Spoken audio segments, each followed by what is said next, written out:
dip. Real Mod Squad shit, yeah. Real Mod Squad shit, yeah.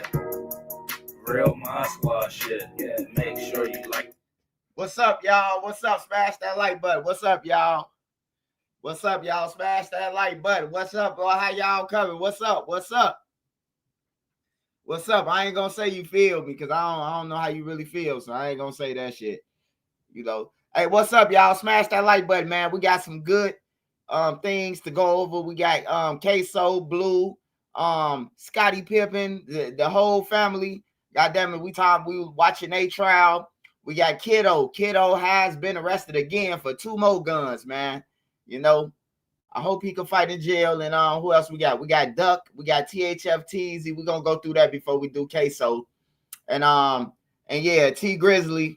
I'm gonna do T Grizzly tomorrow because I gotta get, see what happened in court. So until then, I'm gonna come with T Grizzly after that. Make sure y'all smash that like button. Be respectful. Get your weed, roll it up. Whatever you got, man. Just be respectful, man. Or the mods, y'all already know what to do. Shout out to everybody on here. Shout out to all my wrenches, my mod squad. Make sure y'all go and follow them, whatever they got going on, man. Yeah, my nigga Glock made this shit. Real Mod Squad shit. Whole lot of Mod Squad shit. Shout out Trenches News, nigga. Shout out MC. Shout out Made Meaty. Shout out Spark. Shout out Queen. Shout out B. Shout out Nene. And see, hit my phone like Black make us a song. I hear YouTube found a beat, now a song. And you can go to her for the latest news, like who told on who and who gave who the blues. Can't forget Queen Lotus, that's 126. Shorty smart as hell gon' have you thinking about shit. Now let's get on the DZ on her down south shit. Shorty real as hell, she gon' tell you about your shit. And she dropping videos, go subscribe to her shit. Sparks got the visuals of 99%. Made media out west, he a film mode nigga. Get that nigga, bring a chick, I bet she feeling on that nigga. And shout out Savage Black, we gon' party on them niggas. Can't forget Nene, she catch bodies in the chat. It's that page maker real shit. Shorty gon' check, she gon' come back to the chat. Wipe his nosy out the chat. Can't forget Uncle Swipe, Mr. Miyagi to you niggas. You can call him Swipe or Jordan or whatever, say you nigga. And to the ones that left, we ain't worried about shit. But make sure you like the video before you dip. Real Mod Squad shit, yeah. Real Mod Squad shit, yeah. Real Mod Squad shit, yeah. Make sure you like the video before you dip. Real Mod Squad shit, yeah. Real Mod Squad shit, yeah. Real Mod Squad shit, yeah. Make sure you like the video before you dip.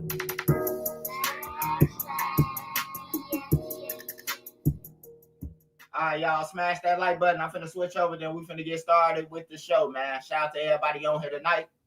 Appreciate your love and support.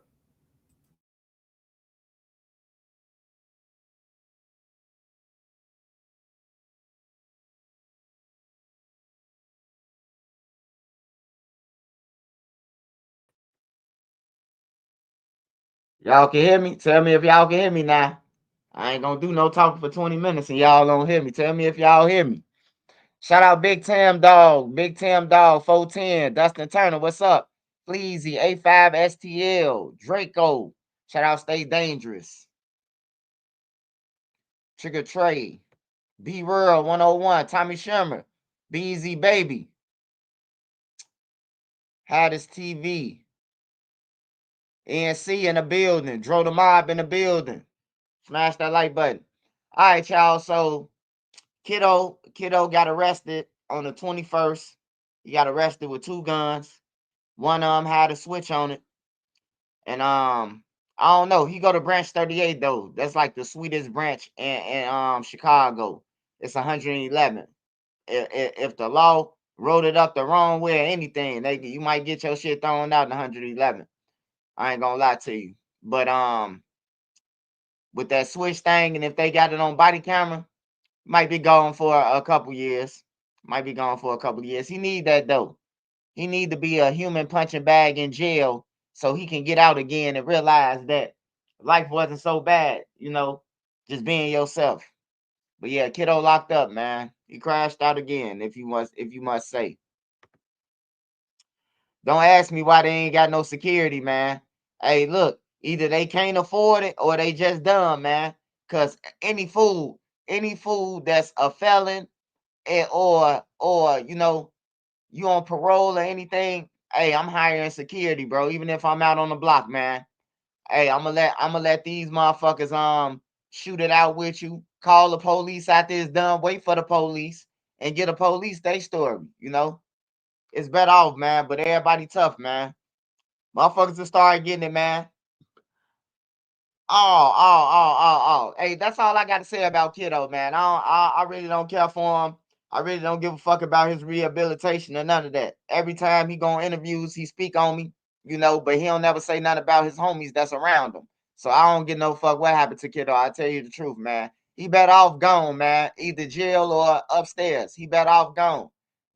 Some people just ain't made for the earth, man. Some people don't appreciate their life. I said appreciate. Hey, some people don't appreciate their life, man, and you better off gone, man.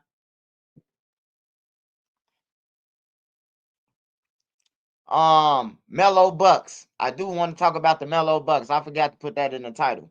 Melo Bucks. I went on the news, man, and I ain't try to bury Melo Bucks. They wanted me to bury her, man.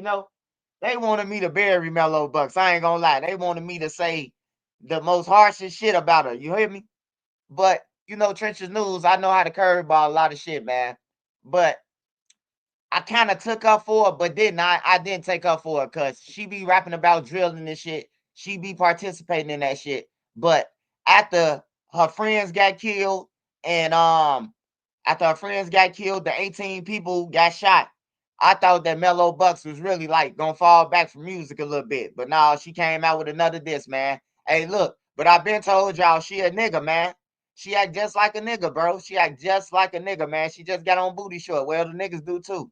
They doing the same dance, shaking their ass. I seen YG Fatso. I seen the video where he rolling his lips, tweeting his tweaking his ass up in the air and everything, man. And the niggas right there just bouncing with him. Like, I'm like, yeah, these niggas is suspect. But yeah, I don't think that was good for Melo Bucks, man. Cause I'm pretty sure that the feds watching everybody, man. And when they come and get No Limit and they catch the motherfuckers for the shooting of Melo Bucks, they coming to get all them motherfuckers. I can tell you, whoever did that shooting, you can count your motherfucking days, man. You better have all the sex, you better smoke all the weed and drink all the motherfucking liquor. You know, you better do all that shit because your days are numbered. I ain't gonna lie. Whoever did that mass shooting, bro, you better know that every law enforcement agency looking for your ass right now on some real shit. And you did it in one of the richest parts of Chicago. You did that shit in one of the richest parts in Chicago. So that shit ain't gonna fly at all. And it takes two. Why is they looking for them? They building a case on them too. So when Melo Bucks came out and said, "Oh man, the feds watching the Fed, you talking about murders in it? Oh, it's too late for that. It's too late for that. Hey, look, you can stop saying that he the police, he the cops, and all you motherfuckers the cops too. Y'all be trying to ain't no paperwork or none of that, man. Y'all the police, man. Ain't no motherfucker who commit crimes gonna commit a crime, robbery, or a homicide because you going to jail. If the police involved, if somebody got shot, it's an active case, an investigation, right? It's safe to say, right? So these motherfuckers, right after the mass shooting, we blinked out. Not even if he did it. But most likely, when the rapper's talking about it, that one of their homies next to him did it. Somebody who they know did this shit, who be in the videos with him. I hate to bring up Mustafa, man, but I got Mustafa is the prime example. Mustafa is the prime example of what I'm talking about, man. The shit happened to Lil Durk. What I'm explaining, it happened straight to Lil Durk, just like that. And yeah, Melo Bucks, your little bars, they sounded good. But if I was y'all, I'd be going to give me some motherfucking bail money. I'd be trying to give me a bail money. I'd try to see if somebody can put their house, so when the feds grab us, I could put my house in their name. I mean, they could put their house up for me. Y'all need to be trying to grow relationships with motherfuckers like that. Fuck all that record label fake shit. Y'all need to be getting prepared, bro, because I'm telling y'all, man, y'all think that a motherfucker just gonna continuously let y'all rap about murders and robberies, bro, and y'all ain't gonna go to jail, bro. Trolling people. Like, enough is enough, bro. I ain't gonna even lie. Enough is enough, bro. Like, everybody dead. Hey, can't nobody say they won, bro. Because I could go to every block. I'm talking about from the low end all the way to the hundreds. Everybody got 20, 30 niggas that's gone, bro. I ain't trying to hear it. Don't try to say Lil Herbert ain't gang. Oh, they killed Lil Herbert, man. Lil Herbert had a gun on him, man. Lil Herbert was busting that thing last night, man, before they popped him in his top, man. On everything. We ain't trying to hear that shit.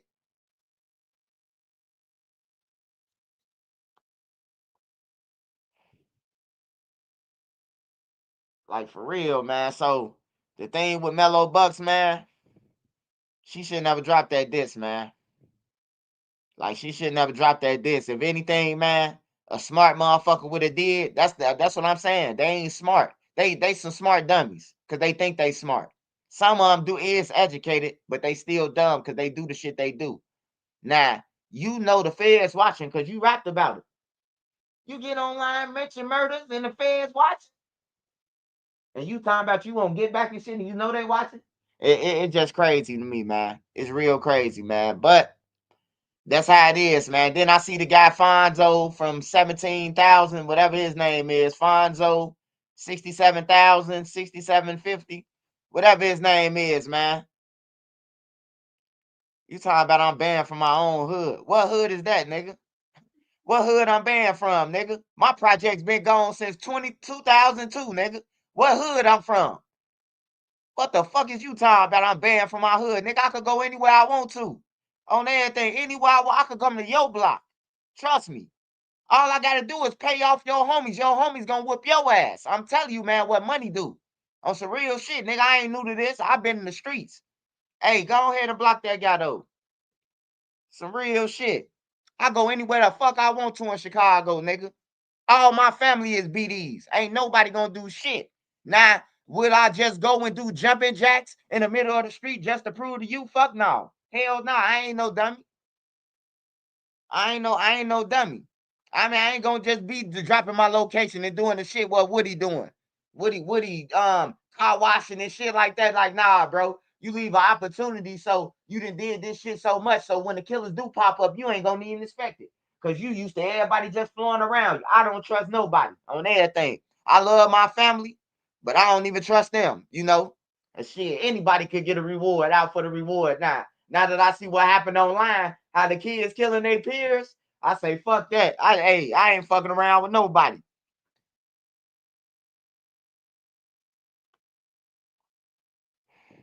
Now I just gotta remind them sometimes, man. You know, that's just part of the show. Hey, but anyways, nah, with the T Grizzly shit, man, we just gonna leave T Grizzly until tomorrow, bro. So I get all the information together and then I'm gonna present it. Cause right now, it just looking like, you know, it's looking like they got a weak case on Wu, but then it's looking like it's strong. It's looking weak, but it's looking strong. Cause ain't no motherfucker gonna get no $7,500 bond for no M1 if it's a real homicide on everything. I never seen it. I never seen nobody. I never seen the feds dismiss 2 gun charges and the gun that killed the lady. The feds let them go, and then not only did the feds let them go, the county let them bond out for 7,500. So I'm confused. So I just gotta wait. I gotta wait till Friday, and I'm gonna get all that information for y'all, man. Hey, Divine, man. Hey, Divine. It's one rule, man. One rule, man. Hey, look, it's only one motherfucking Miyagi on this page, man. And for you to get on this motherfucker for your first time and tell me how to do it, your ass is in the sky, brother. Hey, go and watch one of them other motherfuckers on everything. I just donated to their ass. Goodbye. Fuck is wrong with you? Don't fucking tell me when the Queso, nigga. Go and watch Queso then, nigga. If you want to watch this motherfucker that fast, you want to see Queso, type in his name, motherfucker. The fuck is you talking about? I don't play that shit, nigga. Homie, don't play that. I grew up with the clown with the sock in that mud with the soap sock, nigga. Homie, don't play that. I keep on telling y'all, man. I ain't new. I ain't no young motherfucker. Don't carry me as that. Fuck is wrong with dude, man? He new over here. Devin, your name Devin. You look like you be on Charlie Wilson backup singer. You popping in the background. I was wondering if I could take you out, and you popping. Got on a bonnet and shit with a purse on. Get your goof ass off my page, nigga. Hey y'all, anyways, man, we don't care about Kiddo no more, man. We just report about him, man, because we know the views gonna come in, man. Kiddo is a lost cause, man. Kiddo better off just go ahead and let somebody, just that okay drive and let somebody get him, man, and get life insurance so you can leave your family $1 million, nigga. Oh, that thing. That little motherfucker is 5'3". He ain't gonna be able to whoop nobody in jail. He gonna be watching draws in jail, then get out talking about some, man, fuck they dead homies. Why you ain't say that shit when they was in jail with you? You should have been saying that shit when he was your celly. Cause I'm pretty sure little 5'3" wouldn't have told King Von fuck OD in a cell with him. I know this for a fact. I know King Von before a lot of these motherfuckers say they know him. And I know that King Von ain't gonna let this little motherfucker disrespect him. Hey, this how I carry myself, man. No matter how evil you is or something like that. Hey, don't do something that you won't do in a motherfucker face. I don't give a fuck if they gone or here. If you wouldn't do this shit in their face, don't do it at all. If you ain't gonna tell them why is they here, don't wait till they get gone and then tell them. Don't wait till they leave and then tell it, then start talking shit. Cause we don't want to hear it. The parents don't want to hear it. They kids don't want to hear it. You think duck kids want to hear about how y'all studied, y'all ran downtown on them and shit? Like they tired of it, you know? I try not to report about Duck unless it's about his case, unless his paperwork. I'm reporting about it, you know. But other than that, I ain't gonna be reporting about like, damn man, they did him dirty, or King Von, or none of them. But if it's a story out there about him, some new information, Church's News gonna report about it. You know what I'm talking about? I'm sorry to the family if you feel some type of way, but 2 tears in a bucket. Fuck it. Tell it to the judge, goddamn it, on everything. I put my work in, nigga.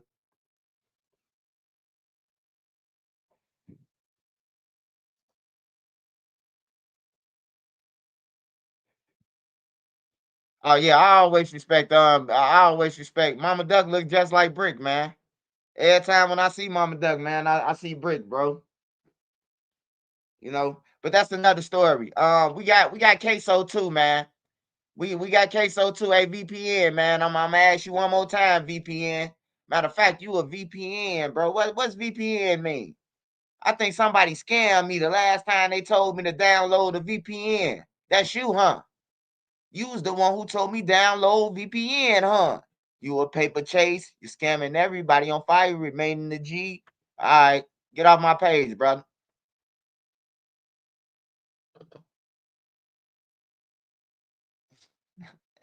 Virtual private. All right. We going to Queso, man. We going to Queso. I ain't look at none of it, man, but we going over everything. So if you already seen it, I don't give a fuck. We watching it now. And I think we're gonna start off with his lawyer. We're gonna start off with his lawyer, right? Get in the comments. That was the first one, right?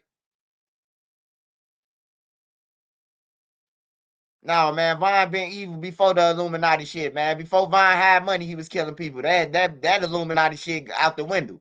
Oh, some of these niggas was killing shit before they even got $1, man. They was doing this shit while they was broke. It just expanded more when they got money, man. Ain't no Illuminati shit like that. He just been evil, bro. After he got jumped on, he turned evil, brother.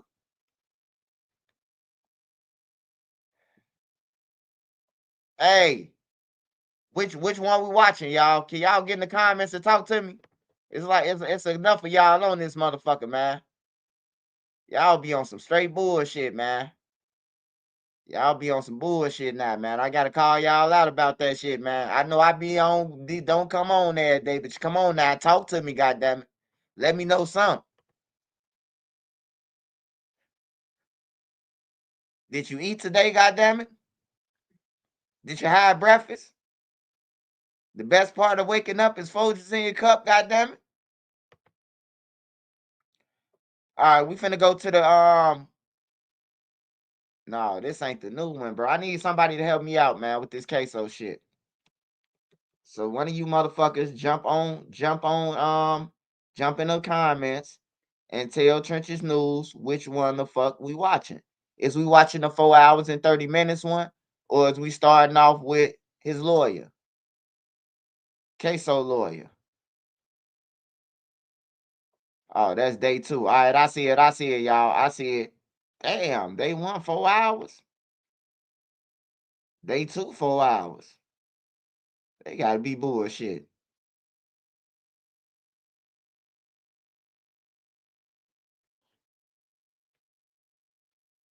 All right, we starting off with Queso. Today was second day of trial.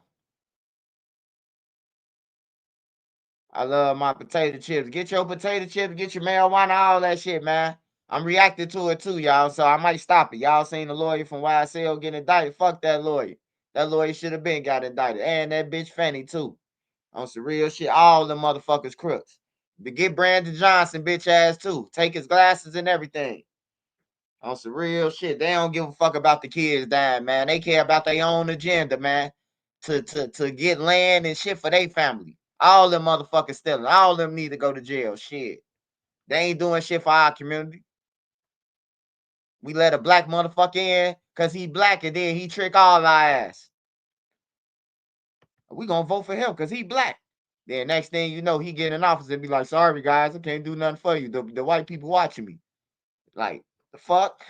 Oh, your ass finna get out there. Go ahead and tell him you think about killing yourself then, motherfucker. We want our vote back. All right, so we gonna go to Ksoo murder trial opening statements, man. Since I don't know where to start, man. We just gonna juicier, crispier, tastier. Try our new chicken sandwiches at Culver's.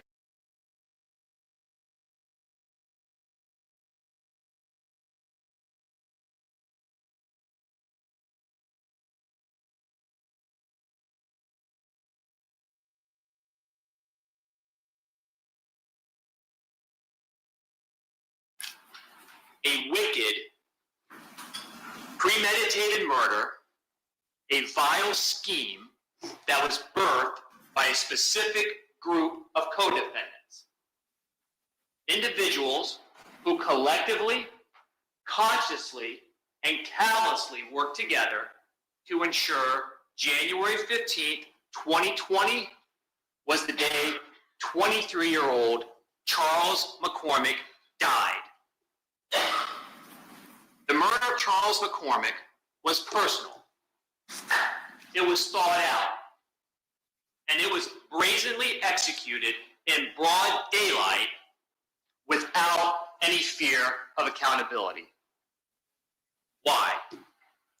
Why did this group of co-defendants think they could exert such violence with impunity? The answer to that question comes down specifically to who was involved. Because this was not just any group of co-defendants. This was not a group of strangers. This was a group of individuals who knew one another, were close to one another, that were family. Every single one of them that participated in this crime were members of ATK, a local rap group. All but one of them were related by blood. This was a crime committed by family. The names of the guilty: Akeem Robinson, who's sitting right here, whose nickname is Keemy to his family, Queso, his rap name, Leroy Whitaker, a co-defendant sitting before him, a cousin, whose nickname is Scotty, Dominique Barner, whose nickname is Butta, their friend, their co-defendant, the only one not related to the others by blood. But he might as well have been, because for years, they have known Barner. For years, they have accepted him.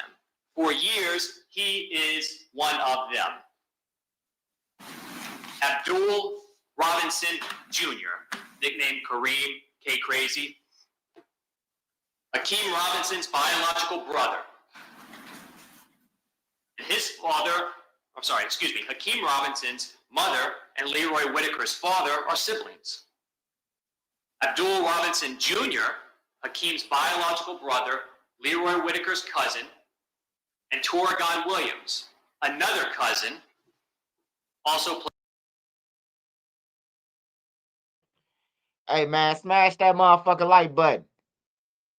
Hey, the lawyer, though, I ain't gonna lie. Ksoo lawyer ain't no bitch, though. That lawyer got paid. I'm telling you. Whoever gave that lawyer a bag, that bitch sound like a robot on my mama. My client didn't do it because he's not that size. I'm like, what the fuck? Sound like Small Wonder, man.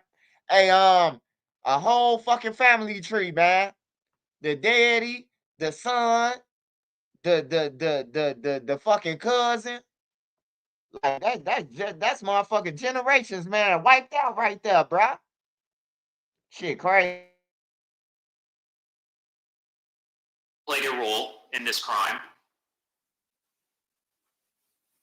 After the murder of Charles McCormick was completed by Dominique Barner, Hakeem Robinson, and Leroy Whitaker, and they had to flee what they three had just accomplished, their premeditated murder of Charles McCormick, Abdul Robinson Sr., nicknamed Blue, also got involved. That is Hakeem Robinson's father, and he had to come to the rescue of Hakeem Robinson's cousin, Leroy Whitaker, and their friend and their co-defendant, Dominique Barner.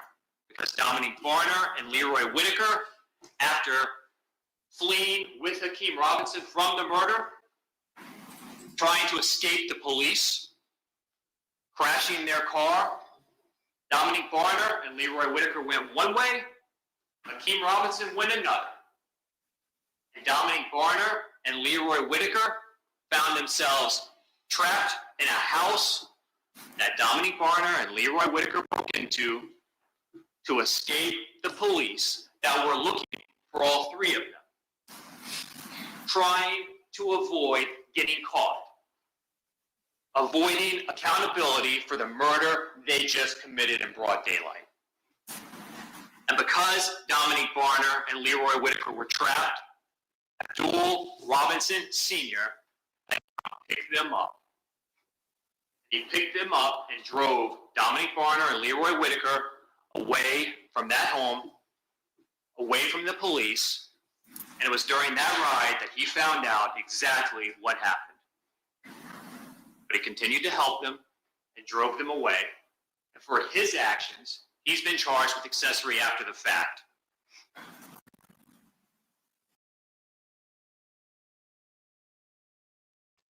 Hey, hold on.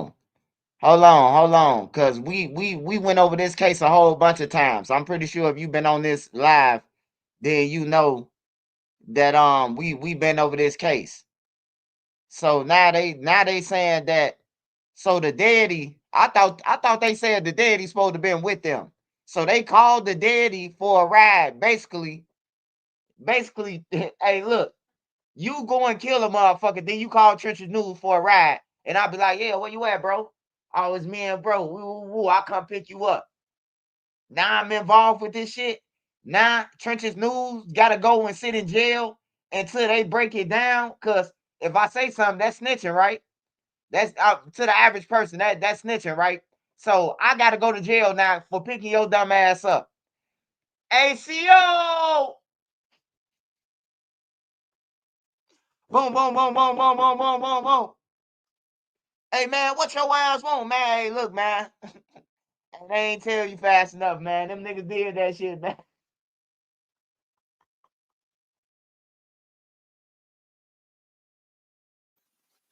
Throughout history, one common truth has been shared by every person who has drawn breath in this world. There is a day you are born and a day you die. And between those two moments, the life that unfolds, uniquely shaped, by one's choices and one's actions. Some of those choices are more profound than others, some actions more impactful. But when a group of individuals, even a family, when they come together and intentionally commit a violent crime, a murder, shattering the laws we all share, there must be accountable. And it is precisely for that very reason that in this courtroom, today, 5 years later, Hakeem Robinson and Leroy Whitaker are sitting before you. Pack my bags, today's the day.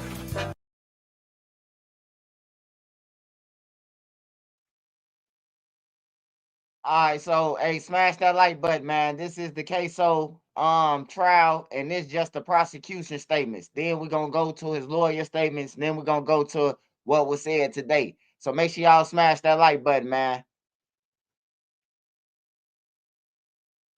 Yeah. You just can't call no motherfucker until you just, hey, look, I don't care what gang you is or none of that shit. Hey, look, if somebody call you and they killed the motherfucker and now your license plates come past the thing and they telling you that, hey, look, you finna be sitting up in here for the next 3 years fighting this murder. When the lawyer tell you that, and then you got this motherfucker out there talking about some, man, you the realest nigga on earth. And man, fuck that. Hey, you gonna be a real nigga in jail for 3 years for a nigga? Just to be a real nigga to this bomb ass nigga who ain't doing shit, who's standing outside like, hell no, nigga. You bet, hey, look, I'ma do motherfucking 6 months for you. You got 6 months to build your lawyer money and that motherfucking thing. Cause if not, hey, we finna swap out like they doing wrestling, goddammit. I finna run into the ropes, hit your hand, you gonna jump in there and kick ass. You hit me? That's all to it. On everything. And I expect that all y'all do that shit. Don't take nobody weight. On everything. A motherfucker going to kill somebody. He got to do his time, bro. On everything. Don't pull nobody else in it. Like pull your mama into this shit. I was at home with my mama. You shouldn't even pull your mama into shit, bro. Cause you don't now your mama gotta come and now she might get locked up protecting your ass. Like shit be crazy, man. You know I'll be on my way. And at this moment in the trial, with them, though unseen, are two simple but essential questions. Questions that the state will answer for you with the evidence. And those two questions, which you can write down, where were they? And what did they do on January 15th, 2020? Simple questions. Where were they and what did they do? But those simple questions for Hakeem Robinson and Leroy Whitaker have terrifying answers. Answers that they are desperate to keep hidden from each and every one of you.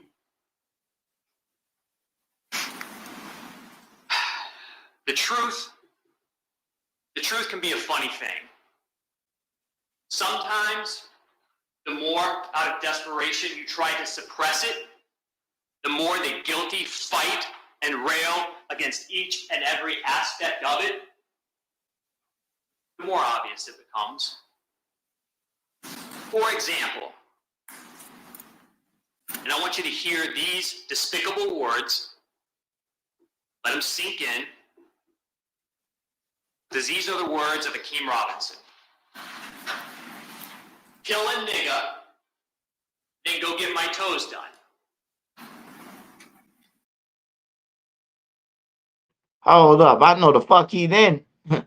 I know the fuck he didn't. They ain't stop him or none of that. Hey, he ain't say it like we say nigga, man. That nigga said it on the racist side. Hold on, man. Let me wind this shit real quick, man. On everything. They ain't never, I finna sue, man. I gotta sue, man. It just traumatized me, man. I need to get pain and suffering, goddamn it. He said, and the nigger. And the nigger. Man, we don't say that shit like that, man. You should have listened to some hip hop. before you got up there and said that shit, man. I'm traumatized in the courtroom. What the fuck? Ain't that about a bitch?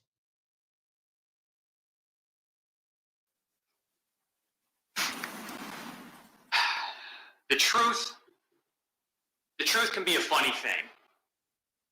Sometimes, the more out of desperation you try to suppress it, the more the guilty fight and rail against each and every aspect of it, the more obvious it becomes. For example, and I want you to hear these despicable words, let them sink in, because these are the words of Akeem Robinson. Kill a nigga, then go get my toes done. Kill a nigga, then go get my toes done. Those are his words that he attached to a video he took of himself as he sat in a chair in a nail salon getting a pedicure. Just a couple days after running Charles McCormick down on foot and executing him.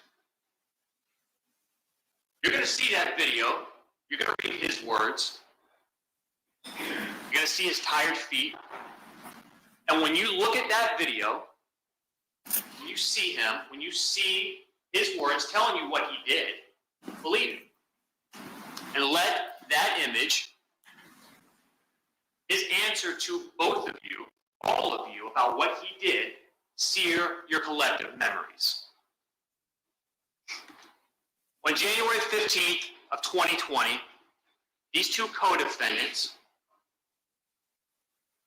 they shared a motive, they shared a goal, and for their deeds, they will forever share guilt.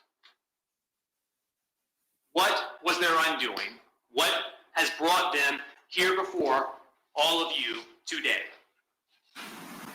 Simply, the combination of arrogance, mistakes, and bad luck.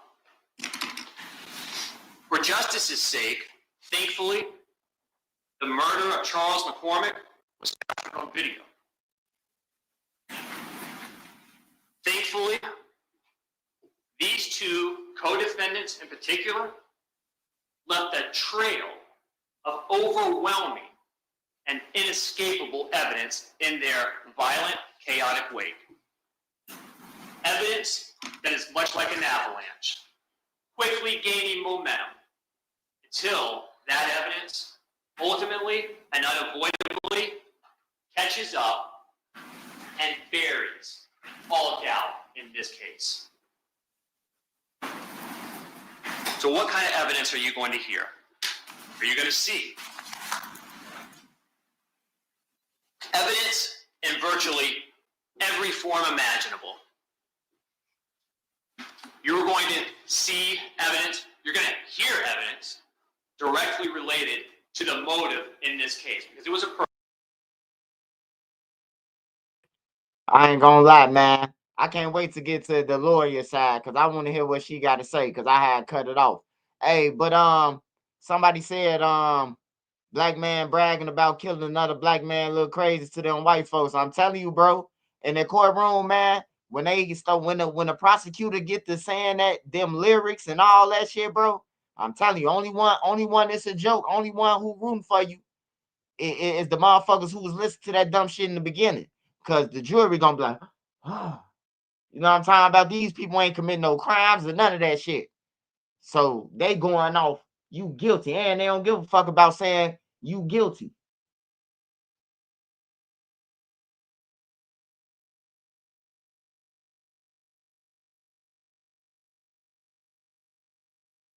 personal motive, and we'll talk about that in a moment.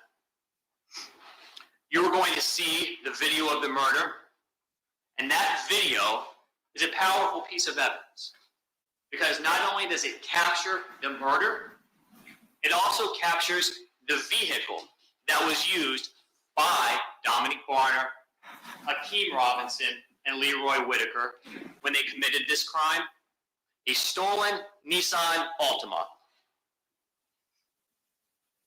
And you will see that vehicle on video. And there will be no doubt that that vehicle was occupied by the people who committed this crime. And that vehicle was collected, well, evidence inside it was collected immediately after this crime, immediately after they fled from committing the murder from the police. And that car crashed.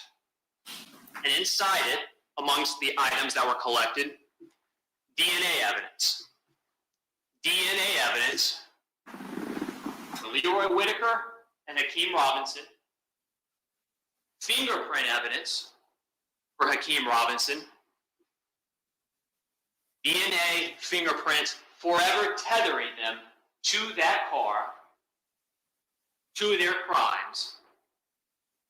Everyone knows you need a lawyer after a car accident injury. But what if I told you there's a better way? One that gets you. You will also see on that video of the murder exactly what the shooter was wearing. And I want you to pay particular attention to it,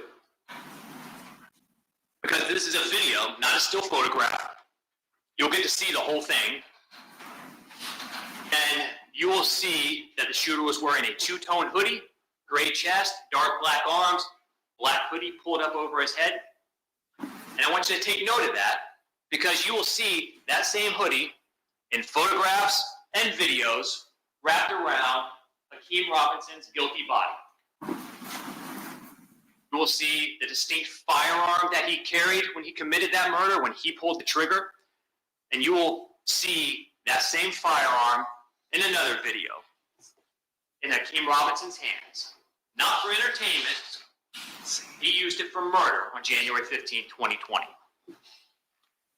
You also will be presented with call records showing communication amongst these co-defendants and cell site location information, placing Leroy Whitaker, placing Hakeem Robinson where they should not have been, placing them where they're guilty.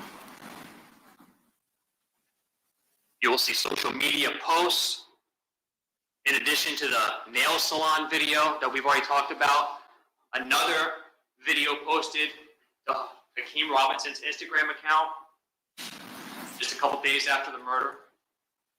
A video of Charles McCormick rapping a song.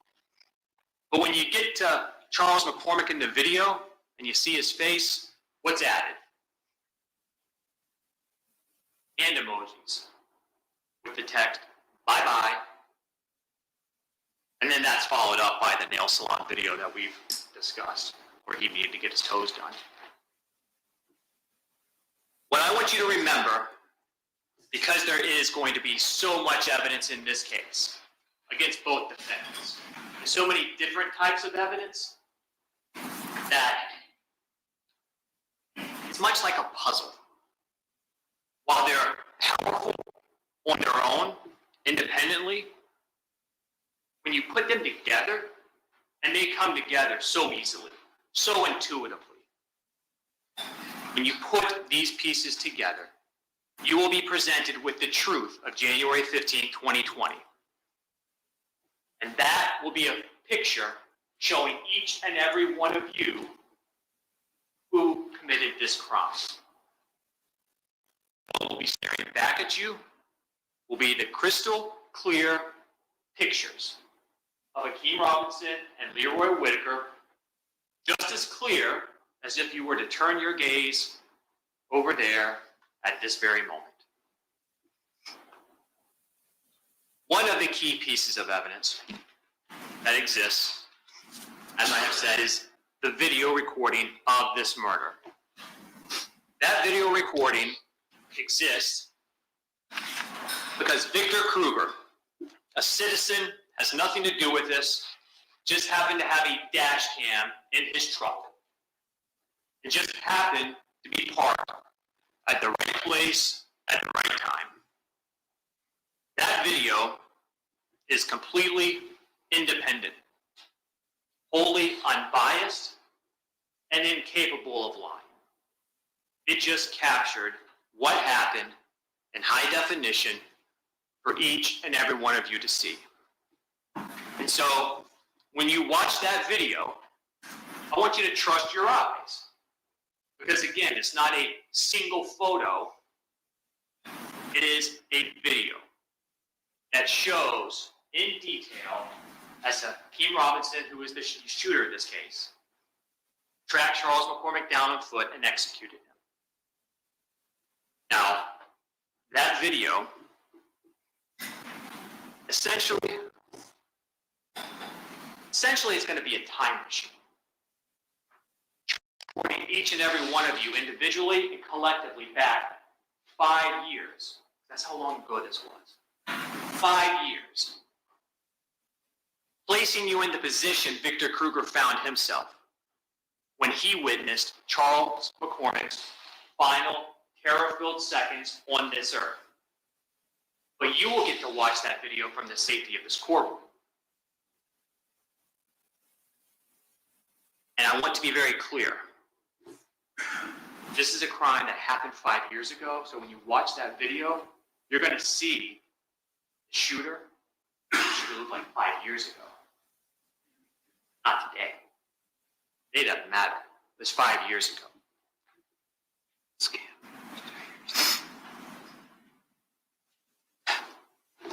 This video is going to be. Hey, man. Hey, I ain't the one that hold my people, man. And this is Trenches News, man. So since we in the trenches, right, I finna fast forward and see can we get this motherfucker video. Because he been talking about this video and what's in it for the last half an hour. And in the video, you will see that it's those guys over there.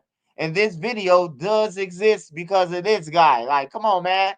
Drop the motherfucker video, dude. Stop fucking around, man. Pee Wee Herman fucking around, man. Sure. I took control, went solo, and built my own online knife empire. I love that Hakeem Robinson and Leroy Whitaker did not share. Also in the vehicle, Torgon Williams, their cousin, and a couple of others. And while it is true that neither Hakeem Robinson, Leroy Whitaker, or Dominique Barner were in the car when those shots rang out on January 15, 2019, it doesn't matter. Because it was still their family in that car. It was their family whose blood was spilled. Physical injuries sometimes can heal. Physical pain can diminish. But memories, a vendetta, that lasts someone's lifetime. Now, I want to be very, very clear. Charles McCormick was not involved in the shooting of Willie Addison or anyone else in that vehicle. He wasn't involved.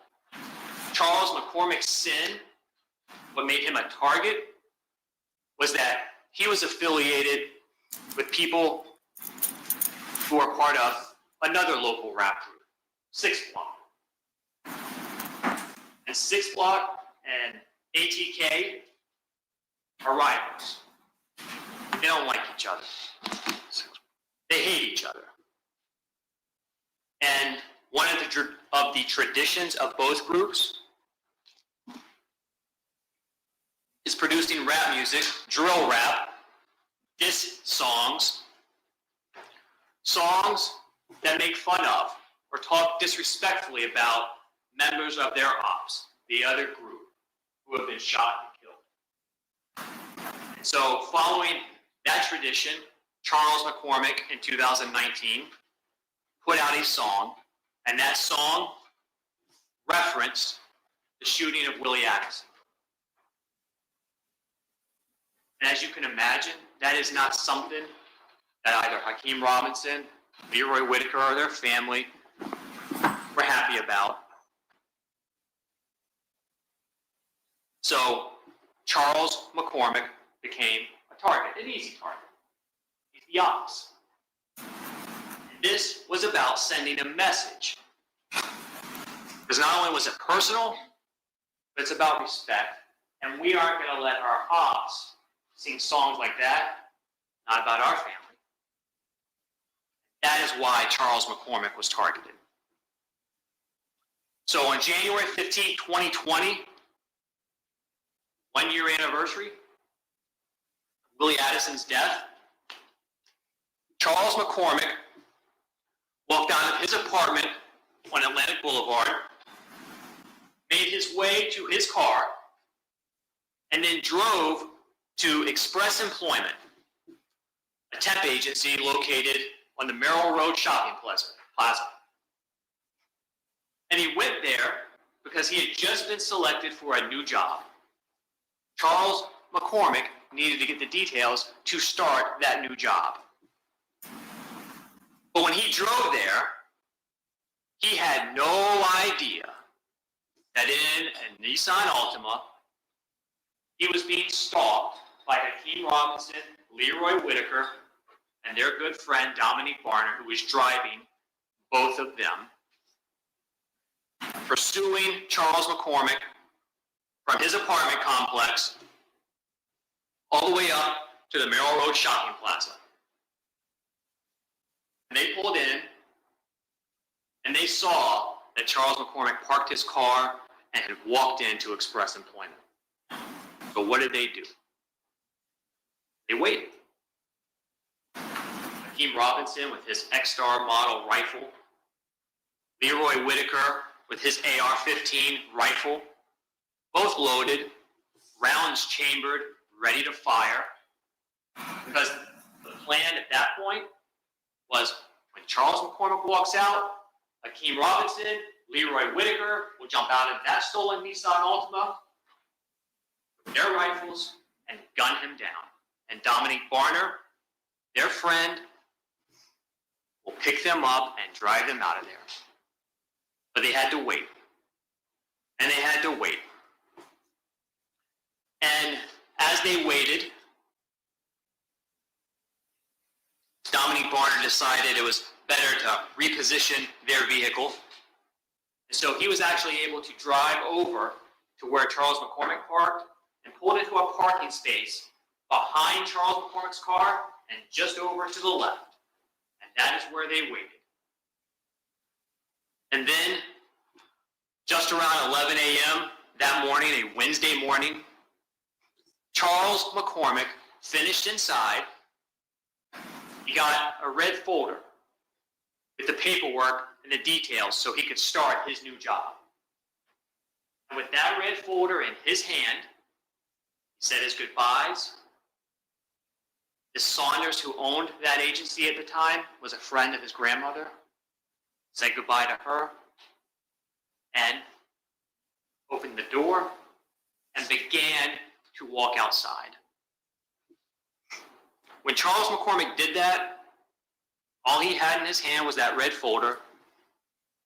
And that red folder represented the promise of employment and the hope of a future filled with false hope.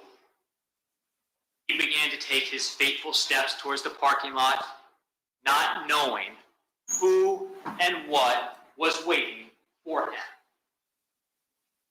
So, for a few seconds, the bright light of the morning sun warmed his skin, saturated his eyes, and fresh air filled his optimistic lungs.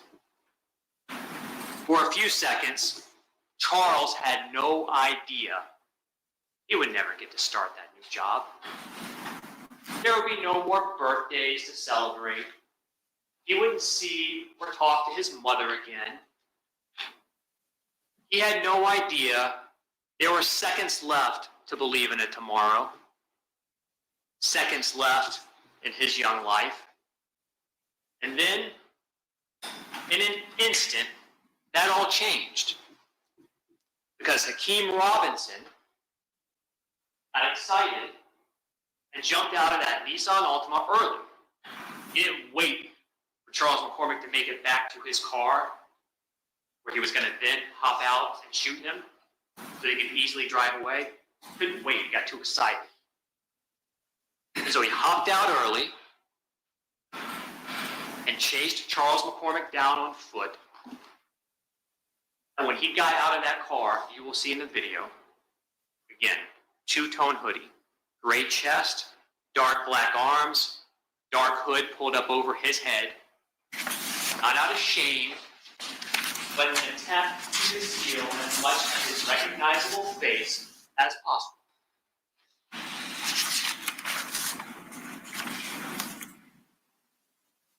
In his hands, an X-Star model AR rifle pistol, because it's got a very short stock, so it's easier to control.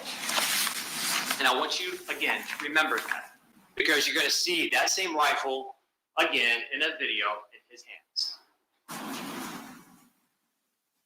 And that rifle was chambered in .223 caliber.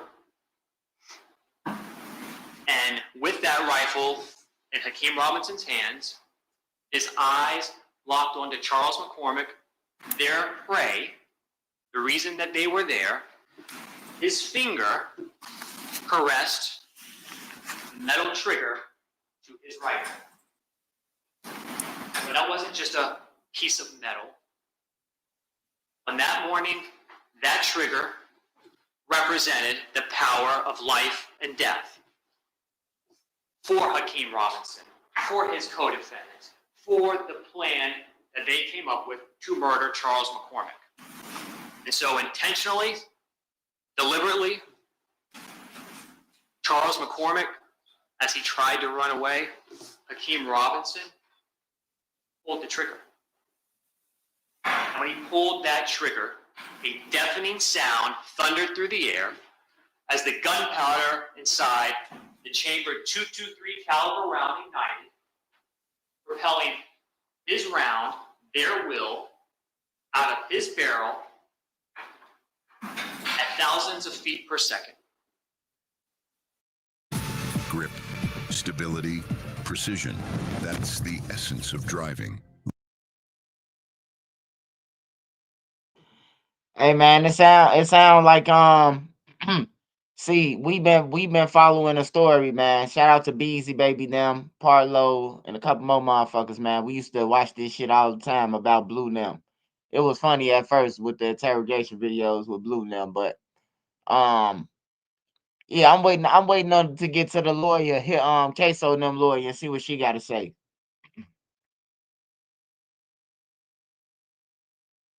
Lawfin. Want restaurant quality meals that actually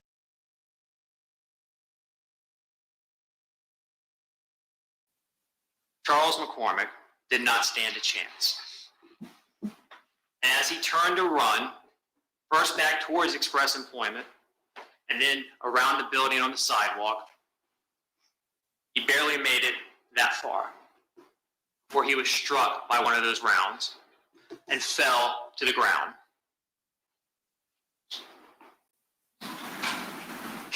Hakeem Robinson, his hunter, designated executioner, never stopped pursuing, and he was on him seconds.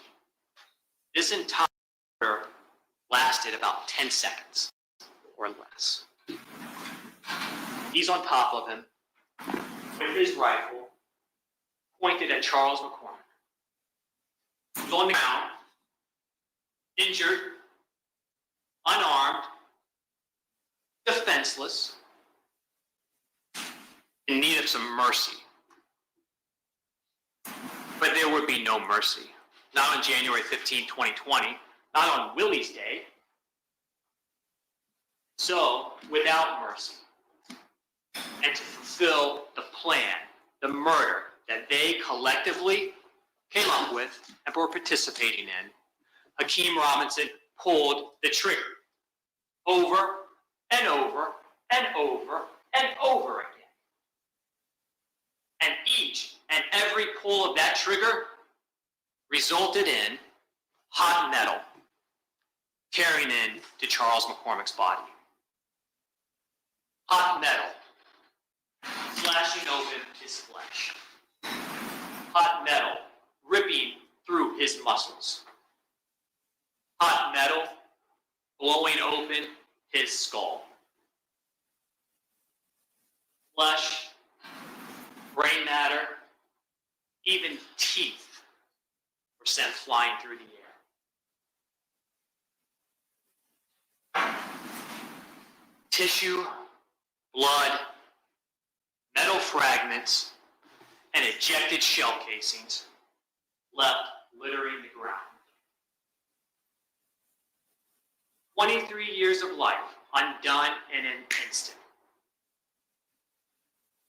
That paper folder that just a few seconds ago Charles thought meant he had a future, obsolete, meaningless, discarded, on the ground, soaking in his blood.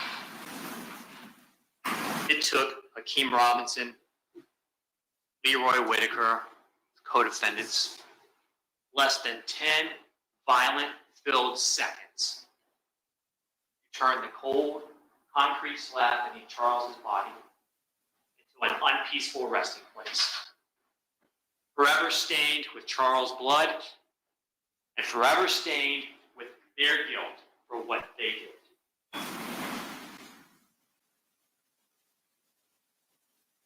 You were going to see that unfold on that video. But what you will also see is that after that murder was completed, and Hakeem Robinson got back into the passenger side of that Nissan Altima stolen car, so it couldn't be connected back to them, driven by Dominique Varner, they took off. They sped away from their guilt, trying to outrun it. But unfortunately for them, we didn't just have a dash cam video from Victor Krueger. Because this was a shopping plaza, at the other end was a Publix.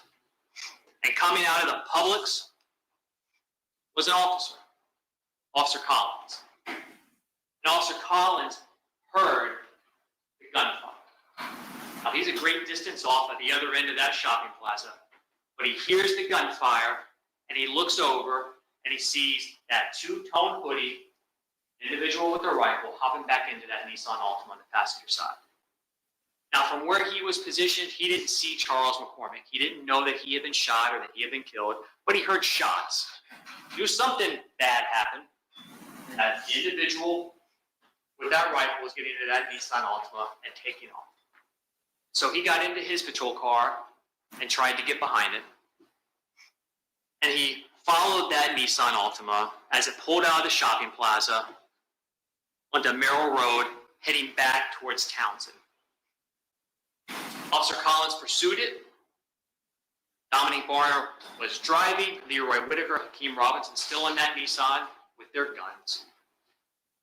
And Dominique Varner, trying to get all of them out of there, drove at a high rate of speed, reaching speeds of approximately 100 miles an hour, driving recklessly, turning onto Townsend, going into a residential neighborhood.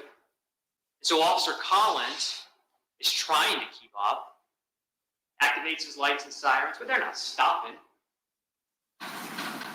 And he radios other officers for assistance. And as he's trying to maintain a visual on their car that they are in, he notices that the Nissan Altima is going to Townsend and it blows through an intersection at Townsend and Lone Star. And that's where he loses visual. But just as he's losing visual of that Nissan Altima, another officer is radioing. Hey, I'm down Townsend, I got it. Got safety protocols? Granger has the Safety Pros 2 call. So another officer has visual of that car and begins pursuing it, ultimately down Alderman, which is right off Townsend. Officer Collins, once he gets to the intersection where he lost him, turns onto Lone Star, essentially traveling parallel to the other officer and that Nissan Altima that he's hearing over the radio. And as he is traveling parallel, he hears over the radio that that Nissan Altima has abruptly stopped and turned around. Speeding back, gets around the other officer, heading back towards Townsend. So Officer Collins does the same thing. He stops. He turns around and starts heading back.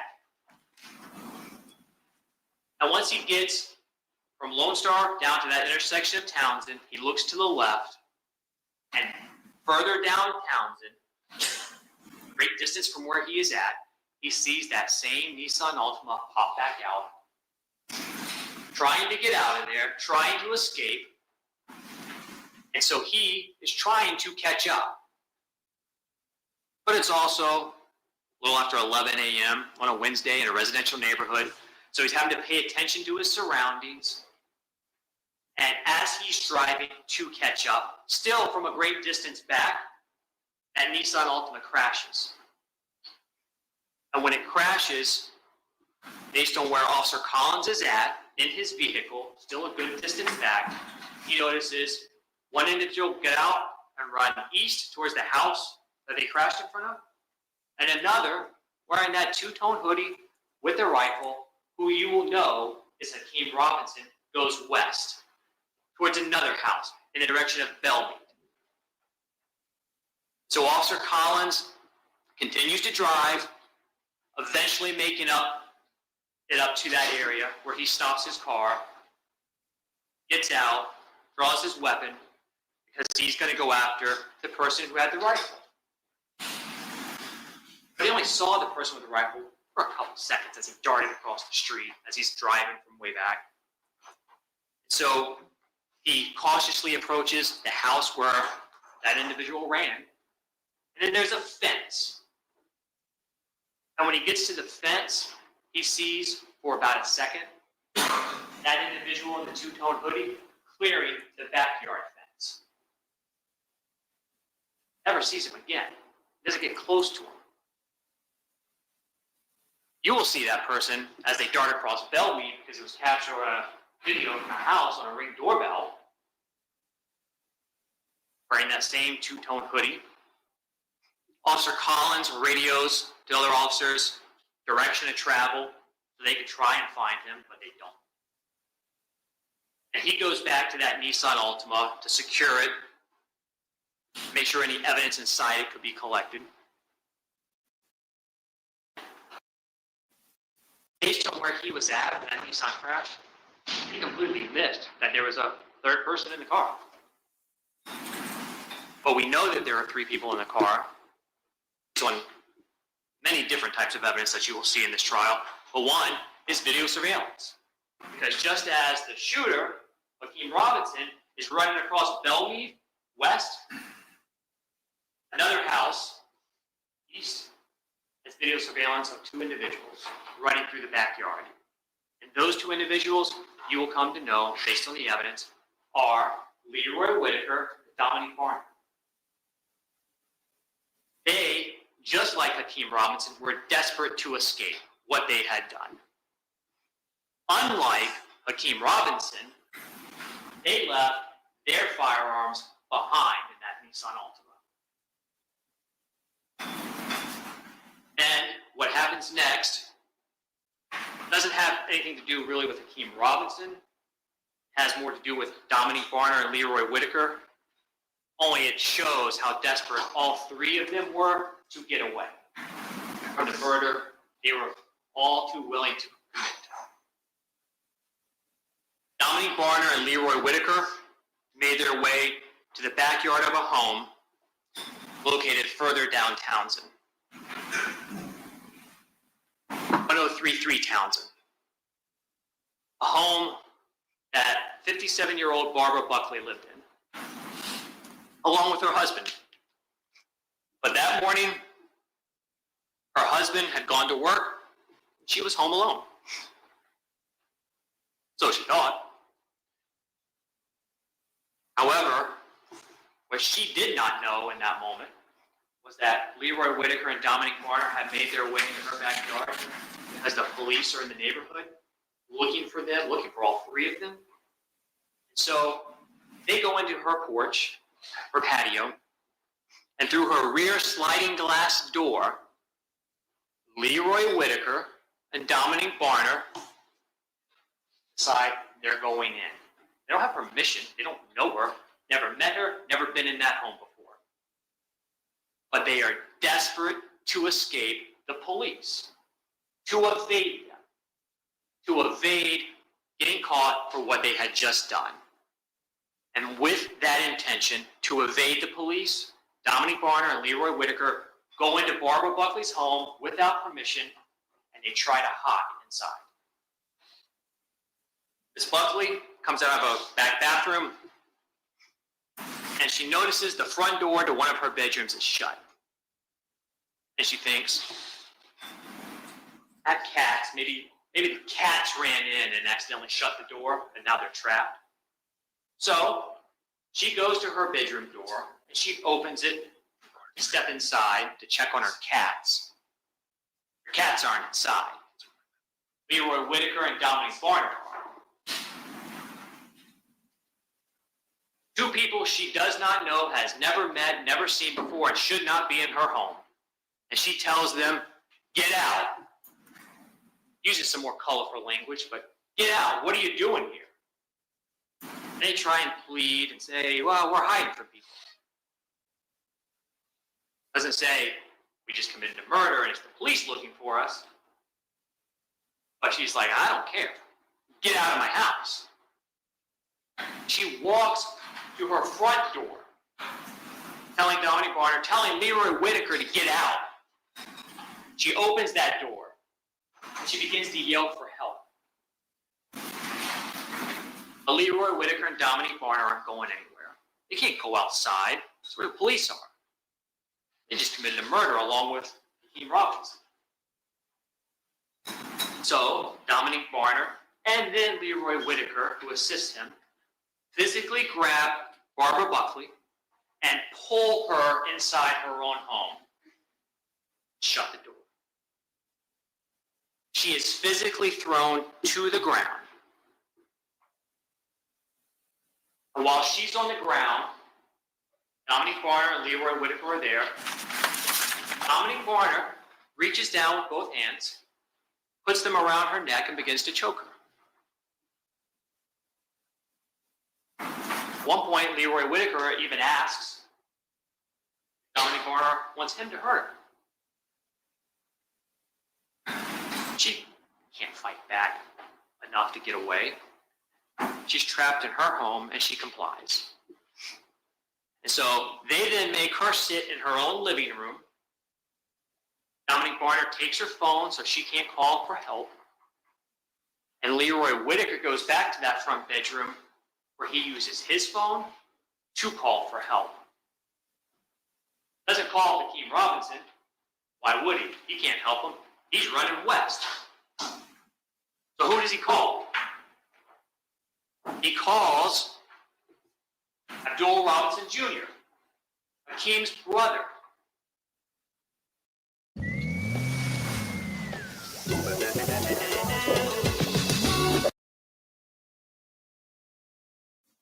And he asks for help.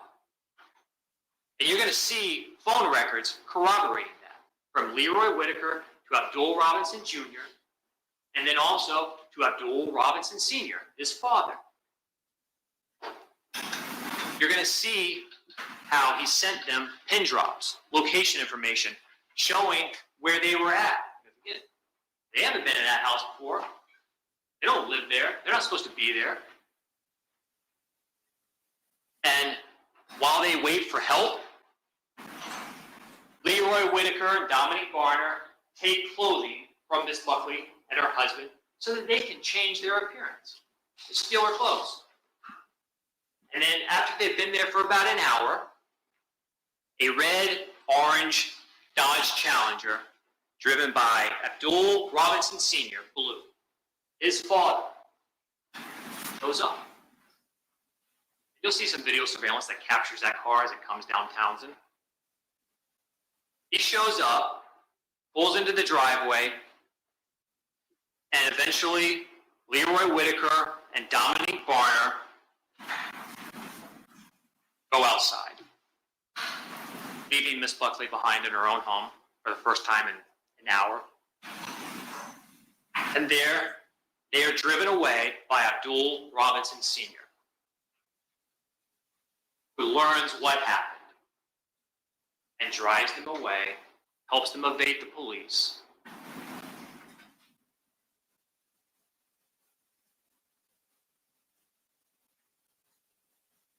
After they drive Leroy Whitaker and Dominic Varner away, Miss Buckley goes outside and, with the help of a neighbor, lifted to her feet. You see, she calls 911, but then she also sees an officer down the road. Because down the road, there crashed Nissan Altima, the murder car. And she tells the officer what happened to her. The officer tells her she's got to go back and wait at her house. He's sending officers. And detectives go and show up. And they meet with her because, again, they're still looking for the suspects. So they meet with Miss Buckley. She's able to give a very good general description, clothing description that matches the video of the backyard showing Leroy Whitaker and Dominic Varner as they run through it. You can see their clothing. Her description matches those two individuals. She also got a very good look at the arms of Dominic Varner because he had some distinct tattoos on his forearms. She provides that description to the police. And so, based on her descriptions that day, Dominic Varner is identified as a potential suspect. They put together a photo spread, and they show that photo spread to Miss Buckley. She identifies Dominic Varner, one of the two that came to my house, battered me, stole my phone, my clothing. The other individual, who is Leroy Whitaker, she never got a good look at his face, so she can't identify him. She didn't have to, because he did that for her. Because when Leroy Whitaker went in along with Dominic Varner and grabbed her and pulled her back inside, he left some of himself behind.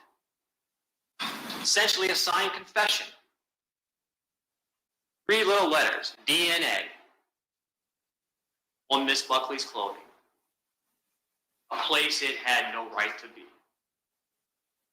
That DNA evidence, along with his cell phone records and location information, proved beyond all doubt it was Leroy Whitaker and Dominic Varner that broke into Miss Buckley's home and held her hostage as they tried to escape the police because of the murder they, along with Hakeem Robinson, just committed. Also, just down the road in that Nissan Altima, the murder car, some more powerful and unrefutable evidence was discovered. Inside that car that was occupied by the suspects in this case, when it crashed, a couple of white shirts. DNA. DNA for Leroy Whitaker, Hakeem Robinson. From the interior swab of the vehicle, mixture of DNA included Hakeem Robinson. Let me guess. You're thinking about going to therapy. And as a therapist myself, of course I'm going to say that's a great idea. But first, DNA in a car it had no right to be in. A car that's not connected to them in any way. Connected to the people who committed this crime. And also in that vehicle, 2 firearms. Now, neither one of the firearms recovered is the murder weapon, because that was carried away in the hands of Hakeem Robinson when he ran west and wasn't caught. But in that vehicle, a loaded AR-15 in the back, 26 rounds, including 1 round chambered, ready to fire. That was Leroy Whitaker's rifle. He wasn't a spectator in this. He was armed and fully willing and ready to participate, and participate he did, even though he did not pull a trigger. Also, a Glock handgun. And on the slide of that Glock, fingerprint. Hakeem Robinson's. It's not just the evidence, it's also the location of that evidence in that Nissan Altima that was just occupied by the people who committed this crime. Now, you already know how Leroy Whitaker and Dominic Barner got out of there, but what about Ross? How did he escape? Well, based on his path of travel west through Townsend, that neighborhood, takes him to a nature preserve.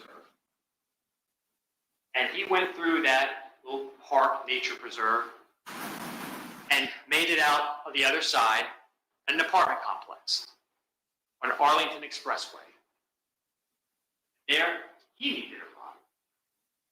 And he was able to relay his location to his brother, Abdul Robinson Jr., who was with their cousin, Torgon Williams, because they both played a role in this crime as well. And at that moment, Abdul Robinson Jr. and Torgon Williams were back at Torgon's house on Dalehurst Drive, just behind the Merrill Road Shopping Plaza, where Torgon lived with his girlfriend 5 years ago, named Natalie. Now, Natalie was asleep and had no idea what had happened that morning. But Abdul Robinson Jr. did, Torgon did, and they knew he needed help, just as Leroy Whitaker and Dominic Barner needed help. So they woke up Natalie. She was asked to go to that apartment complex and pick him up. She did. She brought him back to their house, where he was reunited with his brother Abdul Robinson Jr. and his cousin Torgon. That will be corroborated by another witness who lived at the apartment complex at the time, who saw a white female in a silver car, matching the description of Natalie and the vehicle she drove over there, driving around the parking lot like she was looking for somebody. And that resident realized Natalie didn't really belong in the area.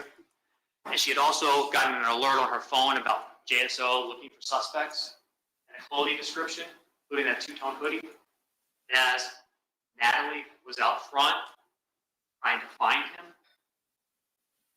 she heard another person coming through the woods wearing that two-tone hoodie. Now, she didn't get a long enough look to be able to say, I recognize that person. She's not going to be able to identify him. She got a quick glance because when she saw the clothing based on the alert, she got scared and ran back inside. But that was Akeem Robinson coming out. Natalie picked him up and drove him back. For Torgon, for Abdul Robinson Jr. Dominic Barner was the first to be identified, first to be arrested, the first to be charged. And when he was initially arrested on January 15th of 2020, that same day, he wasn't completely forthcoming. He didn't walk in to the police and say, you got me. This is what I did. This is what we did. He minimized. He made some statements, but he minimized and didn't say who he was with. But he was charged. And he's going to testify in this case. So when he testifies, he's going to come out the back because he's in a jail uniform. He's in shackles. And you will learn that he has been charged with multiple crimes. That he has pled guilty to multiple crimes. He has pled guilty to second-degree murder for his... Hey, I just want to say something, man. It don't matter what we think, man, and no matter how little cold these lawyers sound, man. They say, man, that he got his cousin them, the driver, saying that he did the shit. His daddy. I don't think you beat that shit, man. You got the driver saying you did it, which is like your cousin or your brother. He on every drive. He the driver for every killing that y'all done fucking did. Then you got the fucking daddy who motherfucking own that with him. Man, it's over with, man. I ain't gonna need a lot of y'all. But hey, we finna watch the lawyer, the lady lawyer. We finna watch her break it apart. But Man, they through, bro. You ain't beating no shit with no nigga who in jail with you, who was there saying that you was with him. Not only is he saying I was there, but he's saying you was with him. Why doing the killing? It's over with, man. Involvement in driving and taking and participating in the murder of Charles McCormick with Hakeem Robinson and Leroy Whitaker. He's pled guilty. He's pled guilty to burglary with an assault or battery for what he and Leroy Whitaker did to Miss Buckley, breaking into her home to escape the police and grabbing her and pulling her back inside and holding her there. He's pled guilty to aggravated fleeing and attempting to elude law enforcement. And he has also pled guilty to a separate second-degree murder charge.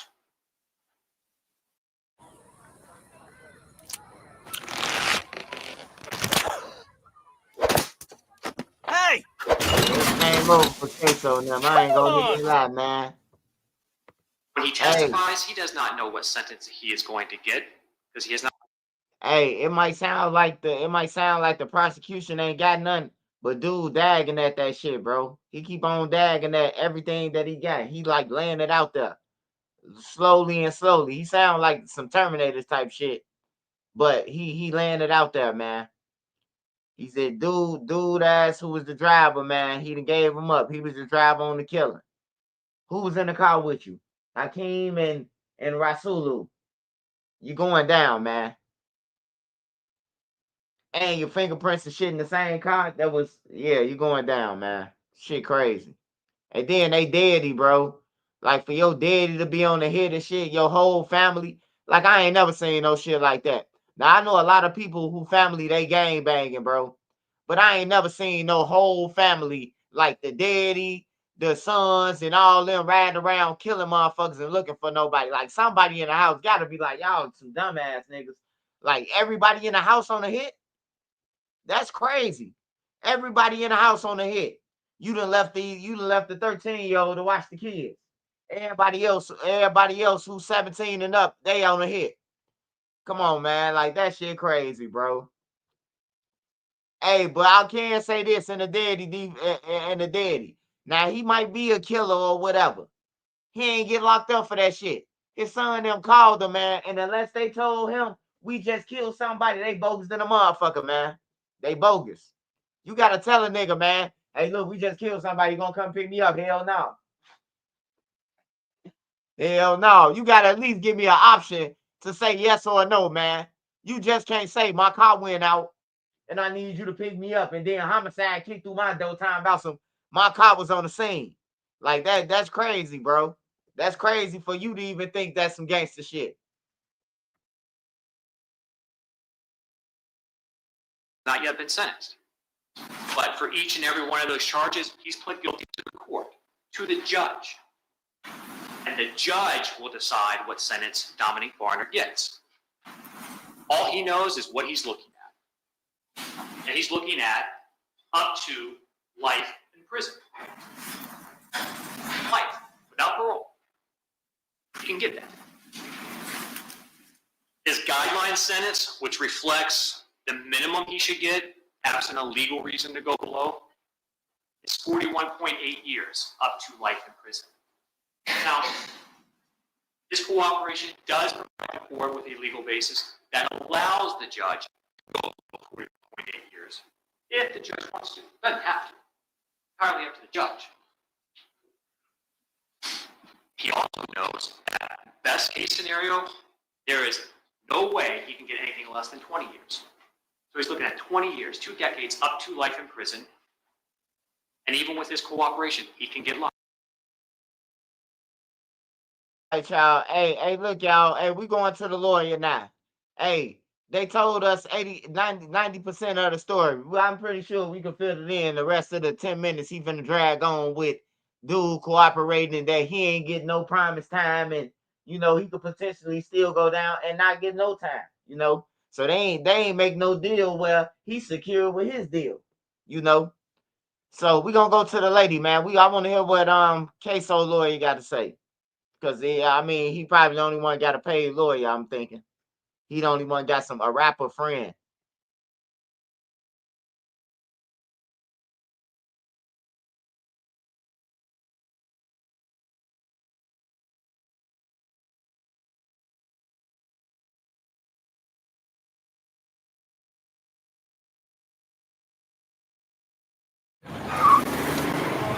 Limu, I drive. Smash that You like help button, people y'all. customize Smash and that save like with Liberty button. Mutual. May it please the court? Yes. Opposing counsel, members of the jury. Good afternoon. This is the first opportunity that I have had to speak with you directly. So I wanted to take this opportunity to reintroduce myself to you. My name is Tara Kawas, and I, along with Christopher DeCos, we have the honor and privilege of representing Hakeem Robinson. Now, the government just got up here and told you that they're going to prove to you, beyond and to the exclusion of all reasonable doubt, that Hakeem Robinson is the person who shot and killed Charles McCormick on January 15th of 2020. For members of the jury, they are not going to be able to do that because Hakeem Robinson is innocent. And you are going to be able to see that for yourselves, that there is no way that Hakeem Robinson is the person that shot and killed Charles McCormick. In order to try and prove their case, they're going to ask you to do something that I've never seen before. They're going to ask you to not believe your eyes. They're going to ask you to ignore what you see right in front of you. Because as the government just told you, there is a video recording of this homicide, and you're going to be able to see it, and you're going to be able to watch it. You are going to see a person, someone covered from head or whatever's on top of his head to toe, completely covered, chase down Charles McCormick in broad daylight and shoot him to death. And this was done in front of a bunch of witnesses. And the most important question in this case is going to be, who is the shooter? Who is the shooter? Members of the jury, that is the shooter. That is a still shot from the video that you will get. You will be presented with this during the course of this trial.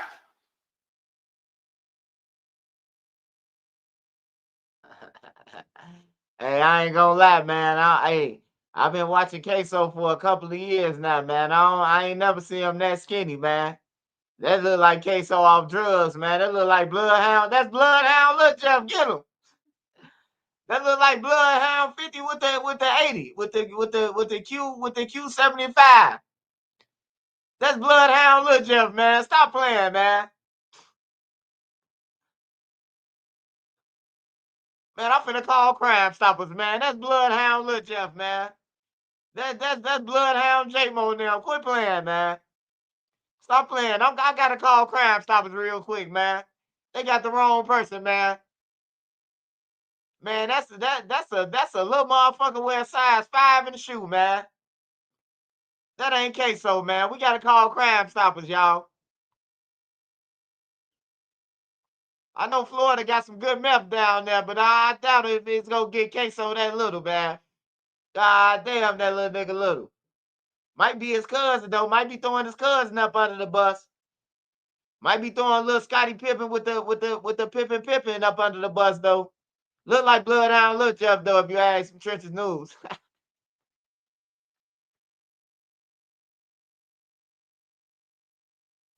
And what these prosecutors are going to ask you to do is to find that Hakeem Robinson, who's clearly well above 6 feet tall and a heavier set person, and was like that 5 years ago, is that person. And it's not just that.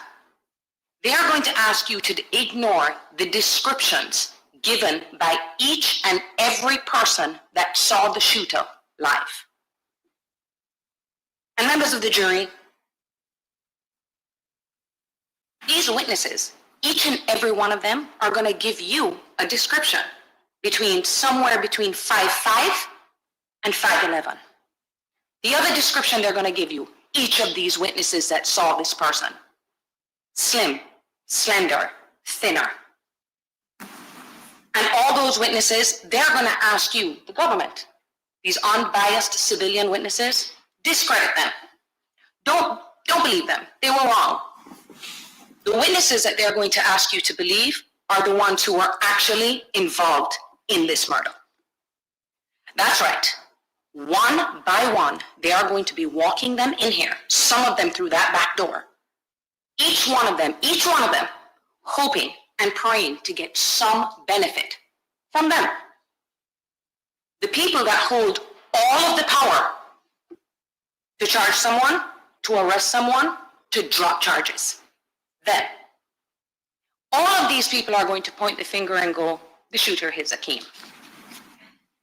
They are not going to present you one piece of reliable, direct evidence that definitively proves that Hakeem Robinson is a shooter. It's just going to be based on the lies of the people who actually committed this murder. This, members of the jury, is Hakeem Robinson. Stand up, Hakeem. He is a young, aspiring. Hey, man. Hey, look, I hear what you saying. Ref Form. Hey, but Ksoo ain't been that little, man. We've been watching Ksoo for some years now, bro. Like, we've been seeing them on lives and everything, man. Ksoo ain't never been no little nigga like that, bro. Man, that's famous Dex. That's FBG Young, them size, man. He ain't never been that size, bro, that we seen in public. Look how big he is. He always been big, bro. I ain't gonna lie, bro. Like, I know he did some bullshit, him and his family and them killing people, but I'm a blogger, bro, and y'all ask me what's my opinion. I'm just telling you, man, I ain't never seen that shorty that little, ever, since I've been seeing him. I know he fights some more murders, though, a couple of more shootings, though, but that ain't him on that picture, if they saying that's him in a jogging fit, because the prosecutor, he kept stressing about this gray jogging fit that we gonna see. And now we see a picture of a motherfucker who look like Bloodhound, FBG, Young, mixed with goddammit, mixed with goddammit Trap City Rob, little cousin, goddammit, who was running from Lil Jeff.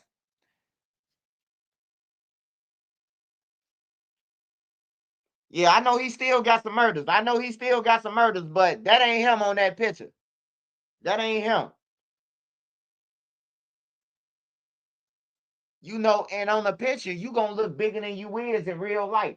You know, just like on TV. You will look big on TV than you is, and you see a motherfucker in real life, you will be like, damn, I thought he was big. And you ain't big like that. But that ain't Ksoo in that picture, man. They probably got it mixed up with his cousin or something.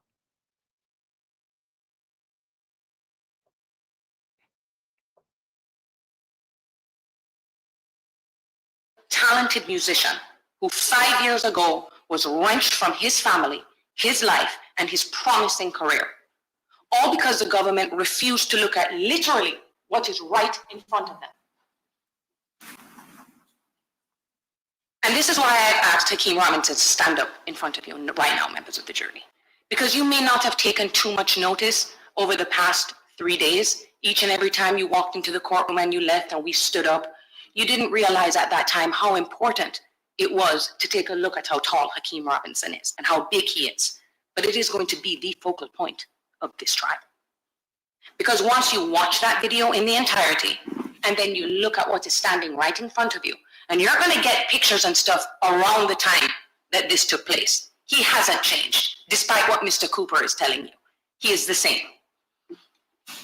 There will be no doubt in your mind that he is not the person that shot and killed Charles McCormick. So how do we get here? You can have a seat, Hakeem. How do we get here where a clearly innocent person is being accused of a crime that he did not commit? And it boils down to perception versus reality. Because you're going to see that Hakeem Robinson, he wasn't arrested until 9 months after the murder. And none of them realized how big he is until he was arrested. But by that time, instead of admitting to the mistake that they made and pulling back and doing an investigation to find out who really did it, they doubled down. And they started to build their case and their witnesses around the idea and the belief that it was Hakeem Robinson that was the shooter. Now, 5 years ago, January 15, 2020, right on the brink of the world shutting down, right before the COVID-19 virus, Charles McCormick woke up in the morning, headed to Employment Express Agency on Merrill Road to follow up with getting a job. Little did he know that a man named Dominique Barnum, and I'm going to say this name for the first time, I'm not sure why the state didn't mention this to you, and his friend Chris Brown had been stalking Charles McCormick that day. Dominique Barnum. Hey, y'all, to all the youth out there, to everybody, all the youth, all the gang members, y'all committing crimes and shit. I'm telling y'all ain't just hear what she said. I'm gonna say his name for the first time. She making it clear on the record that you ain't got to worry about calling him no snitch. Oh man, y'all threw him under the bus. No, I did. I threw him under the bus. You ain't just here throw them under the bus. They was the ones who was stalking them, not my client. That's what every lawyer, that's what Muwap and them lawyers, that's what everybody doing. That's what Lil Durk lawyer gonna do. Drew gonna throw them under the bus. He has nothing. Y'all got Didi phone records. That phone right there does not link back to Mr. Banks. But you have Didi on everything. Watch and see how this shit go. They gonna throw motherfuckers up under the bus. You gonna be like, damn, I thought they was all together. No. They ain't all together when you in that courtroom fighting for your life. Each person is separate. You got your own motion. Is the one who was checking his Instagram account to see if he was in town that day.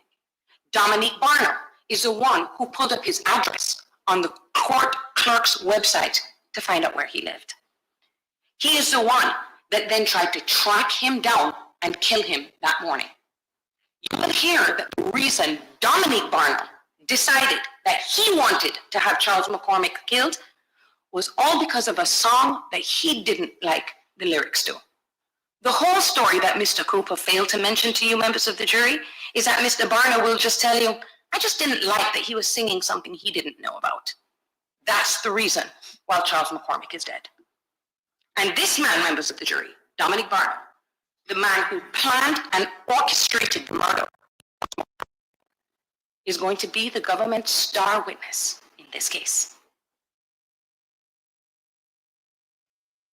Hey, after this case over with, man, this should let everybody know. Just be a civilian is every man for theyself, man. You might be gang on the street hopping out together, but when you go in that courtroom, just imagine we all on the hit.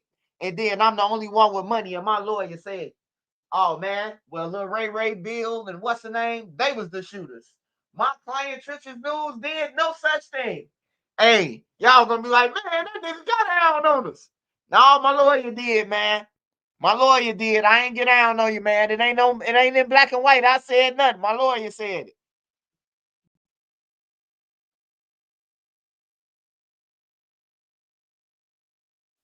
That is the person who they cut it.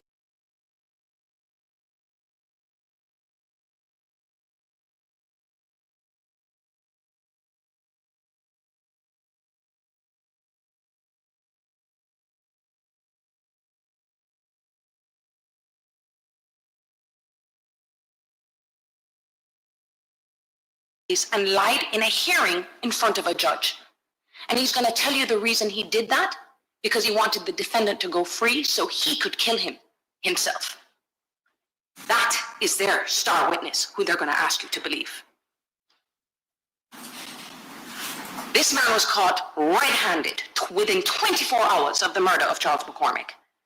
And months go by of him denying his involvement. And when he realized that who they thought the shooter was, Hakeem Robinson, he pounced on it. He was like, this is how I'm going to get out of here. He decided he was going to lie to the government to get what he wanted, which is the hope of freedom. All he had to do and all he had to say was that Hakeem Robinson is the person behind that mask. And in exchange, I know Mr. Cooper was saying, oh, he's facing life, and that the judge hasn't sentenced him yet. But members of the jury, he's going to tell you the reasons he's doing this, because before this, he was facing mandatory life in prison. He would have died in prison. And in exchange for pointing the finger at Hakeem Robinson,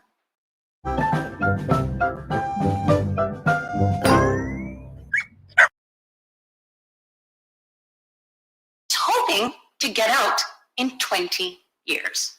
Mind you, he's already served 5 of it. So in 15 years, he is hoping to go free. And Dominique Barnum, not going to be the only one. Another witness that they are going to put on this witness stand and ask you to believe a man by the name of Abdul Robinson Sr., aka Blue. Now, Mr. Cooper got up here and told you that this man is Hakeem's father, his biological father, but the whole truth is, members of the jury, he's just Hakeem's DNA contributor. The truth is, he has 9 other children by 5 different women. Hey, man, Lil Durk better hire her, man. I ain't never heard no lawyer say no shit like that. She said that ain't her, that ain't that nigga father. She a motherfucking DNA contributor. I ain't never heard no motherfucking lawyer say that, nigga. She got Brown Steel and Drew Finley beat. Oh, my mama, bro, she got them beat. Whoever paid her, bro, hey, she cold. She cold, bro. She said that ain't his father. That's just his DNA contributor on everything. Let's cut that short, dude. You ain't my motherfucking father, nigga. You just nothing than my mama, nigga. I don't know you. Hey, shout out to that lawyer, though, man. Even though them niggas killed somebody, man, they need to go to jail if they did. I'm just entertaining, man. But the truth is, she cold, bro. I'm just listening to both sides of the story right now. We got to see what Blue say. Whatever Blue say, it happened. Women that we hurt 5 of it. So in 15 years, he is hoping to go free. And Dominique Barnell, not going to be the only one. Another witness that they stand and ask you to believe, a man by the name of Abdul Robinson Sr., aka Blue. Now, Mr. Cooper got up here and told you that this man is Hakeem's father, his biological father, but the whole truth is, members of the jury, he's just Hakeem's DNA contributor. The truth is, he has 9 other children by 5 different women that we know about. He has probably fathered a significant percentage of the men or women in Duval County. He was never involved in Hakeem's early life and only came around when Hakeem started to become a little recognized, a little famous with his music, and he started to make some real money. He actually tried to become Hakeem's manager. As you will learn in this trial, 2020, Hakeem was a local celebrity. He was a rap musician. And you're going to see that it was Blue is going to do what he's doing in this case. He uses people, and he was trying to use Hakeem. He is using the prosecutors in this case to get out of the 2 murder cases that we know that he have committed. He, just like Dominique Barnell, was caught red-handed in this case. He is the person that... Hey, man, I ain't gonna lie. The way she cooking, man, seems like the witnesses might be having some more murders. They finna fight after this shit. She cooking, goddammit. She like, hey, them other 2 murders that you was involved with, Blue, hey, she cleaning up on my mama. She handling business. Hey, she said you're gonna find out that he had something to do with 2 more murders. Goddammit, on everything. Don't play with us. Goddamn, you killed dude yesterday, goddammit. Little pit bull, goddammit. Hey, she throwing shots on my mama, bro. This what you call coming out swinging. Not that shit what Drew Finley doing. Oh yeah, my client, they said he did that. We're gonna prove that they're wrong. And I'm the billionaire celebrity lawyer. Like, get your goof ass out of here, man. Look, Dirk lawyer supposed to be ha. It was Dee Dee. It was Vonnie. It was Boogie. They killed the motherfucker over there by the gas pump. Uncle. Man, I love to see Drew do that. My client, Mr. Banks, had nothing to do with it. In fact, it was Dee Dee, Vonnie, and it was Jam. That's how I know that Drew real. Dominique Barnell called for help to pick him and Leroy Whitaker up after they had broken into Barbara Buckley's home. But what you're also going to hear, members of the jury, and what is most important, this is not the first time that Dominique Barner and Blue have done this. That's right. Dominique Barner and Blue are co-defendants in a completely separate homicide case. They're co-defendants in that case, and they're co-defendants in this case. And you're going to learn that Blue, this ain't his first time cooperating with law enforcement. He's done that before, so he has experience. He knows that when he is in trouble and he is caught, if I say what the government wants to hear, I get out. He's done it before, and he's going to do it again in this courtroom. And what's more troubling with Blue, members of the jury, in exchange for his testimony in this case, he is hoping to get 76 months. 76 months.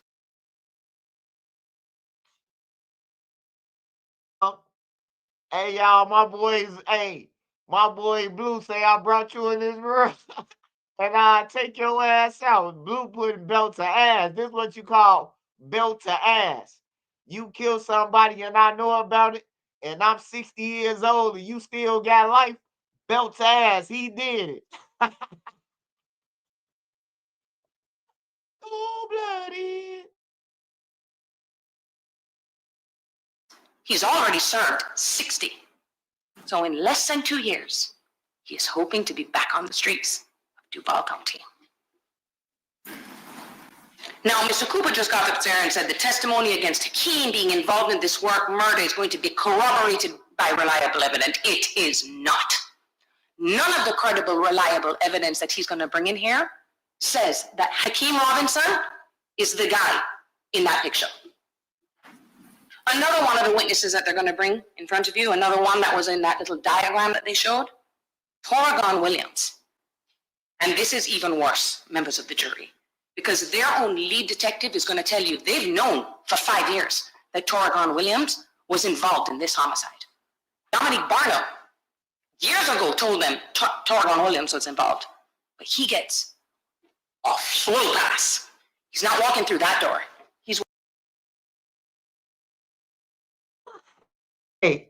Hey, man, I ain't gonna lie, man. This lady cold than a motherfucker, man.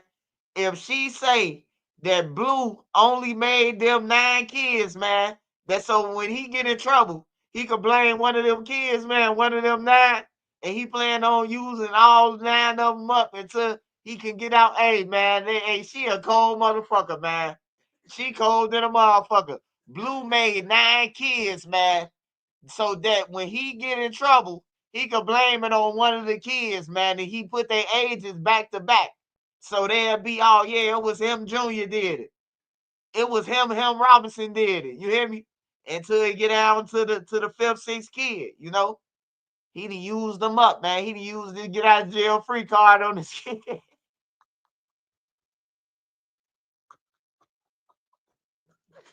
Hey, Blue ain't got to worry about just the ops. He got to worry about his son helping the ops whoop his ass, man. That's crazy. And you about to be in jail with your son, man. Now, I don't know how that works. I can see about Lil Ray, Lil Johnny, and even Moo-Wop them. Fuck it if you want to say that. You hear me? But I can't see me, my daddy, man. Or you know what I'm talking about? Or fuck it. We finna exchange murder wars. You kill somebody in 1956, nigga. Let's go. It's your turn. Oh, yeah, you killed that nigga in 1999. Oh, man, you killed that nigga in 1988. Remember? On the side of the crib, you told us to run. Nigga finna hide murder standoffs. Oh, you want to play with me? Remember that nigga you killed? Remember that nigga you, little Scotty and Barnes killed, nigga? Don't play with me. Don't play with me, I king. No, Blue got that little dope fiend in him. Walking through that door. Never been arrested, full-blown immunity for his testimony in this case. And you wonder, wait, why would that happen 5 years later? Well, that's because Torgon Williams last year got arrested for trafficking in meth. That's the first time he decided to come forward and go, hey, wait a second, I'm in trouble. Prosecutors, I think I have information that you might want. And by this time, members of the jury, 4 years have passed, and this case was plastered all over the internet for anyone to look up and see what they needed to find out about what they needed to say.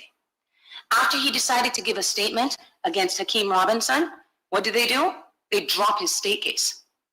Dismissed, no action. Then the federal government decided to pick up his case.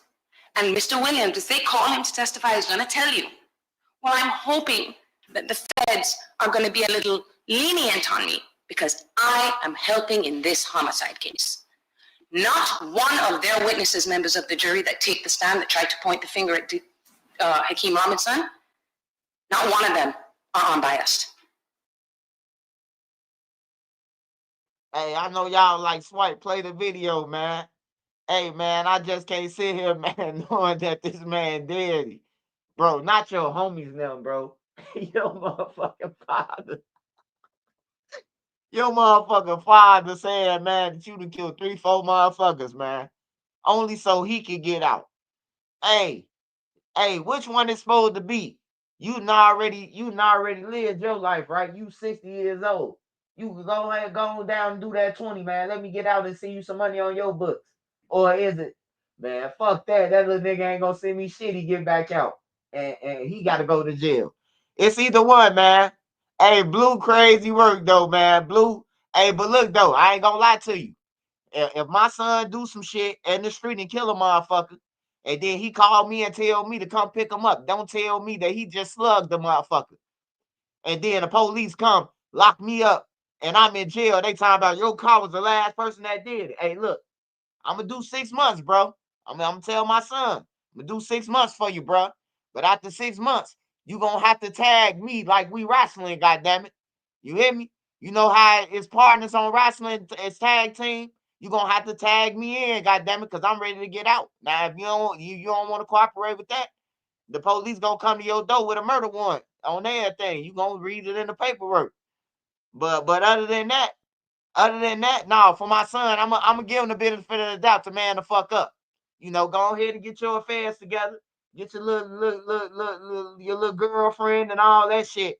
Because you're going to be in there for a long time, brother. I'm telling you, I'll give you 6 months. But after that 6 months, you talking about, Daddy, you can't just do, you just can't do the 30. Okay. See yo. I gave him my keys, man. He said he was going to Harold Chicken, man. He slid with little YN in there, man. Fuck it.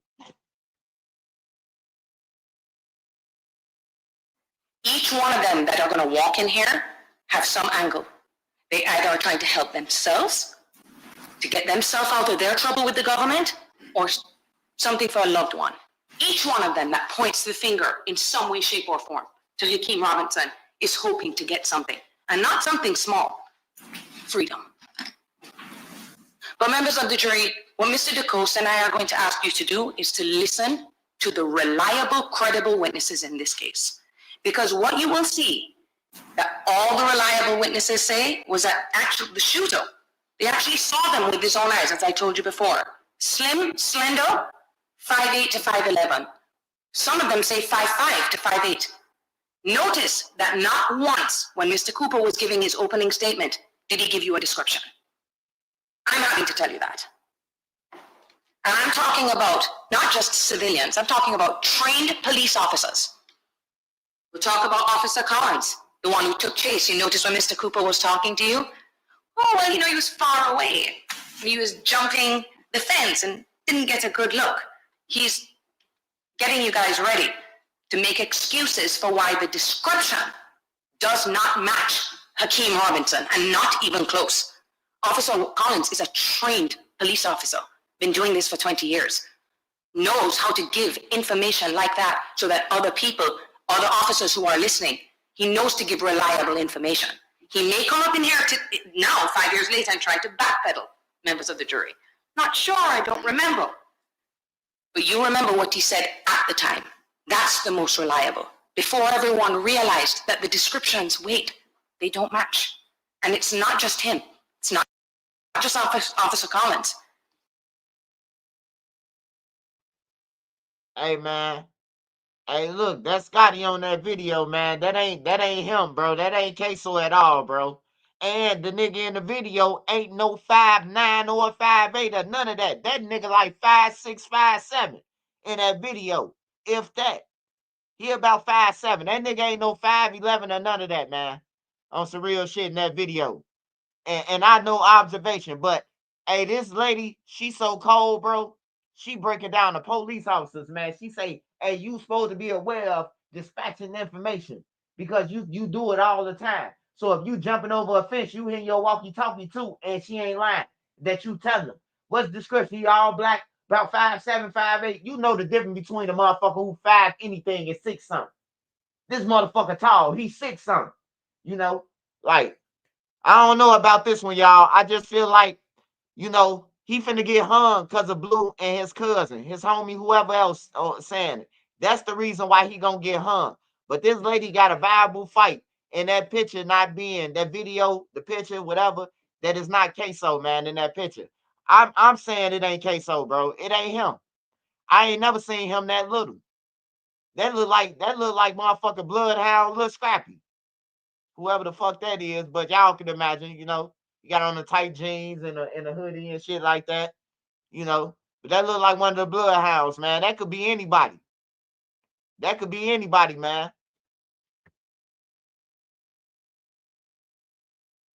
You're going to hear from Officer Graham, another one who saw the shooter in this case. You know what his description was? 21-year veteran with the Jacksonville Sheriff's Office, 5'8" to 5'10". Now, those are just the officers. Next, we're going to talk about the civilian witnesses. You're going to hear from Victor Cooper. Mr. Cooper mentioned him. He's the guy with the dash cam in his vehicle, the person that was probably the closest to the shooting, who, and he's right, by happenstance, just happened to have this video recording on his dash cam when this happened. But what did you not hear in the state's opening statement? Mr. Kruger gave a description. You want to know what that description was? 5'10" to 5'11", and he was thin. Clearly not Hakeem Robinson. Not the only one. Javaris Roberts, who worked in the Hibet Sports in that strip mall, described the shooter as 5'8" to 5'9", on the skinnier side. Then we've got Aber Ahmad, a woman who was in her garage having coffee in the morning, sees someone matching the shooter's description, jump a fence and walk right in front of her. She describes him as shorter than 6 feet. But the most important one, Renato Boston. If you recall when Mr. Cooper was talking, he mentioned that the shooter ran through some woods and came out on the other side, and that magically Natalie Gant was there to pick up the shooter because she knew where he was. He didn't mention what Renata Boston described the shooter to look at because she saw him come out of the woods. Slim build, 5'8" to 5'9", between 160 to 170 pounds. That is not even close to Hakeem Robinson. Multiple independent civilian witnesses, multiple police officers, all describing someone that could not possibly be Hakeem Robinson. And all their testimony, all of them, the ones whose testimony isn't bought with a promise of freedom, they're all consistent. It's clearly not him. The only eyewitnesses that will say that the shooter is Hakeem are the ones who have cut deals with the government. And they're not going to just present these eyewitnesses to you. As Mr. Cooper said, they're going to present all this other stuff, but take a close look at the details of what they present to you. Because not one piece of that evidence is going to be direct evidence that Hakeem Robinson is the shooter. Let's start with the cell phone evidence, because it's going to be a lot. All the records that they're going to produce to you, all the cell phone records that definitively show 100% Dominique Barner using his phone, Leroy Whitaker using his phone, Abdul Robinson Jr. using his phone, Abdul Robinson Sr. using his phone. All of them are communicating with each other. You know whose phone isn't being used? Or they don't have a record of being used at all? Hakeem Robinson. Mr. Cooper just got up here and told you that he's going to try to put a phone in the possession of Hakeem Robinson, a phone number that begins with 478. You know whose phone that's registered to? Abdul Robinson Sr., aka Blues, former dead best friend. That phone is registered to his father, not to him. And you're going to see that that phone the day before was pinging in the same place that his father was. They're going to try to make you think and connect that phone to Hakeem Robinson, and they will be unable. Hey, she's so motherfucking raw. She just flipped it on Blue saying, hey, look, that's your phone records in the area and Blue car in the area. She just flipped that shit on Blue. That's crazy, bro. She just flipped that shit. She breaking it down, bro. This the definition of a lawyer fighting for her client, bro. Like Brad Steele, bro. Like she fighting for him, bro. She fighting for. She know what she up against. Now that prosecutor, he was laying out the shit, but you know he was dragging on about too much shit. Like he was dragging on about it. And in this video, you will see the gray hoodie and the gray what's the name. That ain't Hakeem, man. I'm sorry. We've been watching Queso them in the Jacksonville. Like I've been seeing them on and off, like noticing their music and shit. Probably like 2020, yeah, 2020, 2019. He been the same size on everything. He been the same size, man. He ain't been no famous deck size or none of that shit.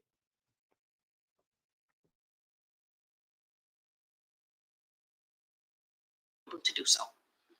Next up, fingerprints and DNA. They're going to try to present you with DNA and fingerprint evidence trying to put Hakeem in that car on that day. But members of the jury, their own expert will tell you, their experts are going to tell you, we have no idea when that DNA was left there or how. We have no idea how that fingerprint went or where it got there. All that proves to you, members of the jury, is Hakeem Robinson knows Leroy Whitaker. They're cousins. They hang out together. That's a fact that we're not disputing. And what did Mr. Cooper tell you? That DNA was found on a t-shirt that was in the car. It's not just Hakeem Robinson's DNA. The expert is going to tell you that it's mixed up with 3 other people that I don't know who it is that's on that shirt. Then they're going to tell you that, well, I'm going to tell you that the evidence will show that a man's DNA was found in that car.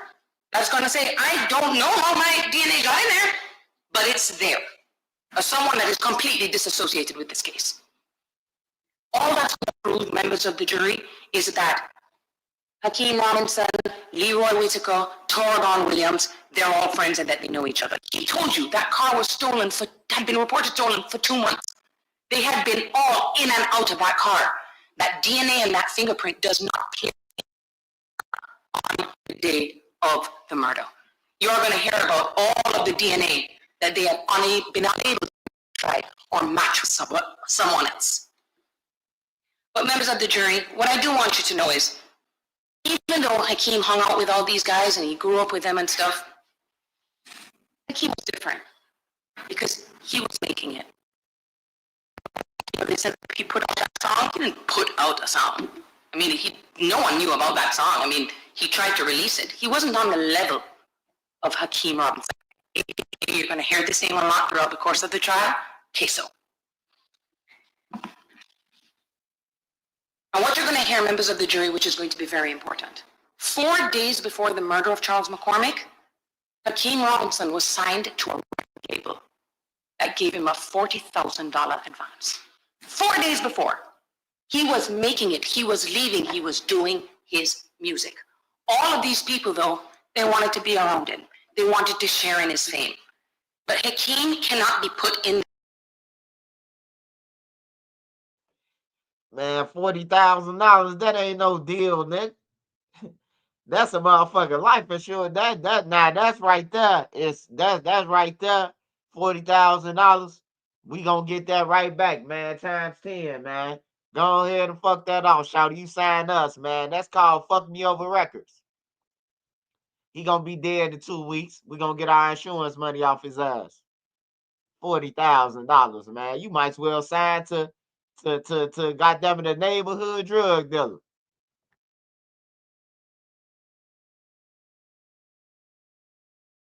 This just because he hung around. We are not a traditional cafe. We're completely unconventional. And my Wix website really has to capture the same magic. Hi, I'm Aaron. I'm the owner. With the wrong people and was friends with them. He is not responsible for what they did in their free time. And even the government, well, I thought the government would agree that you cannot convict someone by association. And that is true, members of the jury. Guilty by association has no place in this courtroom. Mr. Cooper also mentioned something about a social media post. But Members of the jury, when you view these pieces of evidence, please take them into context. He said it happened right after he made this post, 7 days after he made this post, okay? And it's all assumption and speculation with the phrase that he used. He is trying to say that that is somehow a confession. That post didn't say, hey, I killed Charles McCormick. He's going to ask you to imply that when he mentioned that had something to do with the murder that happened before that he had nothing to do with. But members of the jury, what we are going to ask, and this is what I'm just going to ask, we are at the beginning of this case. You haven't heard any of the evidence or seen any of the evidence yet. All I ask of you, each of you, is to please just pay close attention and really listen. Because when you strip away all the evidence that isn't either bought with money or the promise of freedom, the truth is going to be staring you right in your face. Focus on the credible, reliable, unbiased testimony from the witnesses, coupled with what you can see right in front of them. More importantly, your common sense. Because that is what you will need to see the truth in this case, because it is not him, members of the jury. Mr. Cooper talked about the fact that this case is going to be a puzzle and that you'll be able to see a picture at the end. But I'm going to tell you this, members of the jury. If one piece of that puzzle doesn't fit, it is not guilty. Do not shave the pieces of those puzzles to try to force it to fit. Because when you look, you are going to see the description does not match Hakeem Robinson, not even close. Now, members of the jury, there is a reason why the framers of the Constitution, this country's Constitution, ensured that the government would not have too much control over the freedom of the citizens they are meant to protect. And that was by giving the final word, not to the court, not to the state, but to you. People are innately flawed in that they sometimes can't see the truth when it's staring them right in front of their face, or they can't admit it when they've made a mistake. You are 12 members of this community, 15 members of this community, who have promised to look at this case through fresh eyes. That is all we beg of you, to objectively look at the evidence that is presented to you in this case. Because when you listen to all the credible, reliable evidence in this case, it's only going to prove to you one thing. Hakeem Robinson is innocent. Find him not guilty. Thank you. More boxes, more options. Grainger has over 7. Hey, smash that like button, man. Smash that like button. I ain't gonna lie, bro. I ain't gonna lie. Hey, she coming with the come on, man. You gotta come with the come on. That lady is one of the coldest lawyers that I seen in my life. First of all, I just want to say again, and y'all can get in the comments, that ain't Ksoo in that picture. So if they going off that picture, if that's what the prosecution going off, that's Ksoo, that ain't Ksoo, man. That ain't Ksoo, man. And it looked like they brought the witnesses, you know, how it looked. But that ain't Ksoo in that picture, man. That ain't Ksoo, and that dude ain't 5'11" in that picture or 5'9" in that picture. That motherfucker look like he 5'6" or 5'7" or something like that. But yeah, man. Shout out to old girl. She just stepped on it, bro. And she threw everybody up under the bus. I don't know if y'all heard her. Y'all probably was laughing too loud. But she threw everybody up under the bus. She threw everybody up under the bus that tried to throw Ksoo up under the bus. And she said that she told about other murders. You know what I'm talking about? So, no, man. This trial, brother. This opening statements, man. All right, let's see what they got today. She just went crazy, though. I ain't gonna lie. She just went crazy as fuck. She just went ape shit. We ain't seen nobody do that since, like, Brian Steele. Brian Steele did it for Thug. He was willing to go to jail, you know, to protect Thug. So, all right, we're going to go to day 2, murder trial.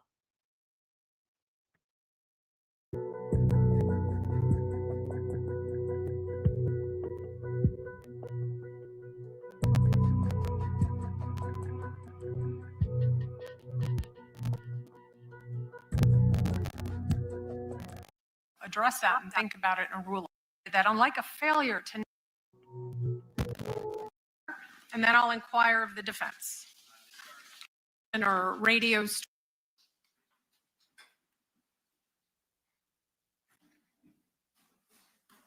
Yeah.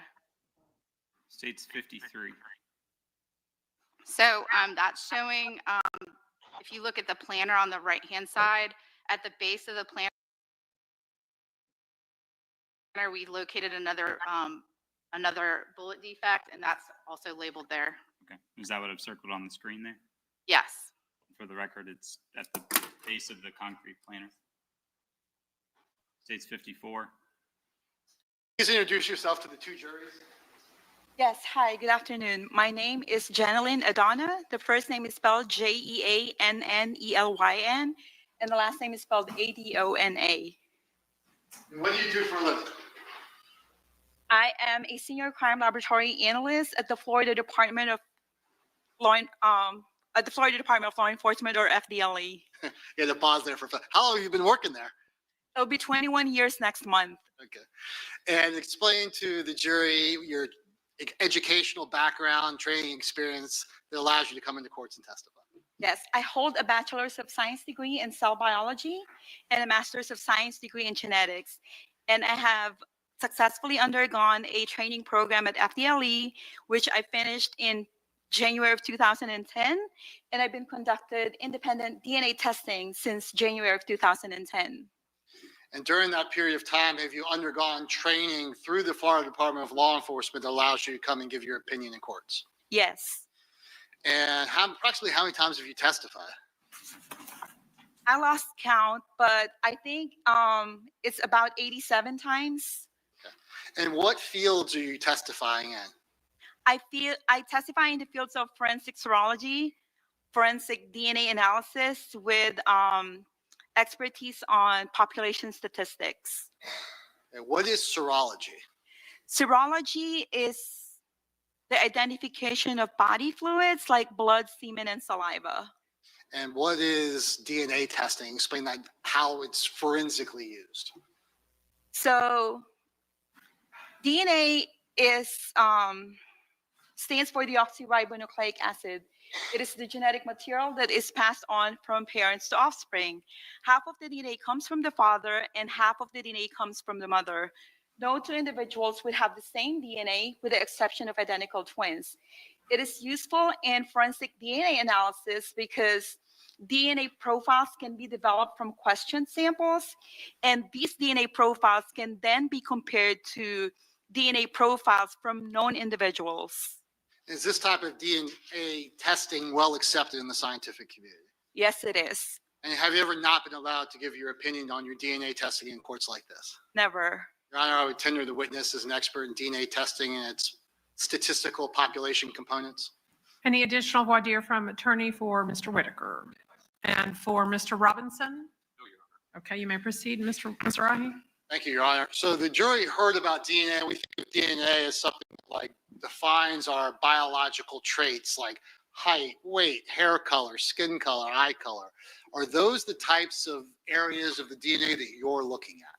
No, the DNA areas that I'm looking at doesn't code for any trait that are visible. And I think sometimes it's commonly referred to as junk parts of the DNA. Yes. Is that because we don't really know exactly what it does?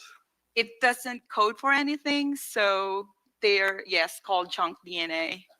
But the science is not junk. It's not. And it's in the course of your training experience, other than identical twins, do any two people have the same DNA profile? No. And the areas of the DNA molecule that we're looking at, are they different among different people? Yes. So most of our DNA are the same because it codes for like our two eyes, nose, ears, and all the other bodily functions. But the areas that I am looking at, they are different among individuals. And that's why we are looking at the small segment of the DNA that are different among individuals. And during the course of your training experience, do you continue with education that allows you to continue to be up to date on the latest expertise? Yes, we routinely conduct journal clubs at work, and I also attend DNA conferences once a year. Does the lab go through the FDLE lab that you work at? Does it go through proficiency and testing to make sure it's accredited, things like that? Yes. So, during the course of your testimony today, did you ensure that all the safety protocols of your lab were followed and adhered to? Yes, I did. So have you had the opportunity to review your 2020 530 file? Yes. And if you ever need to refer to it, just let us know. That's perfectly okay. All right. Did you receive a lot of information and evidence related to Barbara and David Buckley? I did. Now, obviously, you're not at the scene collecting all this evidence, so you're relying upon law enforcement to provide you the information on the packages. Correct. And then you put in your report what the law enforcement officers have done. Yes. You can't testify as to how they did it or anything like that. Correct. How are you able to testify to this jury that once FDLE gets the item, that item is forensically secure? In other words, you put it into a vault to make sure the seals are done and all that. Explain that to the jury. So FDLE has an evidence intake section where the items of evidence that are submitted by contributors, the police departments and sheriff's offices are submitted to FDLE. So every case gets assigned a unique FDLE case number, and every item associated with that case gets a unique FDLE item number. Once these pieces of evidence are entered into the system, they are placed in a secure vault that only few members of FDLE personnel are allowed to have access to. And until I request the transfer of custody of those items to myself from the crime laboratory technicians, they remain secure in the vault. And the jury is kind of, I think, from a distance, seeing things like evidence tape and signatures and things like that. Why is that important? It is important so that I would be able to know if my seal has been broken into or tampered with after I'm done with my analysis. Was there any indication in any of your work that the items had been tampered with? Not with the previous cases that I've testified to where evidence were shown to me. So I want to go and explain a little bit about what you did there. Lucky for us, the two main items I want you to look at are sitting right to your left. Do you see both a pajama bottom and a pajama shirt? I see a pajama bottom and yes, a pajama shirt. The pajama shirt is 244 and the bottoms are 245. So we're just going to refer to them as bottoms and tops. Okay. And you previously looked at those items and identified them as the items that you worked in this case. Yes. And I think you could probably see we might as well do it. You can see the bags that are in here that have your identifiable information. Yes.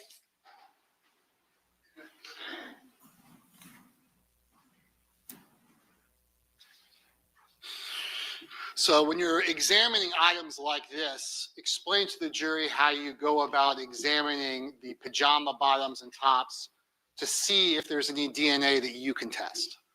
So for these particular pieces of evidence,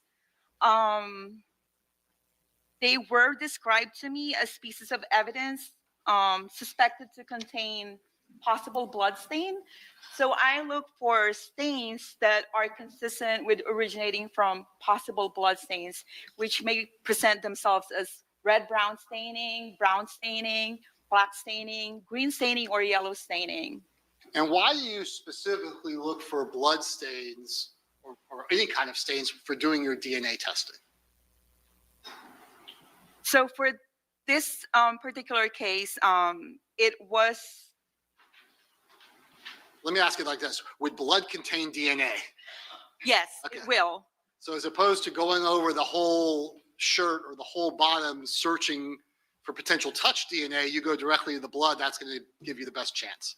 Yes. And also it was on the case tracking form that possible blood was located on the victim's clothing. Okay. And did you do a test to see if there was any presumptive blood on those items? I did. What was the results of that? If you need to refer to your, go ahead. I'm sorry. The pajama top and pajama bottoms both gave chemical indications for the presence of blood. So when that happens, does that target where you're going to do your DNA testing? Yes, so the same area that gave chemical indications for the presence of blood would be the same areas I will take samples to proceed to DNA testing. And did you do that? I did. Now, before we get into the results of those, it's important that the jury understands the concept of an intimate sample and what does that mean for your testing? How do you take that into account?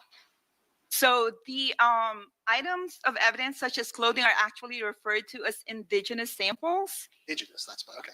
And which means that the person wearing the items, we can expect their DNA to be perfect, not be unusual. And I can use that person's DNA sample present on the item DNA to be able to determine if there's any DNA foreign to belonging to that person wearing the pajama top or pajama bottoms. Did you actually receive dome, buckle? Is it buccal or buckle? I say buccal, but I think most people nowadays say buckle. Okay. I'm not saying. So that's going to be State's Exhibit 15, which is going to be your number 2. Is that going to be Ms. Buckley's known buckles? Yes. Did you use that to parse out her indigenous DNA from her pajamas? I did. So in parsing out Ms. Buckley's, did you also have her husband, or purported to be her husband, David Buckley's buckle swab? Yes. And was he excluded as a possible contributor? He was. Did you find DNA that was male that was foreign to Ms. Buckley? I did. And did you find it on both items? I did. So was it a mixture of Miss Buckley?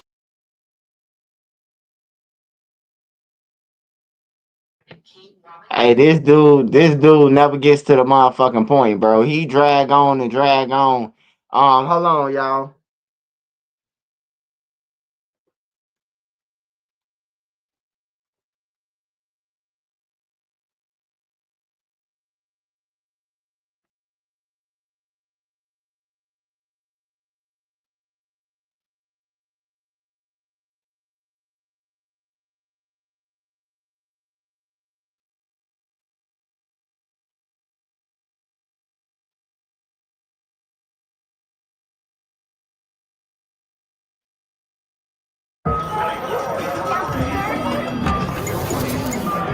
Travel can be a nightmare.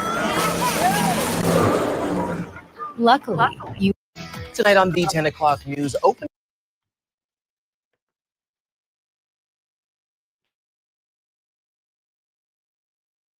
And his cousin, 24-year-old co-defendant, Leroy Whitaker. Both are facing murder and gun charges in the 2020 shooting death of a 23-year-old Charles Melo Bucks McCormick Jr. This case has drawn national attention and stirred deep tensions in Jacksonville's rap and gang communities. News4Jax reporter Ariel Schiller was in the courtroom this afternoon as opening statements were read. She's live outside. For the first time, we're now hearing from witnesses in court as the Jacksonville rapper known as Ksoo stands trial for murder. That rapper, whose real name is and co-defendant Leroy Whitaker Jr. The two men are accused in the deadly shooting of Charles McCormick. News4Jax reporter Brianna Brownlee joining us live from the courthouse, where prosecutors, Brianna, called 3 key witnesses today. Yes, it wasn't a first day of testimony as the state called several witnesses who said they saw the shooter. However, the defense, if the description matches their client. Girl, where's Charles? Was it Charles? It was a frantic call for help made as bullets tore through a Jacksonville shopping center. They shot Charles McCormick. The caller, who can't be identified, told the court Charles, also known as Lil Buck, had just left her job after being hired. Despite the moment of chaos, the caller caught a glimpse of the alleged shooter. He has a black mask on. He's on a skull cap. He's running across the parking lot. I see that vehicle just pop out and it's gunning it. Minutes later, off-duty JSO officer Collins, another state witness, testified he saw a on speed away from the scene. He followed a car later, identifying a man in all black getting out and possibly holding a rifle. But the defense says neither witness could actually see the shooter's face and questions their descriptions. Hey, yeah, y'all. That ain't Ksoo. That ain't Ksoo. I'm finna try to find this video of this guy. What's this? He the first witness. He would be the first witness in Ksoo trial. They got this shit all over.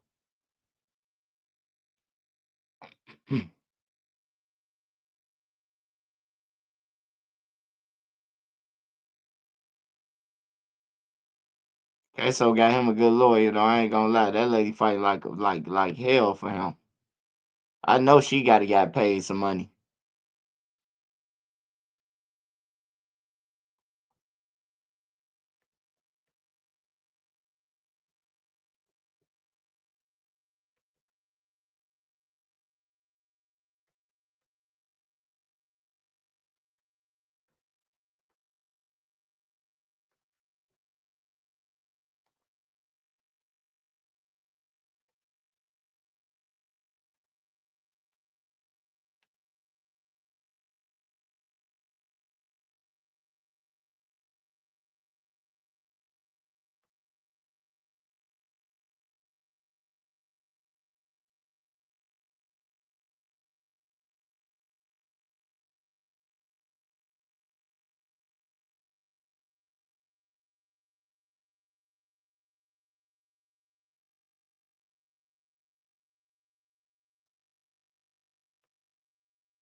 In addition to processing the home of Ms. Buckley, Detective, you were asked to process the crashed vehicle that was somewhat nearby.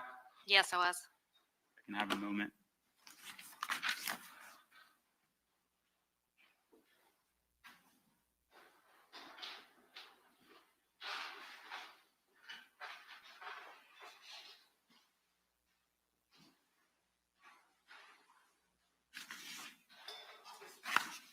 Showing you State's Exhibit 73. What is State's Exhibit 73? Do you see that on your screen? Yes. What do we see in this photograph? So this is the numeric of the residence the vehicle was located. State 74. Just an overall photograph of the area where the vehicle is located. State 75. Again, an overall photograph. State 76. This would be an overall photograph of the vehicle as we found it. State 77. Overall photograph of the vehicle and the damage. State 78.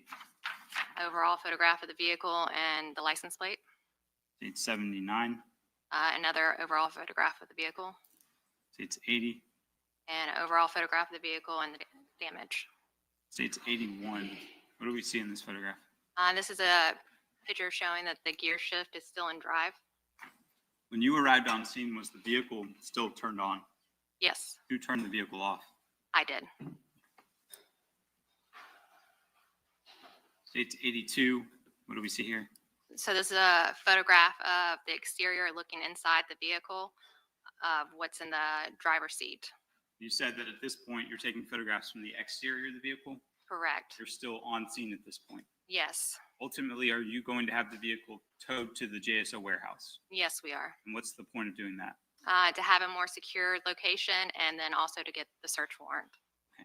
When you move a vehicle from one scene to the warehouse, is there something you do to secure the vehicle to make sure that it's not tampered with? Yeah, so we seal the vehicle, all points of entry, with evidence tape with our names, the date, and the report number. All right, so State's 83.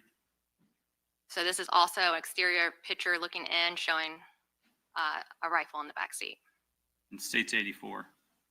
We've now moved to the warehouse. Yes, so this is our warehouse, just showing an overall picture, trying to document that the seals are still placed. And I'm circling kind of in the middle of the screen, a blue sticker on the hood of the car. Is that what you're referencing? Yes. Were any of the seals tampered with? No. Say it's 85. Again, to show the seals were still in place. Say it's 86. This would be an overall photograph of us, of the interior of the vehicle. Say it's 87. Overall photograph of what we found in the driver's seat. Say it's 88. What is that? It was a white t-shirt. Say it's 89. And this is to show the make and size of the t-shirt. This is the one that's in the front seat. I'm not sure which one this is. Say it's 90. This would just to show overall photograph of the glove box area in the center console. And ultimately, you're taking your photographs in series. Yes. Say it's 91.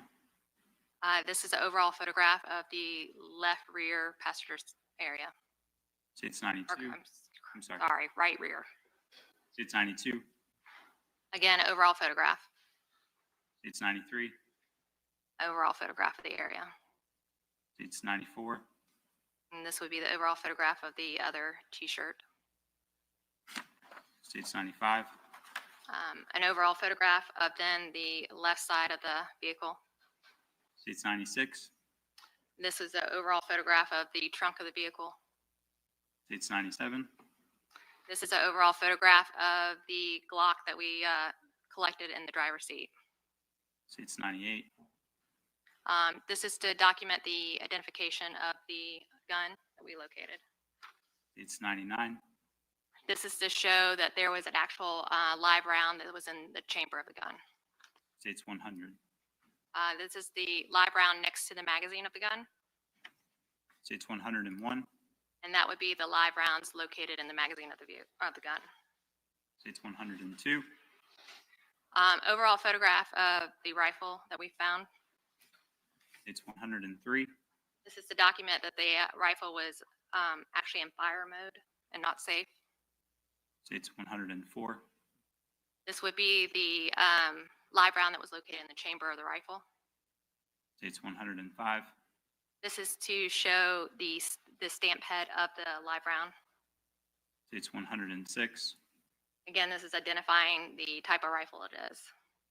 And say it's 107. And these are the live rounds that were located in the magazine of the rifle. In addition to photographing and collecting evidence from inside the vehicle, do you also take swabs of the compartments of the vehicle? Correct. Can you explain how that's done? So it's the same process. We take a sterile swab and we hydrate it with distilled water, and we break down the vehicle in 4 compartments. Those 4 compartments would be the driver's side, the left rear side, the front passenger side, and the right rear passenger side. And how do you divide up the passenger side from the driver's side? So we tend to swab, for example, the driver's side, we swab areas that are common for a driver to touch, such as steering wheel, gear shift, door handle, those type of areas. That also include the center console of the vehicle. Yeah, so we would split those in half and do one side here and then one side on the other side. Understood. If I can have a moment.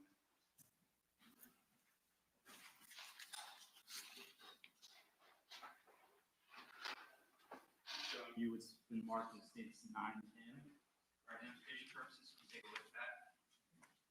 Yes, What is that item? it would be a touch DNA swab of the driver's compartment. This is the one that you performed and just explained? Yes. At this time, the state will move into evidence and watch states 9M as states 121. Any objection from Defendant Whitaker? Any objection from Defendant Robinson? All right, the 9M shall be moved into evidence as State's Exhibit 221.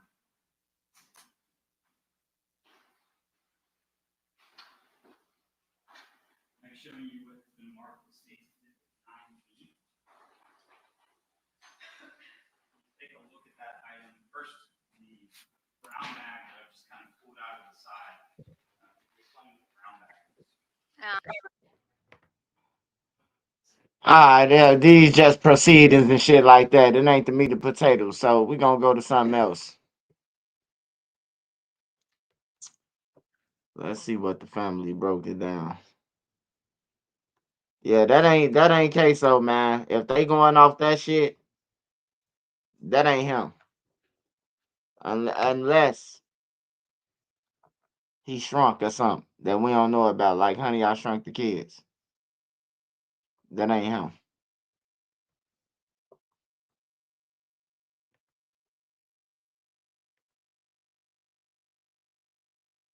Same old phone?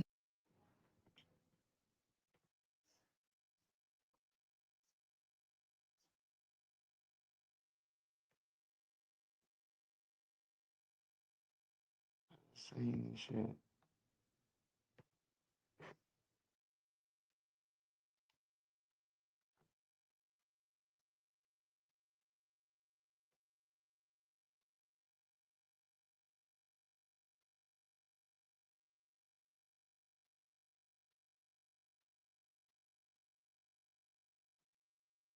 Fuck. And tonight, rapper Glorilla is facing charges in Forsyth County after she was arrested this week. But the sheriff's office says it all started after 3 people broke into her home. The Forsyth County Sheriff's Office says deputies responded to her home Saturday for reports of a burglary. They say that 3 suspects were in the process of stealing when someone inside shot at them. Well, the sheriff's office says that the suspects left and they were not located after an extensive search. Well, the sheriff's office says while deputies were there, they smelled marijuana, and then they got a search warrant from the home, and authorities said that a significant amount of marijuana was discovered inside the closet of the master bedroom. Well, the rapper, whose real name is Gloria Woods, she was not home during the burglary or this search, and she was charged with felony possession of marijuana and possession of a Schedule I controlled substance. Well, on Tuesday, Woods turned herself in and was released on that same day on a $22,000 bond. Well, the investigation into the burglary continues. No suspects have been arrested. And the rapper's attorney says that Woods' family, they were staying there when this burglary happened. They called law enforcement for that crime, not expecting a search warrant to be issued. They also say that Woods is a victim here, not a suspect.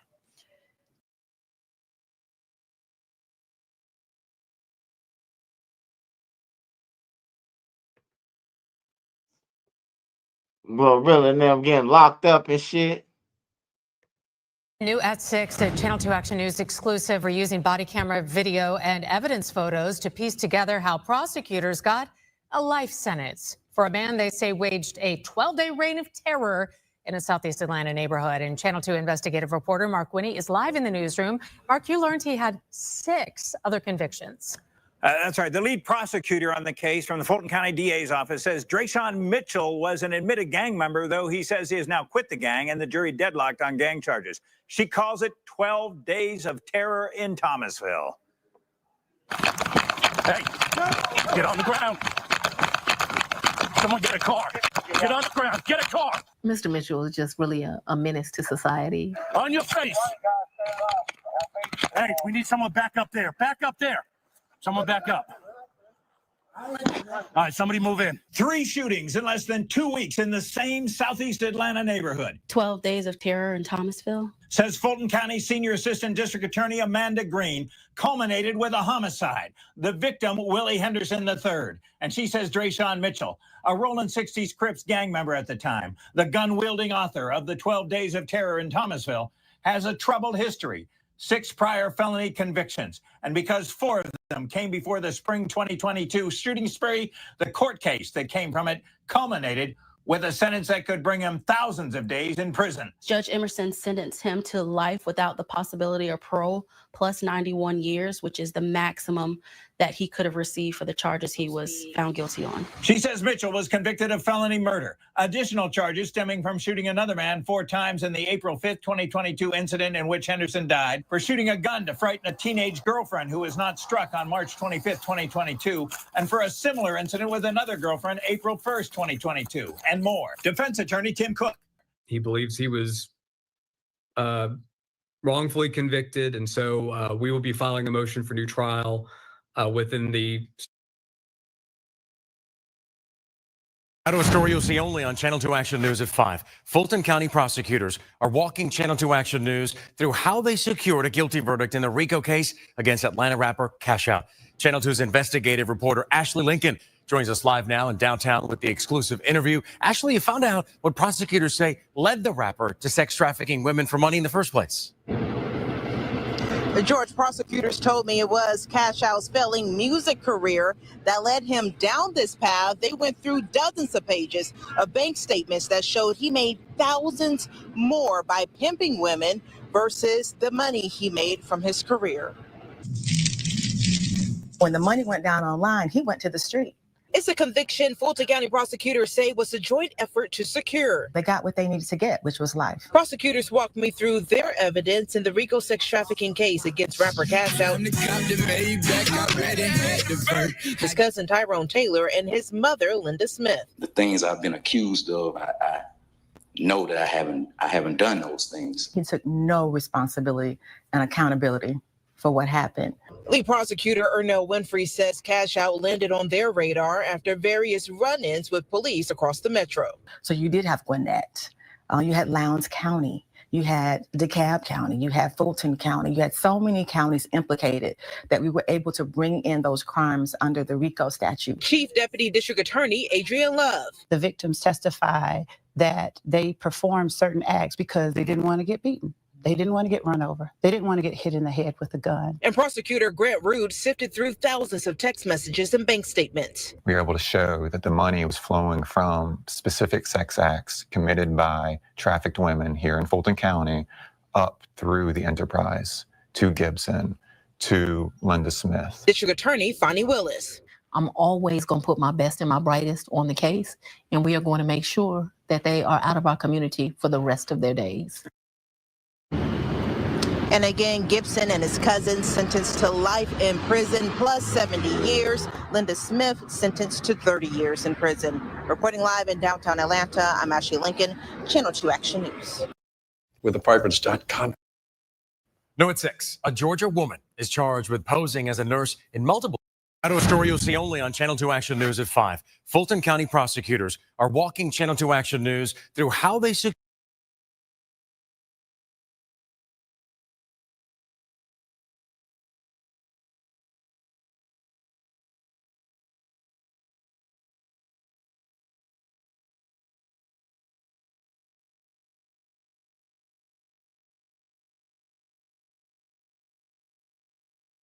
While a Channel 2 Action News exclusive right now, we've obtained a recording alleged to be an attorney telling a wanted man how to dispose of evidence. That attorney is now facing charges. Channel 2 investigative reporter Mark Winnie live now at the Fulton County Courthouse. And Mark, that recording appears to be key evidence in this case. Yeah, after we learned of the indictment of Nicole Fagan, we began digging into other documents, and we found out about the apparent existence of a recorded conversation. We made an open records request for it. We got it. We're going to bring a section of that recording to you, but we begin our report with Fulton County District Attorney Fonnie Willis. Lawyers are given trust. They take an oath, just like a law enforcement officer takes an oath. And we're held accountable like every other citizen, so we cannot commit crimes. Since she's an attorney, one might expect to find Nicole Fagan's name on lots of legal documents, but Monday she wound up in an indictment as a defendant, accused of violation of the Street Gang Terrorism and Prevention Act, criminal solicitation, giving methamphetamine, oxycodone, and marijuana to a Fulton County jail inmate, and more. But we also found her name in an October 2024 court order by Judge Scott McAfee that indicates there was allegedly a call on March 24th, 2023 by Ms. Fagan to a man who at the time had active warrants. Through that court order, we learned the phone call had been made a court exhibit, which we knew made it a public record we then requested. And here is just some of what we heard when we got it. But even this phone got to go. Everything has to be brand new by tomorrow for you. I just want to buy the physical phone and physical phones, but I also mean getting rid of. That date, March 24, 2023, matches the date in the new Fagan indictment, an account that alleges she solicited a 4PF gang member that was a fugitive in a 4PF gang murder case to get rid of his phone with the intent to obstruct the prosecution of another man we are told was her client. Fulton County District Attorney Fonnie Willis. And I think that lay people understand that as a citizen, it doesn't matter if you're a lawyer, it doesn't matter who you are, you cannot ask another person to tamper with evidence in any way. A statement we received Monday says this indictment is a travesty. Nicole Fagan is a fierce trial attorney and well respected amongst her peers. These charges stem from activities alleged to have occurred 2.5 years ago during the YSL trial, for which Ms. Fagan was a zealous advocate for her client. No more. We look forward to fighting these false allegations. Drew Findling, Marissa Goldberg, Findling Law Firm, attorneys for Nicole Fagan. An indictment is nothing but a charging document. We will have to prove these charges beyond a reasonable doubt. But what this indictment lays out is someone bringing in contraband to the jail. Contraband is a variety of things. It is drugs and it's cash. Now, the man alleged to be involved in that phone call, mentioned in the court order, documents indicate that he pled guilty ultimately to gang charges, voluntary manslaughter, and a firearm charge. Reporting live outside the Fulton County Courthouse, Mark Winnie, Channel 2 Action News.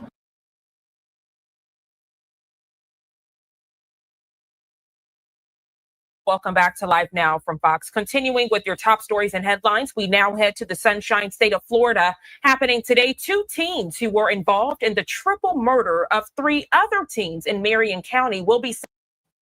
Welcome back into Fox 35 News Plus. Want to get you back inside the courtroom in Marion County where the sentencing hearing for Taj Bruton is underway. That's his defense attorney speaking now. We just heard from prosecutors arguing why they believe he should be sentenced to life in prison. Let's go ahead and listen in to his defense attorney.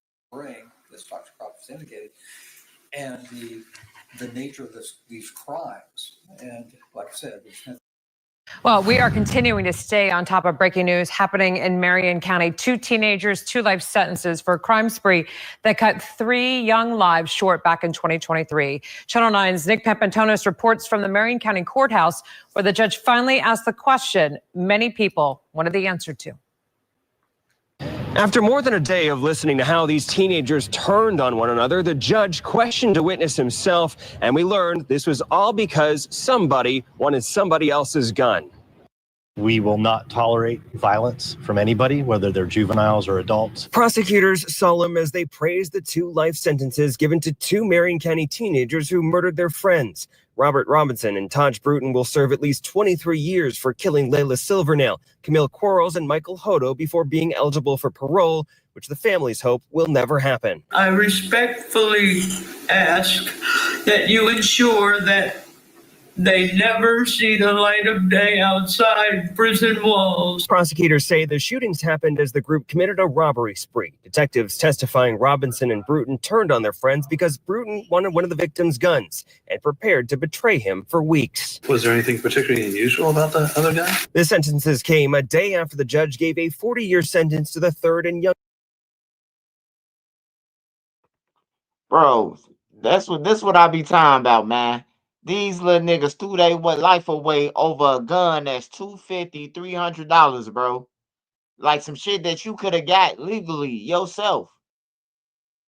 This shit crazy, man. They threw their motherfucking life away, man. For a gun. Cause he wanted the gun. That motherfucker, I could see if the gun was motherfucking some Jetson type shit. You can squeeze the trigger and be upstairs and with Jesus. God damn it, I could see if you could do that. Man, look at this gun, man. I could squeeze it, man. It don't shoot out bullets. It take you upstairs to Jesus, man. Holler at him. Want to go? This shit crazy, man. Youngest defendant, Christopher Atkins, who was 12 at the time. He and Robinson's family say both have a chance of being rehabilitated. With the right structure, guidance, and accountability, I believe he can make something of his life again. I made bad choices. It ain't no excuses for my choices. I'm not gonna make excuses for it or blame anybody but myself. I just want to apologize. At this point, the earliest any of the 3 could be eligible for parole is 2048. In Ocala, Nick Papantonis, Channel 9 Eyewitness News. can't help it if I'm popping, see them watch like. Welcome back to Live Now from Fox. Continuing with your top stories and headlines, we now head to the Sunshine State of Florida. Happening today, 2 teens who were involved in the triple murder of 3 other teens in Marion County will be sentenced. Detectives say the 3 teens were all involved in low-level gang activity. The triple murder happening back in 2023. We want to check in now with Fox 35 Orlando's Amanda McKenzie. She joins us live from the Marion County Courthouse. Amanda, good morning. We're learning 1 teen was sentenced yesterday. That's right. And the judge said in his 35-year career that he had never seen a 12-year-old charged with homicide. Christopher Atkins was sentenced yesterday. He's now 15 years old and was given the minimum sentence after pleading guilty. He will spend the next 40 years in jail, convicted of homicide, armed robbery, tampering with evidence, and a separate battery committed while in jail. The teen spoke in court right before he was sentenced. I think like it's just y'all think I'm bad. I'm not. I promise you I'm not. I promise you give me another chance. I promise you gonna see what I'm talking about. Like I promise you. I bet you gonna see me on that TV doing good. Families of the 3 victims, Layla Silvernail, Camille Quarles, and Michael Hodo, were all in the courtroom, all crying, cursing, and asking for the maximum penalty for Christopher Atkins, who was 12 years old when he shot and killed 16-year-old Camille Quarles. The triple murder happened on March 30th, 2023, when 6 kids were riding in a car together. There was an alleged plan to rob a 16-year-old at gunpoint. Atkins says Taj Bruton, for reasons that are not clear, shot Michael Hodo. Then Robert Robinson shot Layla Silvernail, which led to her car crashing. When they got out, Atkins says Robertson threatened to kill him and his family if he didn't shoot Camille Quarles. He did, and then says Robertson shot her and again in killing her. Atkins has a month to appeal his 40-year sentence. As for the other 2 teens that are co-defendants in this case, Bruton is scheduled to be sentenced today at 9 a.m. and Robinson at 1:30 p.m. Reporting live from the Marion County Courthouse, Amanda McKenzie, back to you. All right, Amanda, thank you so much for that detailed timeline. You and your team have a great rest of your day.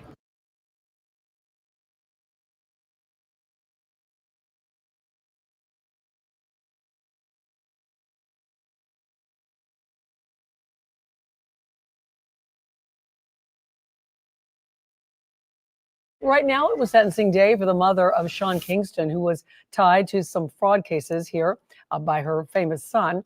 Local 10's Sanella Sabovic is joining us live from the courthouse in Fort Lauderdale with what was handed down. Sanella. Well, Christy, a federal judge sentenced Kingston's mother, Janice Turner, to 60 months in federal prison. And before that sentence was handed down, she did address the court with tears in her eyes, saying that she was sorry and she asked the judge for mercy for her and her son. Somebody call 911. It's sentencing day for singer Sean Kingston's mother, Janice Turner. Federal Judge David Leibowitz ordered that she spends the next 5 years in federal prison, followed by 3 years of probation. Anything about the charges? 4 months ago, a jury found Turner and her son, whose real name is Keyshawn Anderson, guilty of 1 count of conspiracy to commit wire fraud and 4 counts of wire fraud for their scheme to defraud luxury merchandise vendors over $1 million. Her attorney, Humberto Dominguez, fought for a lesser sentence. So we have mixed feelings on it. We won on some points, and we obviously lost on other points, all of which will be obviously handled on appeal. Overall, you know, the judge tried to do what was right, what was fair. Turner appeared for her sentencing hearing shackled in a red jumpsuit. She addressed the judge, saying through tears that she was sorry and that she was trying to keep her son afloat.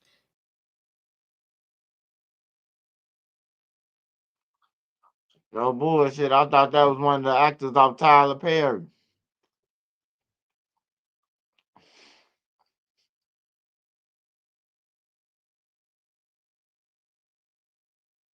She begged the judge have mercy on them. While Kingston didn't appear in court today, he did write a letter to the judge. Dominguez tells us what's in it. She's been a great mom, that she's a loving, caring person, just like I said, to, you know, asking the judge to factor in his, you know, her age and her medical conditions. Prosecutors presented additional evidence into record where it was uncovered during a special agent's testimony. There were 17 additional victims. That agent said she spoke to those victims and they received fake wire receipts for various luxury goods like jewelry and cars. Some got paid, others didn't. Turner was also ordered to pay victims back. Prosecutors called her a thief and detailed prior convictions, while Dominguez says she got in trouble simply for helping her son. She's a really caring person. She's helped a lot of people in her life.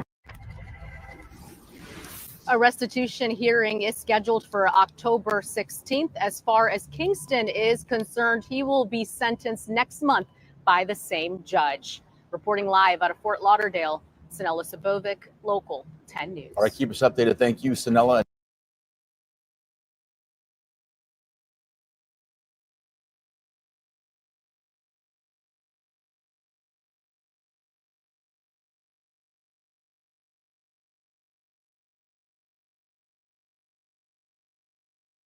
Well, we begin tonight in Atlanta, where a beloved youth football coach was shot and killed earlier today in a townhome off Schuyler Way. Good evening, and thank you for joining us. I'm Russ Spencer. I'm Courtney Bryant. Police say they got the call around 2:30 this afternoon. Family has identified the victim as 33-year-old Aaron Hines.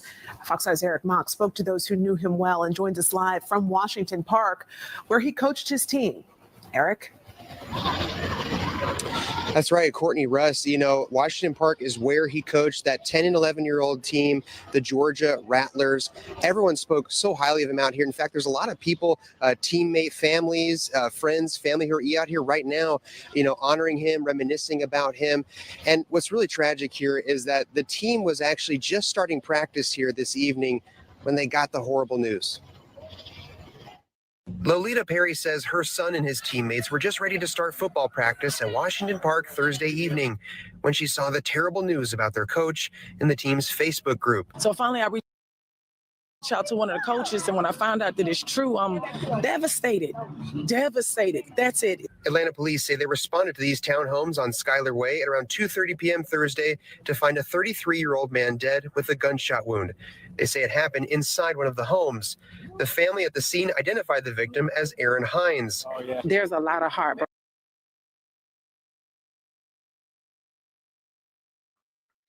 Motherfuckers getting killed in their homes, man. That's crazy. That's crazy, crazy work.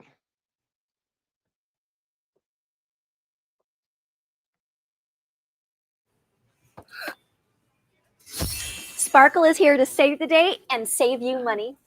See, it's just right. New details about a double homicide over the weekend. Prosecutors say two brothers, Taylor and Byron Garrett, were both shot dead, but the prosecutor's office is only filing charges for one of their deaths. KCTV5's Ryan Hennessy joins us live near the gas station where this happened, near Truman and Brooklyn Avenue. Ryan? Yeah, so right behind me on Sunday afternoon is when Emmanuel Hernandez pulled up at one of the gas pumps. According to a probable cause statement, which we just received today, it shows that one of the Garrett brothers ended up getting into a fight with Hernandez and hitting him outside this gas station. This was the scene shortly after the shooting. Friends and family of Taylor and Byron Garrett waiting hours for answers. Investigators say surveillance video from inside the store showed the tension continued into the gas station line. We've requested a copy of that surveillance video, but it likely will not be released by the prosecutor since this is an open investigation. In that video, police say the same Garrett brother allegedly struck Hernandez in the face again. That's when police say Hernandez pulled out a gun and opened fire. Both brothers ran, but according to a transcript of the surveillance video, Hernandez fired several more shots at them, followed them, and shot them while they were on the ground. Afterwards, he then hit one of the brothers in the face with his gun. In the court documents, Hernandez told police both brothers hit him. The transcript of that surveillance video showed that police believe only one of the two men ever struck him. Jackson County Prosecutor Melissa Johnson announced charges of involuntary manslaughter and armed criminal action against Hernandez. Quote, the charges stem from the death of one of the victims. Hold on. This guy gotta be orange. This guy gotta be orange who did the shooting. Cause they struck him, and then one shot is self-defense.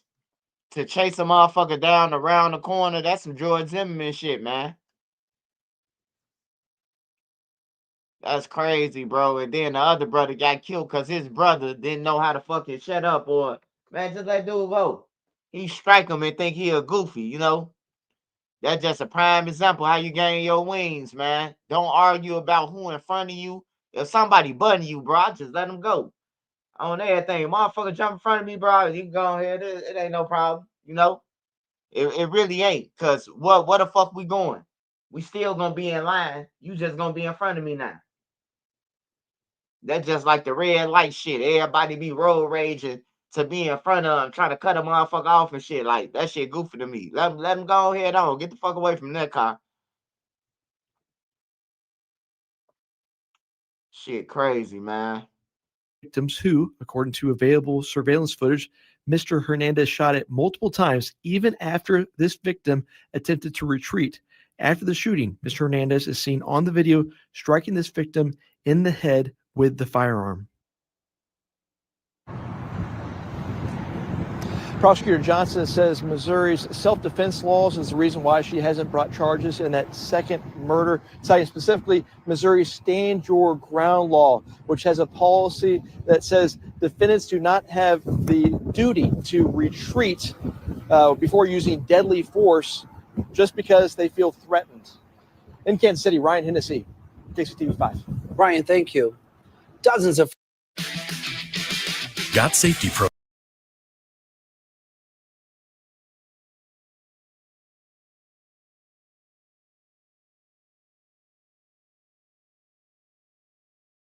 Meantime, a 22-year-old is now facing charges accused of killing his grandparents in a Brevard County neighborhood and hurting their 25-year-old neighbor. So we've been following this developing story since sunrise. It happened on Milwaukee Avenue at Washington Street. West 2's Brevard County reporter Megan Moriarty has been at the scene in West Melbourne all day. Megan. I want to say this to all the grandparents out there. I meant to say this on the news. You are not entitled to take care of no motherfucking kids that ain't yours. Don't get killed trying to say these motherfuckers are demons. These ain't the same grandkids. These ain't the same grandkids, man, that the grandmas had, man. I'm telling you, these motherfuckers are demonic. You tell them, hey, look, you can get these motherfuckers a couple dollars next time when they come back, and you be like, nah, I just gave you motherfucking $50. I ain't got nothing. They planning on, hey, we could rob my grandma. I seen her with $500 and all hundreds. You hear me? I'm telling you, man, like they evil, bro. They evil than a motherfucker. This nigga that killed his grandparents. Hey, but you ain't got to take care of them, man. If they parents ain't take care of them, man, hey, look. Only thing you could do, you could come and visit, but you got to leave, goddammit. Don't even let them stay in your house. They gonna kill you.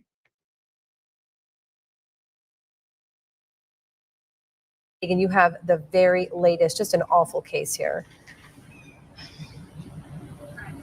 Nancy, it's a heartbreaking case. 22-year-old Jeremiah Campbell is now facing murder charges for killing his grandparents. The shooting all started here at this West Melbourne home, and then it continued across the street when Campbell chased his grandfather, who was running into this home to get help, and he then shot the 25-year-old neighbor as well. Feeling angry and in shock, Terry French showed us the bullet holes that went through his front door. And I think that one there is what got George. And then he went in the bathroom. You see the bathroom there. Shut the door, and that was it. The Brevard County Sheriff's Office responded to Washington Street in West Melbourne Wednesday night for shots fired. According to deputies, George White ran over to French's home asking for help, saying his wife had been shot. George was standing here, inside the door, and we had it locked so that nobody could get in. And somebody from over in this area, I think, had a 9mm, and he put these holes in the door. Hey, this nigga gonna say, somebody with a 9mm, nigga. You know who had that motherfucking 9mm, man. His grandson, nigga. You know who was on the fuck outside that door, nigga. You know what the fuck going on, old man.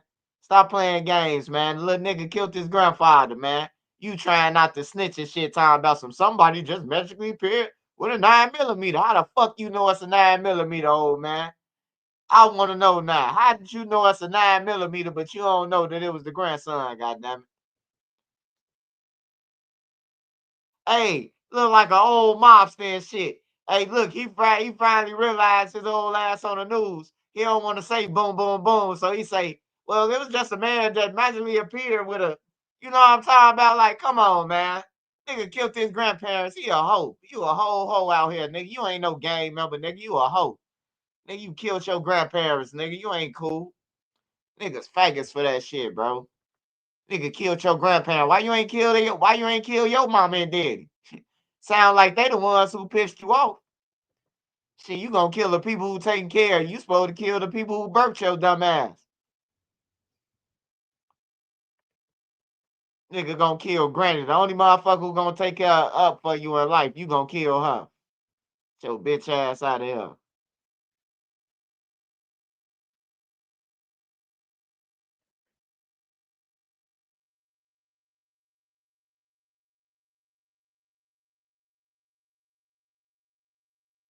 Oh, she said duty low, duty low. Let's see what duty low time about.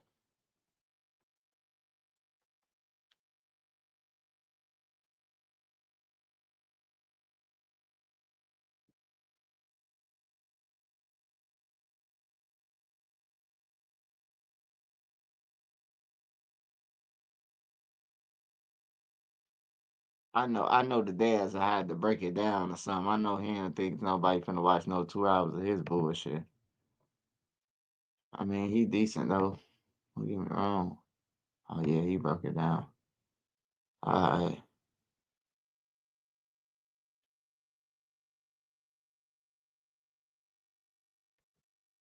I had hit you up when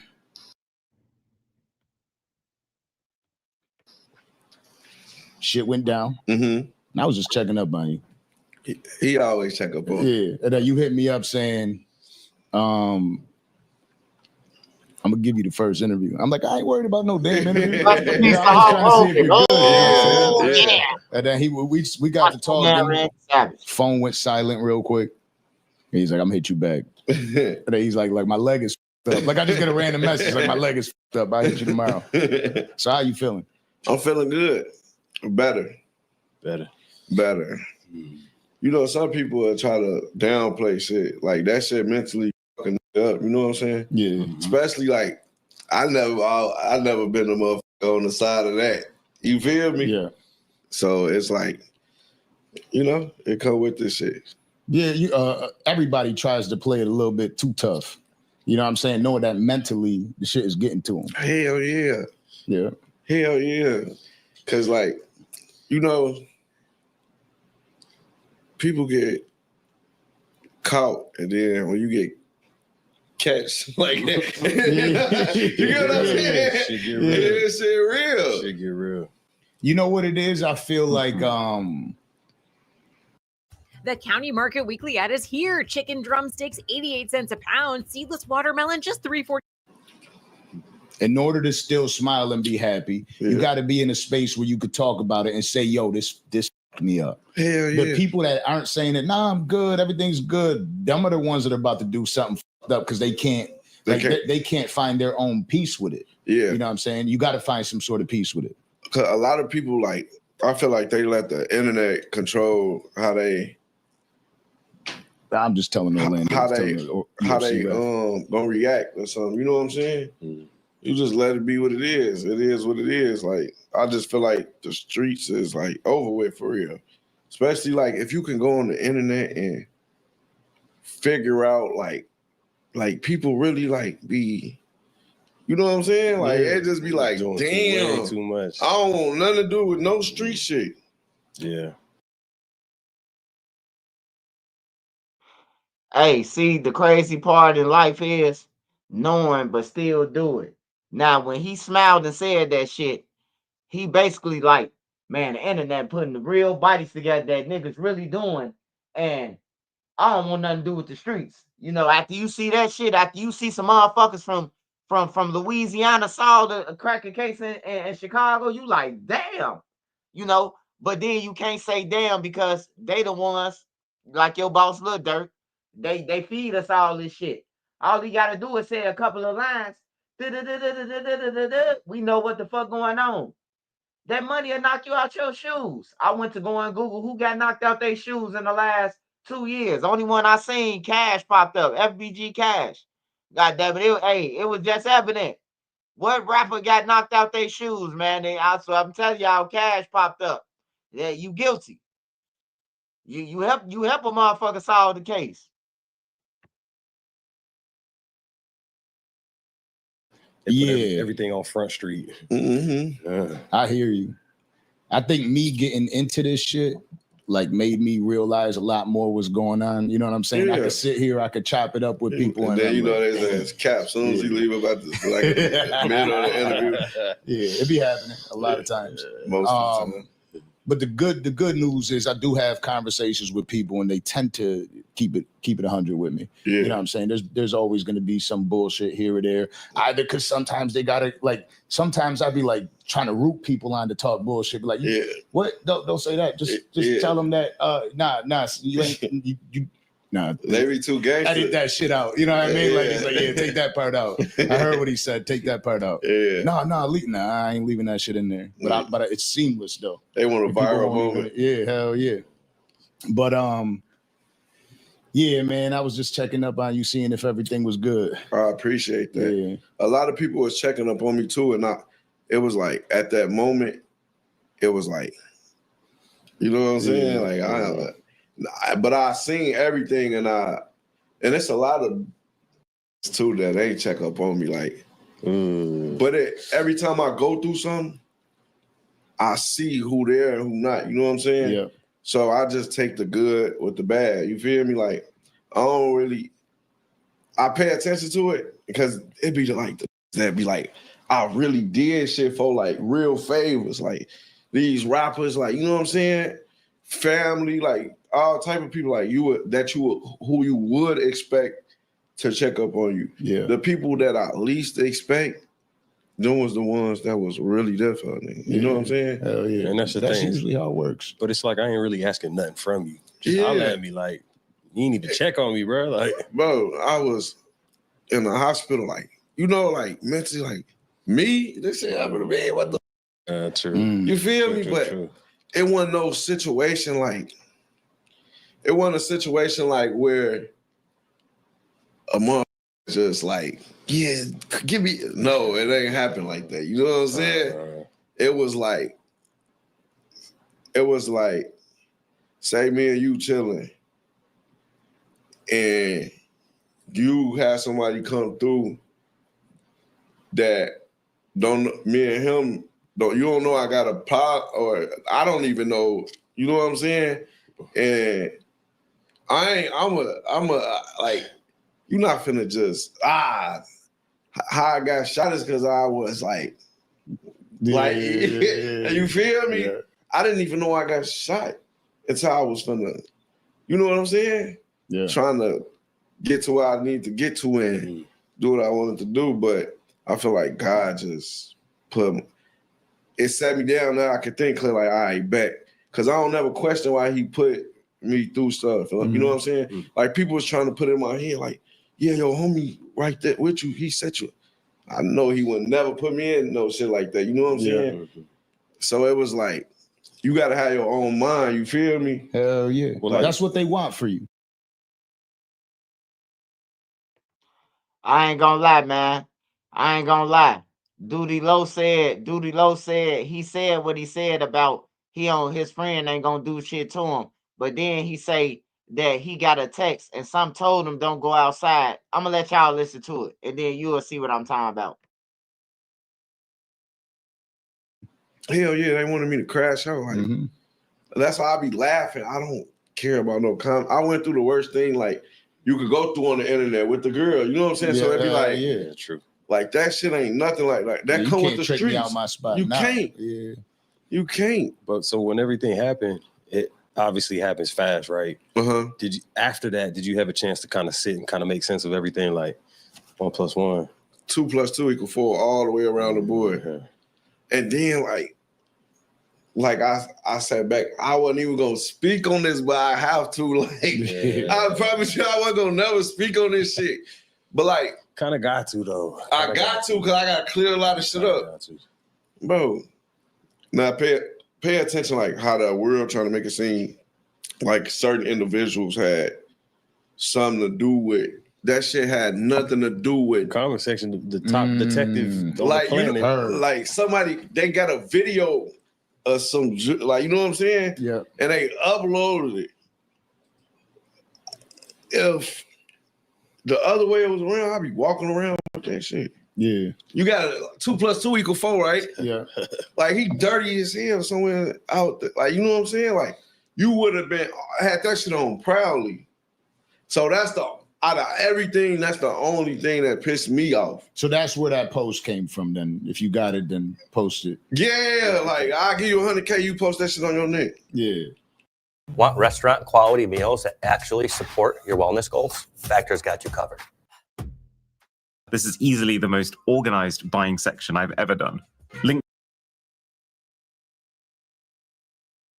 Right. He got some moissanite shit, like, you know what I'm saying? Yeah. On his neck, but like, I've never been the type to diss the dead, but it's just certain little shit that I don't like even play about. Like, if it was that, then you got to think a motherfucker posted that. Yeah.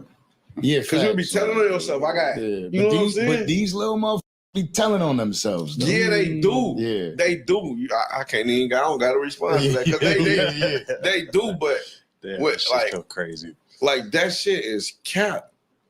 So and then the internet gonna believe it because I'm not like think about everything I didn't respond to. That's the only thing I did respond to. Yeah. Then I got a couple phone calls like delete that shit. You know what I'm saying? Yeah. And I deleted it, but it was like, man, yo, bitch, why would that's like a lot of people claim shit that they ain't even do, like, and then you like, I know who, you know what I'm saying? Why the fuck is you lying? Yeah. You know what I'm saying? But that's what they love to do for the clout. You know what I'm saying? And they don't know that you know. Yeah. So for I them, don't know for them to even sit there and like make it like they're like, oh shit, this could be a story. Everybody wants the clout. Yeah. Everybody wants the clout. 3 days. Oh, and a little text message shit. What the?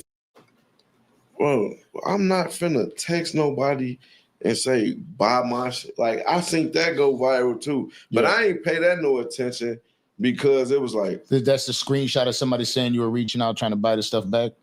Bro, cap, they reached out to me. Like if all right, put it like this: you think you gonna pull up on me and sell me my shit back?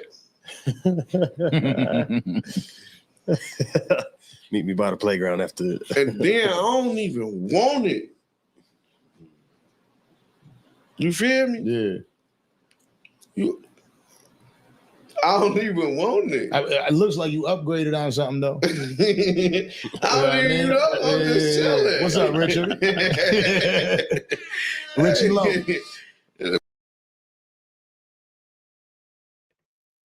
Hey, even when Lil Durk in jail, that's one thing I can say, man. Duty Low got shot, man. Lil Durk say India, man. Go in the safe and get Duty Low, my motherfucking Richard Millie, man. Oh, that thing. I ain't never coming home. Let him go ahead and get it. I don't know if he said he ain't never coming home, but that's Lil Durk watch, though. I know that for sure.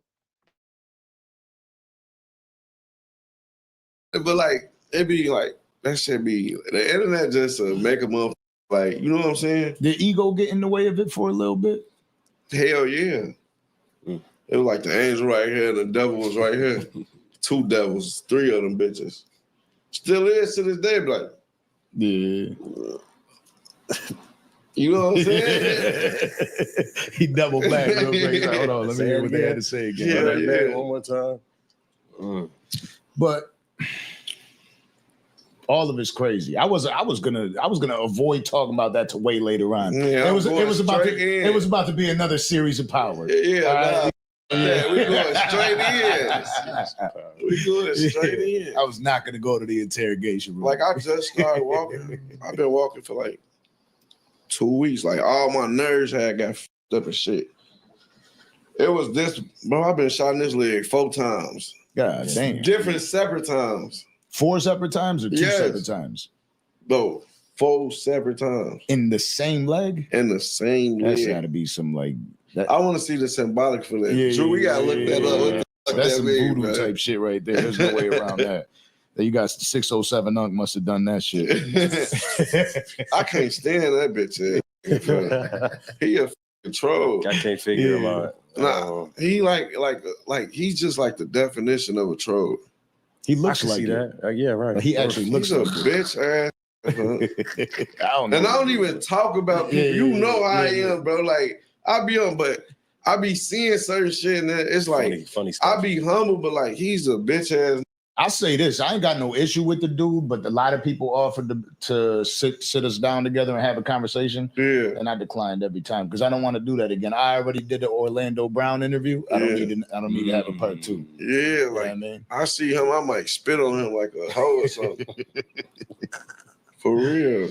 So, what I wanted to get into initially before we got into all that is where your mindset is today. You seem like you're in a good space, and it had to be a tough climb to get there, as you mentioned. And I ain't even all the way there yet. So sometimes I'll be in and out. Sometimes I can't get out the bed. You feel me? But I know I got shit to do. I got shit to live for. I got a family to feed. So it's like I'll be sitting up here lying, telling you that oh yeah, I don't have down days. You feel me? Yeah. I don't have days. But yeah, like every day I like my manager, he tell me take a day at a time. You feel me? And I got a good support system. You know what I'm saying? Yeah. So, have you been talking to anybody as far as like a therapist? Hey, you know it's crazy. My new therapist is ChatGPT. ChatGPT is a good mother therapist. I be talking to him now. Yeah.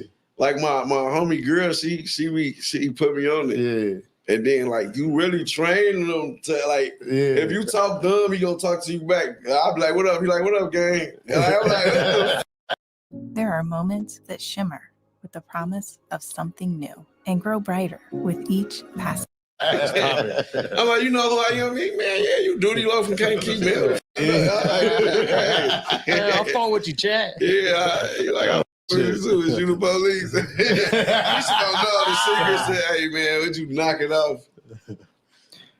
So I mean, at least you're staying away from them females because we know what happens when they start giving you advice and shit. Yeah. Back to the facility. Yeah, I remember. Yeah. She pregnant now, bro. Oh. Hurt my little feelings, man. Oh, okay. I'm like, I got nervous. I'm like, damn, you got another one on the way? No, I can't even really. I had, you know, I'm a f***ed up individual. You hear me?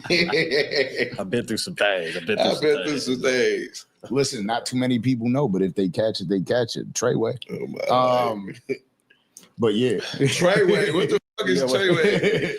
That's he on some 6 ix 9ine. Oh boy. Nah. That's it's meant to be secretive. You know what I mean? Then they get there. You know, I follow you. Yep. So if you caught it, you caught it. If you didn't catch it, you catch it. Eventually it's gonna make sense a couple episodes later. Yeah. You're gonna understand. It has nothing to do with Treyway, by the way.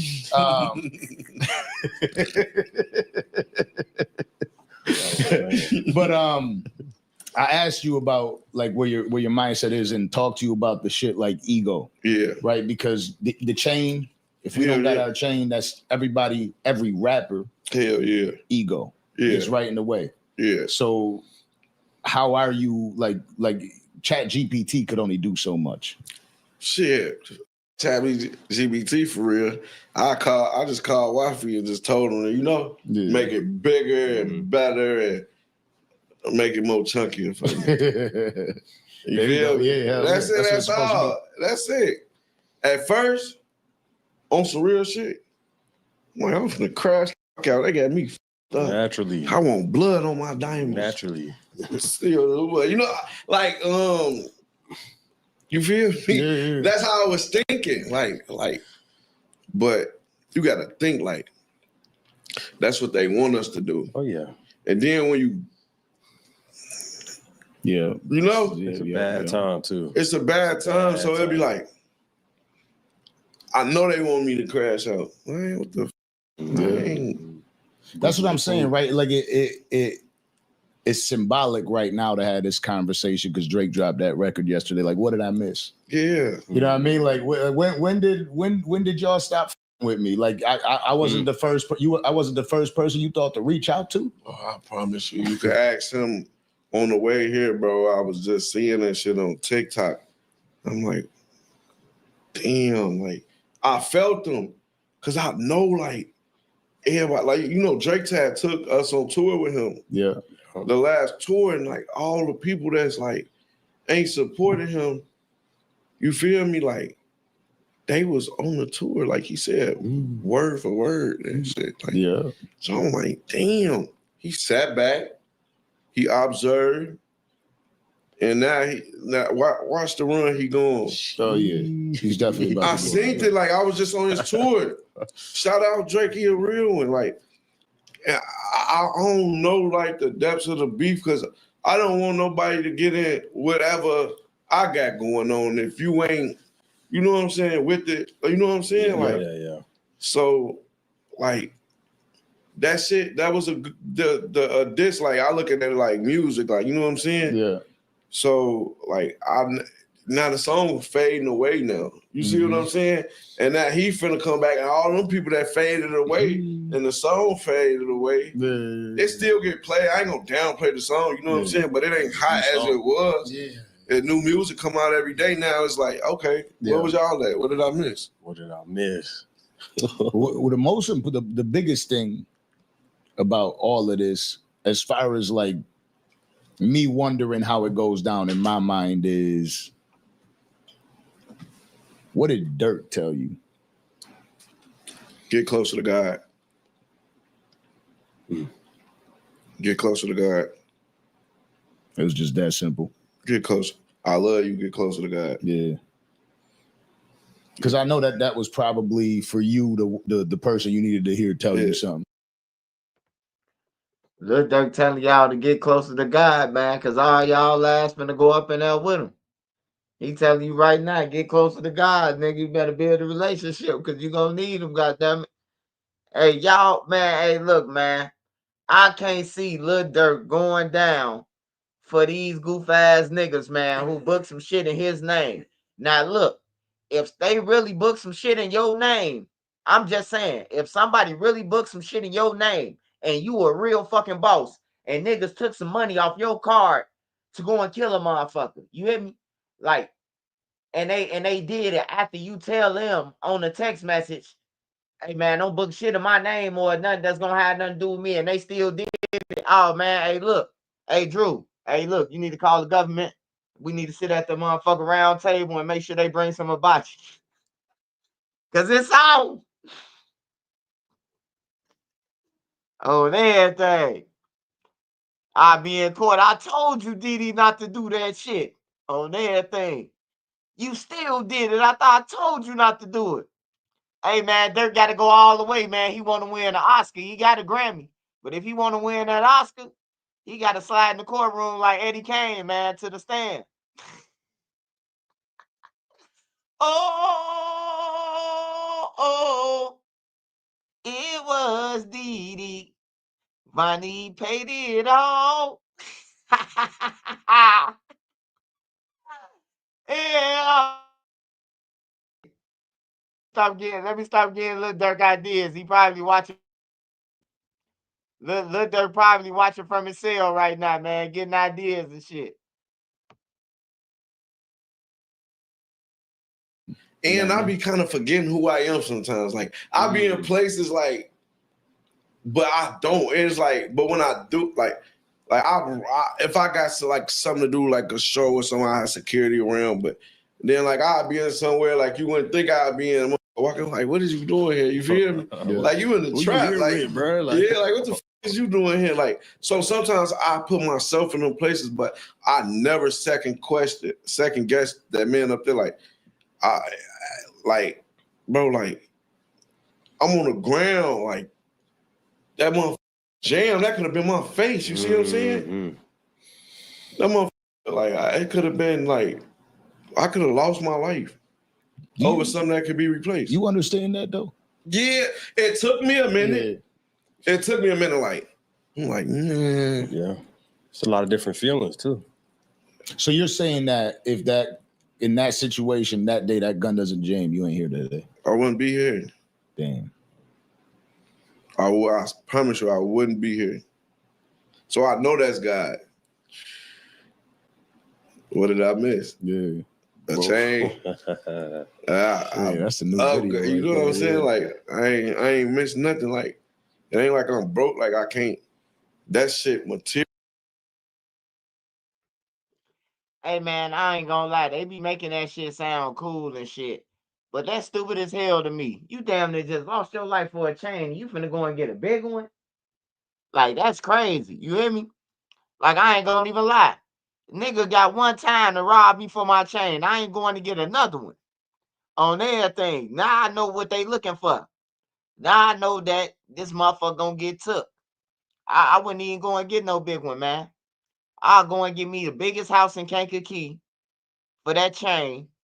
You can get a nice house in Kankakee where he from for that chain that he talking about wifey making. $100,000 in Kankakee will go a long way. It'll go way. Hey, look, it'll go just as long, just like Atlanta. On everything, he could live like a king in Kankakee with his money. Where he from? So I don't know, man. I don't know, man. I'll get out of Atlanta, though. I'll tell you that. I wouldn't be hanging around them niggas. Lil Durk and them gone. It's over with. Don't nobody be scared. Ain't nobody scared of OTF no more. Zoo online doing drugs and shit. Like, when you get online doing drugs in the public, motherfucker like, man, we ain't taking this crackhead serious, you know? And that's how it be. You know, OTF done fell off, man. Half of them crackheads, half of them backup singers for Von off 1700. They just fell off, man. Niggas just fell off, man. Bloodhounds them that came through. Bloodhounds them got the new fame in Chicago. Little Aspen Cash in them, man. She done came through and surpassed all these niggas, man, who been rapping from Chicago. They came through, dropped 2 songs, goddamn. Lil Jada and them hotter than niggas I know been rapping since the whole drill scene, man.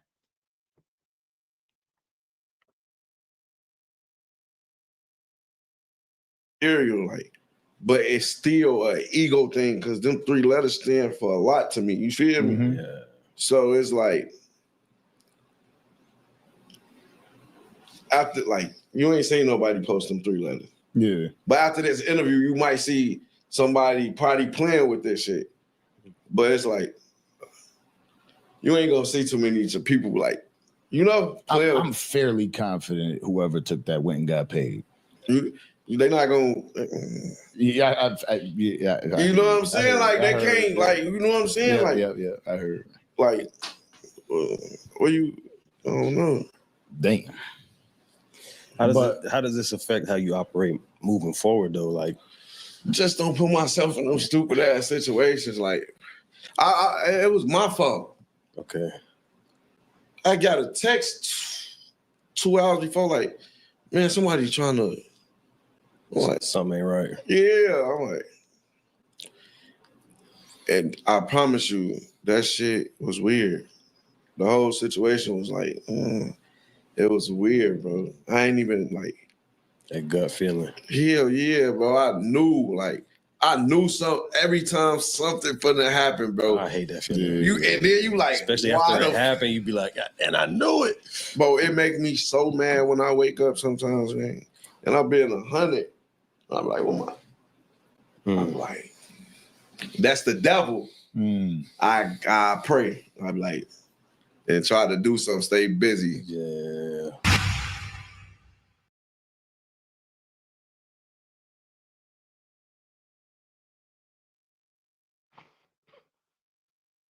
So Duty Low got, man, and he's still stunting, man. I play like I'm broke. I'll walk around Atlanta now with my motherfucking pockets flipped inside out. All right, we finna watch this. Hey, y'all, I need y'all to smash that like button one time, man. 6,000 motherfuckers jumped on and didn't hit that like button. Hey, I hope y'all know when y'all jumped on my live, you 6,000 motherfuckers, I got your phone number, your email address, and where you stay at. So be expecting a lot of hate mail, or mail. All you 6,000 motherfuckers, I got your addresses, nigga. I'm gonna be emailing you motherfuckers. Send you an invoice for jumping on my shit and then smash that like button, man. That's a motherfucker penalty, man. I ain't here to cash app go off. But you jumped on my shit and got some free game and then jumped your ass off. I got you 6,000 motherfuckers on everything. You motherfuckers thought I forgot because I'm smoking some weed now, motherfucker. I was just waiting to the right time. You motherfuckers bogus. Nah, I'm just playing. Hey, though, we finna watch this family TV. He got the blue. He done remixed the whole little Ksoo shit all up in one. So we gonna watch this, man. Shout out to everybody on here, all the mods, all my wrenches, man. Make sure y'all go and subscribe to all my wrenches, mods, everything, man. Make sure you go and subscribe to their channel too. On everything. Hey, my Fox News interview will be coming out soon. I'll let y'all know. Give y'all a heads up when it come out. So y'all can all flood it and go and watch it and everything and share it to the masses, man. Make it go viral everywhere. All right. Smash that like button, man. I got one more blunt, me and my wife, and then I got an interview tomorrow. So we got this and a couple more videos. So smash that like button for me, y'all. One time, all at once. A 1, a 2, a 3.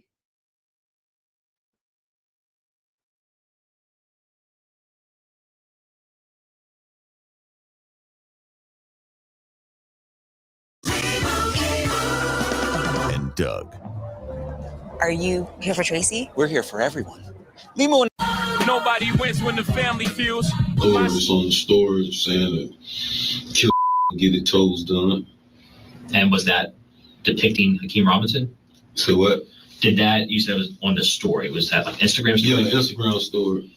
And was that something that was posted by Hakeem Robinson? Yes, sir. When you saw that, were you upset? Yes, sir. Did you try and reach out and speak to Hakeem Robinson? Yes, sir. And when you spoke to him, what did you tell him? I told him you need to take down. Did he deny being involved when you told him to take that down? No. Now, as part of the discovery in this case, you've had an opportunity with your attorney to watch what I'll refer to as a dash cam video, a video that actually recorded the murder of Charles McCormick. Is that correct? Yes, sir. And you've watched that? Yes, sir. Did you recognize the shooter? Yes, sir. Who was the shooter in that video? Hakeem Robinson. Your son, Hakeem Robinson. Yes, sir. 2 birds and 1 stone, both of you. First time in all these I done got you to kill your son and let you out for his sons niggas to kill you. Now we're gonna try them for murder. Three strikes, y'all.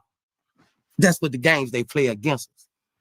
Fam, it seems like I've been standing in court. And there's a couple updates I want to bring to you guys' attention. Now, a lot of people has been asking me the update on T Grizzly case. And I don't know where these rumors or updates coming from because the trials keep being delayed until today. We have Family TV someone inside the courtroom taking notes, but there's nothing to provide if the court has been delayed. Besides that, I was looking at a highly anticipated case out of Jacksonville, Florida that was set to take trial. And the reason being, fam, imagine being on trial for murder, facing a possible life sentence, cameras everywhere, the courtroom packed and sitting just a few feet away from you. Not your ops, not the feds, but your own father. Not to support you, not even there to lie for you, but there to help bury you. That's the reality of Hakeem Robinson Jr., aka Queso. And because of that, I figured we stay on top of this case as well, day by day. This week, he's finally on trial for the 2020 murder of his rap rival, Bibby. And the state star witness is his dad. But this is not just no average father. Abdul Robinson Sr. is a well-known name in Jacksonville, a street-certified killer with a violent past and a reputation that earned him respect and fear. Now, that same man who once rode for his sons is working with the same system he used to run from. The prosecution say Abdul Sr. was the getaway driver the night that 16-year-old Bibby had lost his life in the Hilltop Apartments. But instead of going down with the ship, he cut a deal. He's cooperating, turning state witness against both of his sons, Ksoo and his brother. Also on his trial alongside Ksoo is Leroy Whitaker, one of the men prosecutors say helped carry out the murder. Both facing life if convicted. Opening statement started with fireworks. The state painted a picture of calculated revenge, gang ties, and rap lyrics used as real-life confessionals. But today you hear from the defense, both of their attorneys. They already attacking the credibility of Ksoo's father. calling him a liar, a killer, and a man trying to save himself. This trial is more than a murder case. It's a family that blew up the wrong way, a rat war gone nuclear, and a test of loyalty under fire. But before we go over this, I want you guys to remember, I won't give you no angle. I just give you the story. So with that being said, make sure you like, comment, and subscribe. We're going to jump right to it. Now, fam, so we all on point before we get started. To give you a rundown on allegedly why this beef started, according to the police, in 60 seconds, there's been some beef with KTA and ATK, which is the side of Young and Ace. They've been having back and forths alongside their entourage. One of them was Ksoo. Queso released several disrespectful videos, according to the police, marking the dead of KTA affiliates, including Bibby, the man he's on trial for today. And we seen his out with dirt beat. What's for Popo? That's 18. Stupid ass nigga. You better get caught slipping on that block, boy. Yeah, we waiting on you to slip. On 24! Can't like they was vexed. Slide through the 6, hit him all up in his neck. He say smoking with it, I bet them words got him stressed. He better not go to work, he better wear a fucking vest. But that won't save his ass, cause I'm aiming for his head. The 556 left the last pussy nigga dead. Hey, y'all, see, this the shit I'm talking about, man. This the shit I'm talking about. Hey, look, this everything that they just explained in court. He talking about the murder that they just explained in court. You hear me? Like, that's crazy, bro. He rapping about everything that was in court. The bullets and everything. Everything. The 556 and that. All right, you had the chopper. Okay, we got that. You hear me? Like, that's just crazy, man. He better not go to work. They say dude was going to work or he went to go and try to get some type of job, right? Like, come on, man. Like, that's just crazy, man, that you even put all that shit out there like that. And then you talking about, now you want to say, oh, it wasn't me. Man, it's easy to get in there, man. It's easy to do a crime, bro, and get in trouble, man. It'd be hard to get out that shit, man. I'm telling you. When I did that motherfucking 8 months, 9 months for that cigarette, man, I knew it was all up against me, man. I say, man, this gotta be God telling me just sit the fuck down or something, man. Cause on everything, bro, I got a no bind, bro. They even put me on Division 9, bro. I kicked on the door like, boom, boom, boom. Bro, I ain't supposed to be over here. On everything, bro, for a cigarette, they put a nigga. Hell yeah, nigga, they try to put me on Division 9, bro. Like, hell no, bro. Put me on Division motherfucker 2. That's where the cigarette smokers at. That's what motherfucker, hell yeah, no bond. The TV judge says, no bond. I'm like, hold on, bitch. Hold the fuck up. You know, we had a TV judge back then. The TV judge, when you go in front of the TV judge like, boom. They like, oh man, you going upstairs. I'm like, hold the fuck up. The guys lift me up, try to get me through that little door. I was holding on to that motherfucker on everything. Hell yeah, nigga, I went down for a loose square. Nigga gonna keep it real with you. On my mama, I threw the square on the platform. A bomb jump up, freeze. I'm like, what the fuck? He about a garbage can. He freeze. The square flying down the train. The train ran the motherfucker over now. I'm about to get on the train. He motherfucking, hey, you going in. You got your ID. I ain't have my ID. So smoking on the L platform and that shit, bro. On my mama, bro. I got cashed out for that shit, though. There wasn't no error, none of that. After a while, I stopped complaining. Every time I go to court, I'm like, bro, is y'all serious? Public defender coming out talking about some, you just got to give us time. A time for what? Do y'all got the cigarette and a motherfucker? It took a judge to say, man, this man in here for, you know, like for real, man.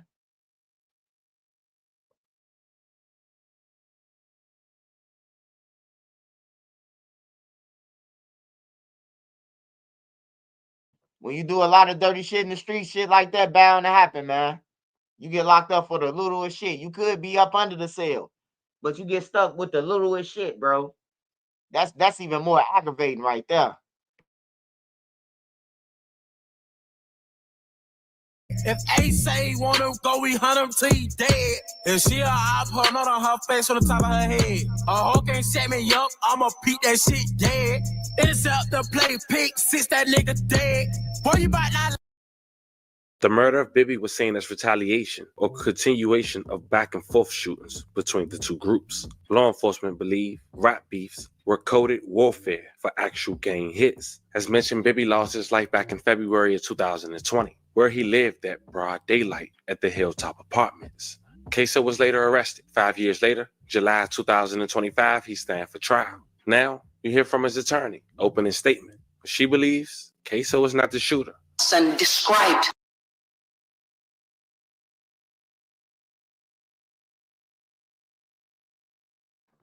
Hey, fuck you, Ksoo. Fuck it, man. You can go down for the other murder, man. You guilty of that.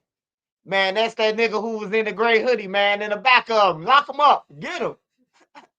It look like that nigga in the gray hoodie right there on the picture with the gun, man. Get him. Nigga right behind you. No, they talking about your ass, but you ain't gonna be no real nigga gang and say, no, that's me on the picture. You gonna let them believe that that's Ksoo big ass and he ain't saying shit. That's why I say the gangs ain't shit, man. Just look at that. Just imagine you in jail fighting for your life and you know this ain't you, but you gotta stay in jail for 5-6 motherfucking years because this nigga behind you looking like motherfucking Lucifer don't want to just say, hey, look, man, y'all got me, man. I'm caught. It's me. You know, I got to sit in jail for 3-4 years, man. That ain't no gangster shit to me, man. That's some weird shit. Like you want some company or something. You want me to be in jail to help you fight.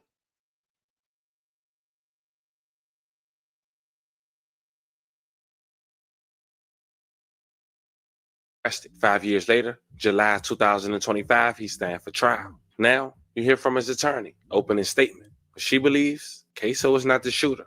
And described the shooter to look at because she saw him come out of the woods. Slim build, 5'8" to 5'9", between 160 to 170 pounds. That is not even close to Hakeem Robinson. Multiple independent civilian witnesses, multiple police officers, all describing someone that could not possibly be Hakeem Robinson. And all their testimony, all of them, the ones whose testimony isn't bought with a promise of freedom, they're all consistent. It's clearly not him. The only eyewitnesses that will say that the shooter is Hakeem are the ones who have cut deals with the government. And they're not going to just present these eyewitnesses to you. As Mr. Cooper said, they're going to present all this other stuff. But take a close look at the details of what they present to you. Because not one piece of that evidence is going to be direct evidence that Hakeem Robinson is the shooter. Let's start with the cell phone evidence, because it's going to be a lot. All the records that they're going to produce to you, all the cell phone records that definitively show 100% Dominique Barner using his phone, Leroy Whitaker using his phone, Abdul Robinson Jr. using his phone, Abdul Robinson Sr. using his phone. All of them are communicating with each other. You know whose phone isn't being used? Or they don't have a record of being used at all? Hakeem Robinson. Mr. Cooper just got up here and told you that he's going to try to put a phone in the possession of Hakeem Robinson, a phone number that begins with 478. You know whose phone that's registered to? Abdul Robinson Sr., aka Blue's former dead best friend. That phone is registered to his father, not to him. And you're going to see that that phone the day before was pinging in the same place that his father was. They're going to try to make you think and connect. Hey man, sound like Blue trying to backdoor his son, man. That's what the lawyer's saying, man. It's Blue phone, man, but Blue saying that he got the phone for his son now. Blue cold-blooded, man. He cold-blooded in the motherfucker. He cold-blooded, man. He done threw a couple cases on his kids. That phone to Hakeem Robinson, and they will be unable to do so. Next up, fingerprints and DNA. They're going to try to present you with DNA and fingerprint evidence trying to put Hakeem in that car on that day. But members of the jury, their own expert will tell you, their experts are going to tell you. Save up to 80% off everything home during Wayfair's Black Friday and July sale, July 24th through 28th. We have no idea when that DNA was left there or how. We have no idea how that fingerprint, when or where it got there. All that proves to you, members of the jury, is Hakeem Robinson knows Leroy Whitaker. They're cousins. They hang out together. That's a fact that we're not disputing. And what did Mr. Cooper fail to tell you? That DNA was found on a t-shirt that was in the car. It's not just Hakeem Robinson's DNA. The expert is going to tell you that it's mixed up with 3 other people that I don't know who it is that's on that shirt. Then they're going to tell you that, well, I'm going to tell you that the evidence will show that a man's DNA was found in that car. That's going to say, I don't know how my DNA got in there, but it's there. As someone that is completely disassociated with this case. All that's going to prove, members of the jury, is that Hakeem Robinson, Leroy Whitaker, Torgon Williams, they're all friends and that they know each other. He told you that car was had been reported stolen for 2 months. They had been all in and out of that car. That DNA and that fingerprint does not place him in the car on the day of the murder. You're going to hear about all of the DNA that they have been unable to identify or match with someone else. But members of the jury, what I do want you to know is, even though Hakeem hung out with all these guys and he grew up with them and stuff, Hakeem was different because he was making it. Charles McCormick, you know, they said he put out that song. He didn't put out a song. I mean, no one knew about that song. I mean, he tried to release it. He wasn't on the level of Hakeem Robinson, AKA, you're going to hear this name a lot throughout the course of the trial, Ksoo. And what you're going to hear, members of the jury, which is going to be very important. 4 days before the murder of Charles McCormick, Hakeem Robinson was signed to a record label that gave him a $40,000 advance. 4 days before. He was making it. He was leaving. He was doing his music. All of these people, though, they wanted to be around him. They wanted to share in his fame. But Hakeem cannot be put in this just because he hung around with the wrong people and was friends with them. He is not responsible for what they did in their free time. And even the government, well, I thought the government would agree that you cannot convict someone by association. And that is true, members of the jury. Guilty by association has no place in this courtroom. Mr. Cooper also mentioned something about a social media post. But members of the jury, when you view these pieces of evidence, please take them into context. He said it happened right after he made this post, 7 days after he made this post, okay? And it's all assumption and speculation with the phrase that he used. He is trying to say that that is somehow a confession. That post didn't say, hey, I killed Charles McCormick. He's going to ask you to imply that when he mentioned that had something to do with the murder that happened before that he had nothing to do with. But members of the jury, what we are going to ask, and this is what I'm just going to ask, we are at the beginning of this case. You haven't heard any of the evidence or seen any of the evidence yet. All I ask of you, each of you, is to please just pay close attention and really listen. Because when you strip away all the evidence that isn't either bought with money or the promise of freedom, the truth is going to be staring you right in your face. Focus on the credible, reliable, unbiased testimony from the witnesses, coupled with what you can see right in front of them. More importantly, your common sense. Because that is what you will need to see the truth in this case, because it is not him, members of the jury. Mr. Cooper talked about the fact that this case is going to be a puzzle and that you'll be able to see a picture at the end. But I'm going to tell you this, members of the jury. If one piece of that puzzle doesn't fit, it is not guilty. Do not shave the pieces of those puzzles to try to force it to fit. Because when you look, you are going to see the description does not match Hakeem Robinson, not even close. Now, members of the jury, there is a reason why the framers of the Constitution, this country's Constitution, ensured that the government would not have too much control over the freedom of the citizens they are meant to protect. And that was by giving the final word, not to the court, not to the state, but to you. People are innately flawed. in that they sometimes can't see the truth when it's staring them right in front of their face, or they can't admit it when they've made a mistake. You are 12 members of this community, 15 members of this community, who have promised to look at this case through fresh eyes. That is all we beg of you, to objectively look at the evidence that is presented to you in this case. Because when you listen to all the credible, reliable evidence in this case, it's only going to prove to you one thing. Hakeem Robinson is innocent. Find him not guilty. Thank you. All right, Now, fam, we hear from Leroy Whitaker's attorney. Will she point out not only Ksoo's dad, but also about a 26-year-old man, Dominique Barner of Melvin Road, who was also charged with second-degree murder and aggravated fleeing an officer for the homicide of Charles McCormick, a 23-year-old singer who went by the name of Melo Bucks, who passed away January 15, 2020 in the 7000 block on Merrill Road in a shopping center. He was already arrested for burglary and home invasion robbery, but apparently he cooperated with this case and the murder of Bibby to get a plea for the murder I just disclosed. Hear from her. Mr. Whitaker.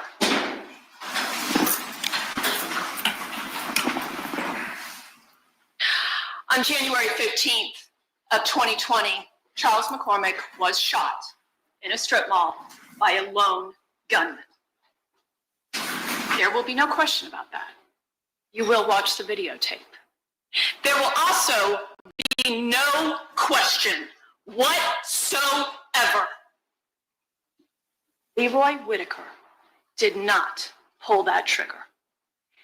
Leroy Whitaker had nothing to do with the death of Charles McCormick. That's what the evidence will show.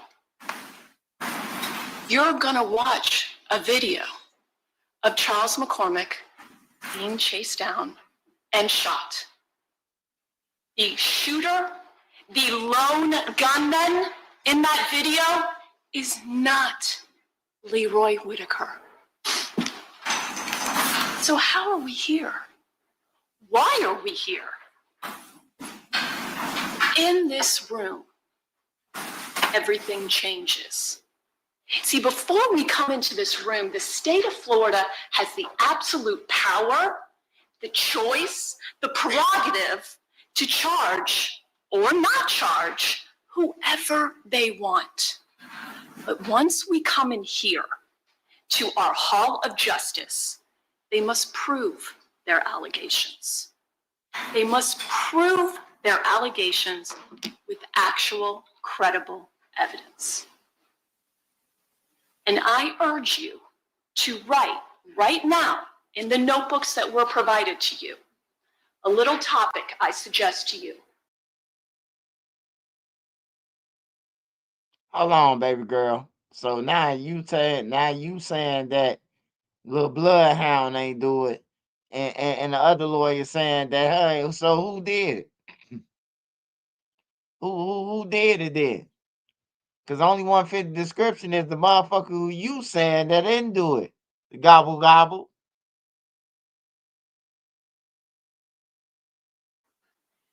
Evidence of Leroy Whitaker's participation in this murder.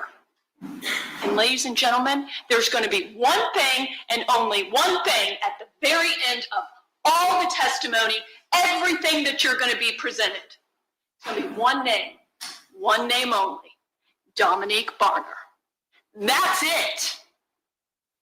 That is it.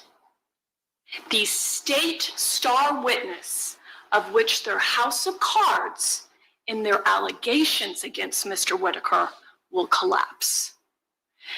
Dominique Barner, an admitted two-time killer, paid for, self-proclaimed, paid for assassin. Dominique Barner will waltz into this courtroom and he will try to fill the blatant holes in the state's case. Their star witness will explain to you, well, you know, on January 15th, the Jacksonville Sheriff's Office hauls me in. See, I don't just have tattoos on my arms. I have 1993, strapped right on my arm. Pretty distinctive. And Barbara Buckley did describe that in detail. And so the Jacksonville Sheriff's Office was able to put together a photo spread within hours of Barbara Buckley's home being invaded by Dominic Barner. And lo and behold, she was, in no uncertain terms, you're going to meet her. She's going to tell you all. Dominic Barner sure scared me. Dominic Barner came into my home. Dominic Barner choked me out. Dominic Barner got me to the point where I just kind of finally faked passing out and sat on my couch and then ultimately smoked a cigarette. Dominic Barner was caught. And to hear the state of Florida talk about Dominic Barner, one might think, one might assume, Dominic Barner must have walked in on January 15th and said, oh, I need to tell all my sins. Oh, I need to confess. But that's not what the evidence is going to show. What you're going to learn is that Dominic Barner came in on January 15th and he told just enough about himself to get him off his case. So let him go. He's still in jail, but he's not charged with murder yet. But then you're going to hear, as the murders pile up, see, there's this pesky second murder that you'll hear Dominic Barner wasn't part of, has admitted to premeditating, has admitted to pleading to that charge of a whole separate case where a truly innocent bystander gets killed. Because unfortunately, Dominic Barner misses who he was really gunning for. Interestingly enough, you will ultimately hear Abdul Robinson Sr. also part of that murder, also pled to that separate murder. But as those charges started piling up, Dominic Barner realized, I need to do what I do. I'll cooperate.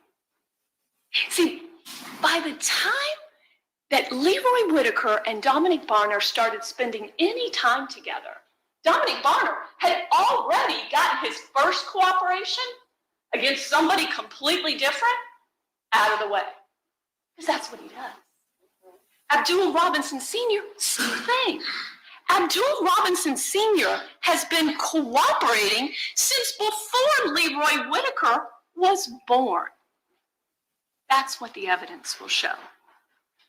But Dominic Barner will be the one and only piece of evidence the state will even attempt to convince you that Leroy Whitaker had any part in the death of Charles McCormick.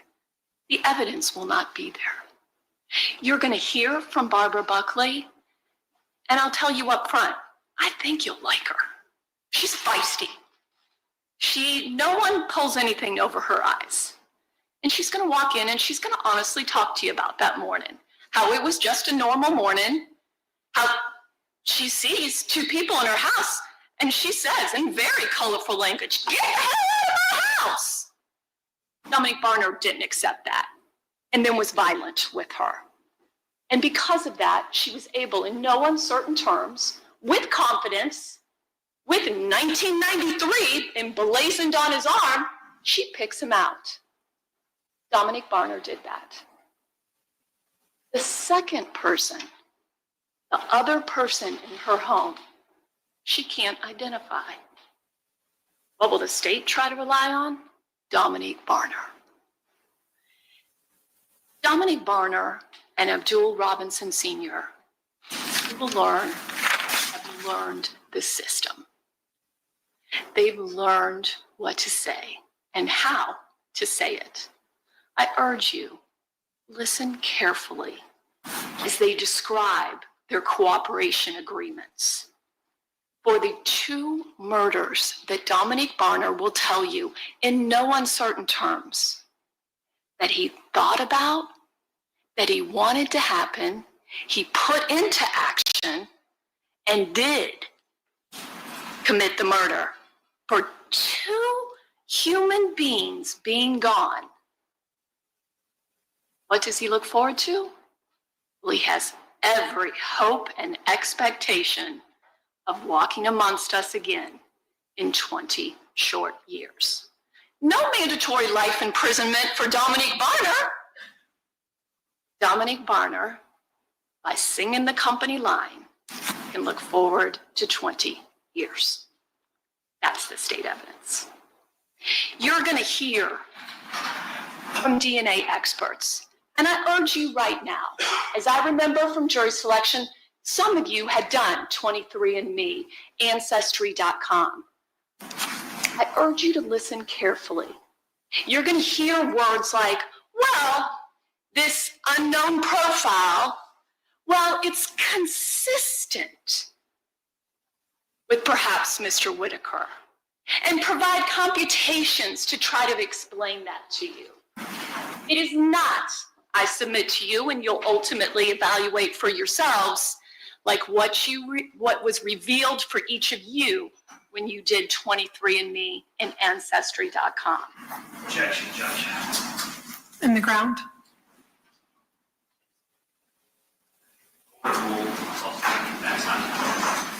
I'll sustain that objection.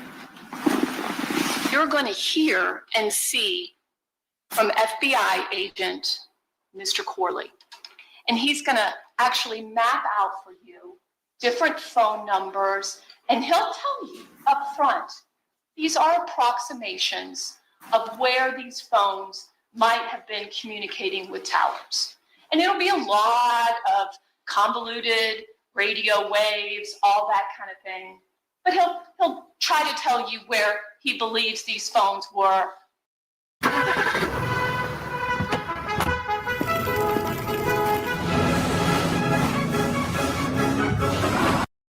In general terms in Jacksonville. What he won't be able to tell you is who was using those phones or when. And you'll have to listen carefully, and I urge you to do so, for all of the testimony in regards to whose phone is who, and how in the world do we know that person is using it. One thing you'll learn from Agent Corley, as well as Jacksonville Sheriff's Office, is that oftentimes they'll get phone records for a month, or maybe even 2 months, and go through the phones to determine who are these people talking to. Just as a way, an investigative tool, if you will, to determine who's actually using these phones. Ultimately, no such evidence will be presented like that in this case, as will there be many things that you will wonder about, but will not be presented. Why? Because the evidence doesn't exist. At the close of all the evidence, after you carefully and critically analyze it, you will realize the state of Florida is on a quest for conviction. They will do so on a house of cards of Dominique Barner, the 2-time murderer paid for assassin. And at the close of all the evidence, you will ask, you will suggest and demand that you render the only verdicts that will be appropriate based on the evidence you receive. And those are verdicts of not guilty for Leroy Whitaker. Thank you. I know that was a lot, but that was pretty much day one, fam. I tried to bring you guys 8 hours in less than an hour. Now, consider yourself the jury. If you was going home after day one, what would you think? Let me know in the comments if you guys want to continue this trial. Don't forget to like and subscribe. Until then, I'll catch you guys on the next one. Nobody wins when the family feels, but my... I'm on a recorded line. Two people that held you in your house, you know, were they black, white, or Hispanic? I was here. They were black males. Do you know what color shirt either of them had on? When they initially came in, they were, they changed clothes. They got my husband's clothes. You know what? We need help. They're shooting 7001 Merrill Road. He's running across the parking lot with a shotgun. Okay, ma'am. Okay, who's shooting, ma'am? Give me a description. The gentleman, he has a black mask on. He has on a skull cap. He's running across the parking lot. 7001. I'm at Express Employment. Okay, ma'am. Did you go outside?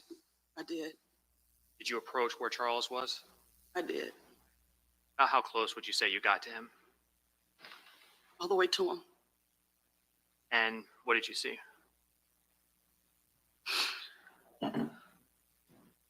His leg was separated and half his face was gone. His teeth were on the sidewalk.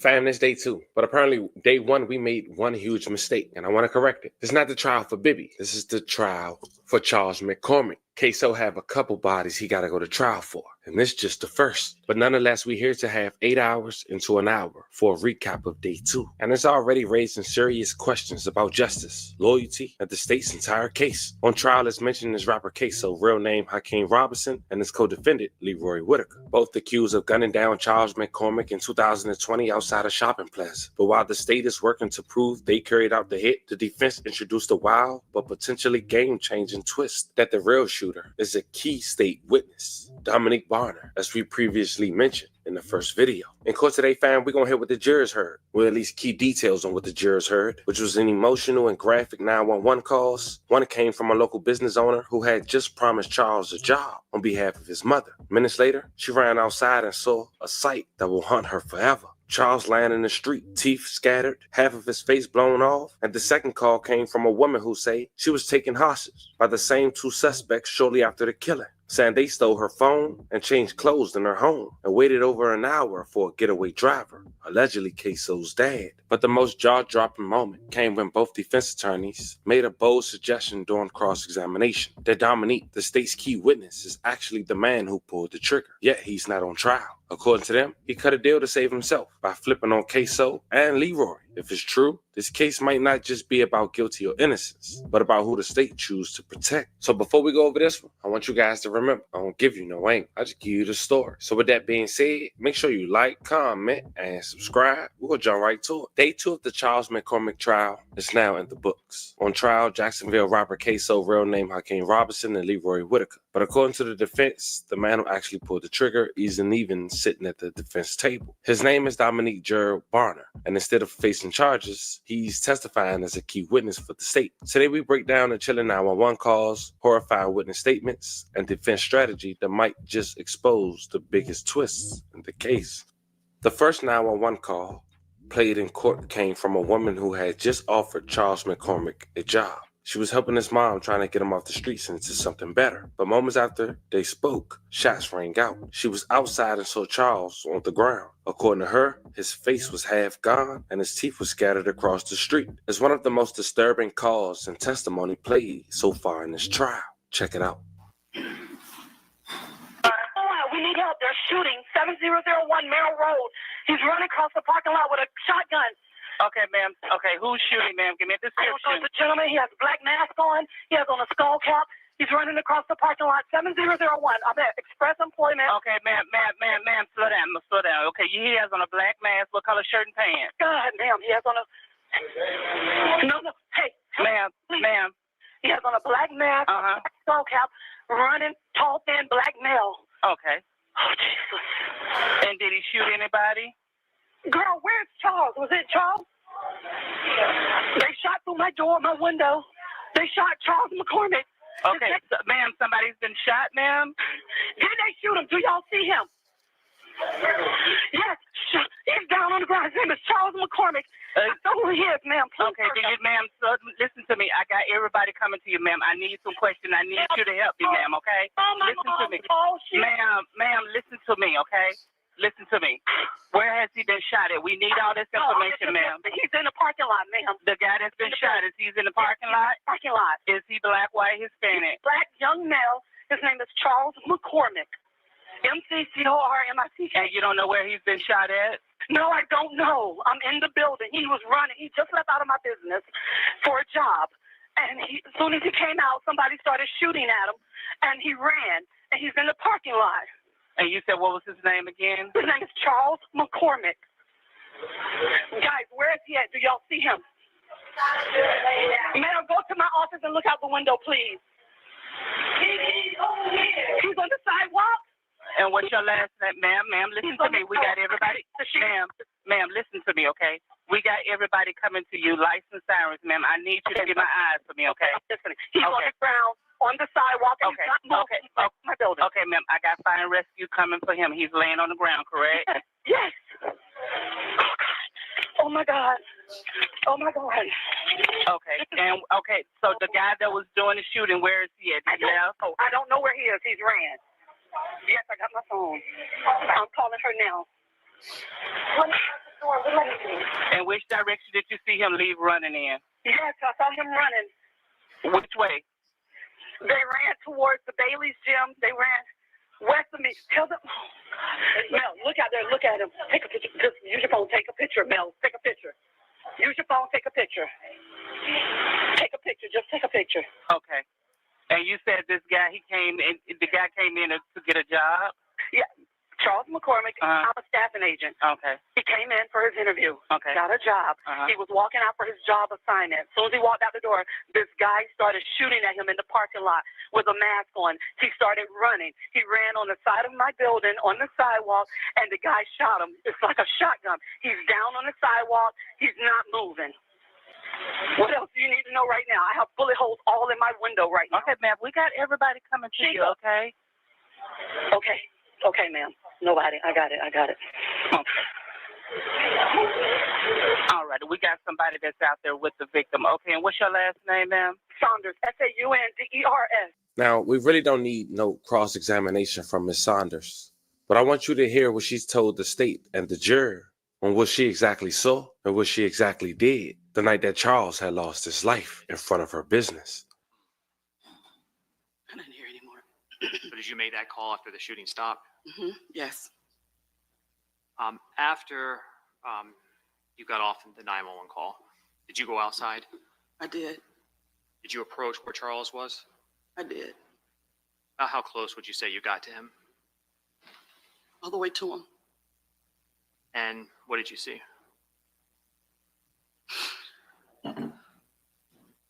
His leg was separated and half his face was gone. His teeth were on the sidewalk.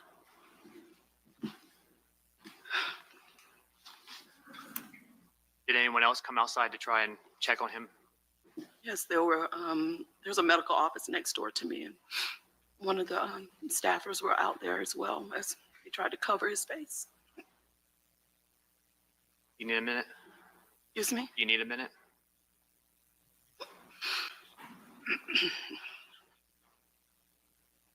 Now, Ms. Saunders, I do want to show you what's in evidence of State's Exhibit 187. It's a clip from a dash cam, and you have seen that. Is that correct? Yes.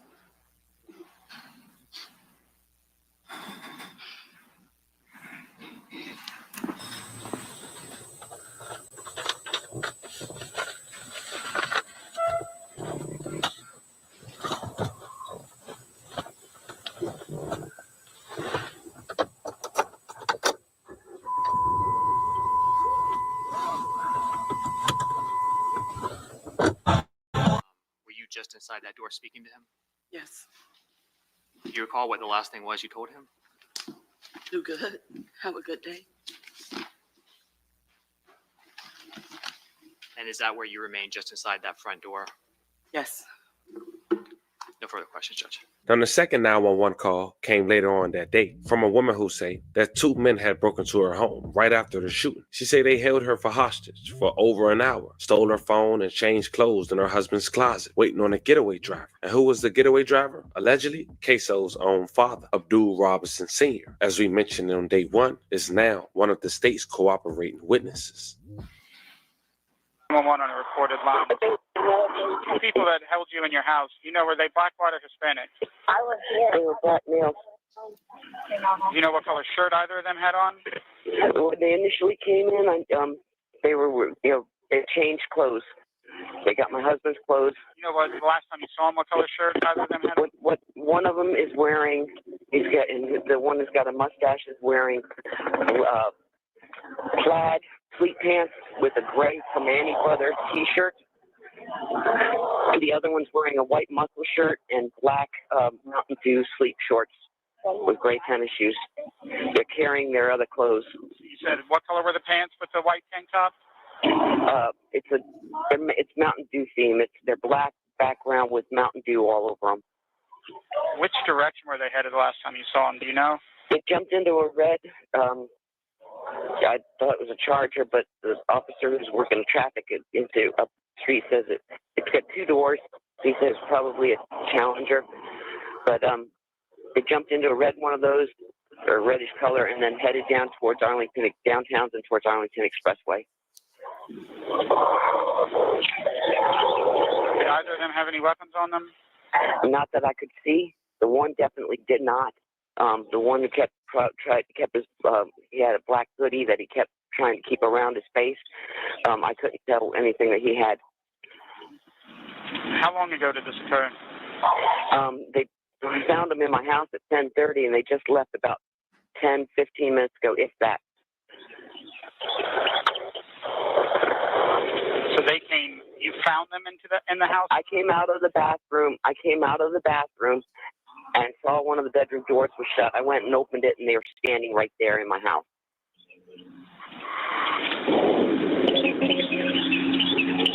Are you injured? Do you need an ambulance? Do you want an ambulance to come and look? I don't need an ambulance. But they do have my cell phone. I'm using a neighbor's phone right now. Thank you, sweetie. What's your cell phone number? My cell phone number is 904-982-7559.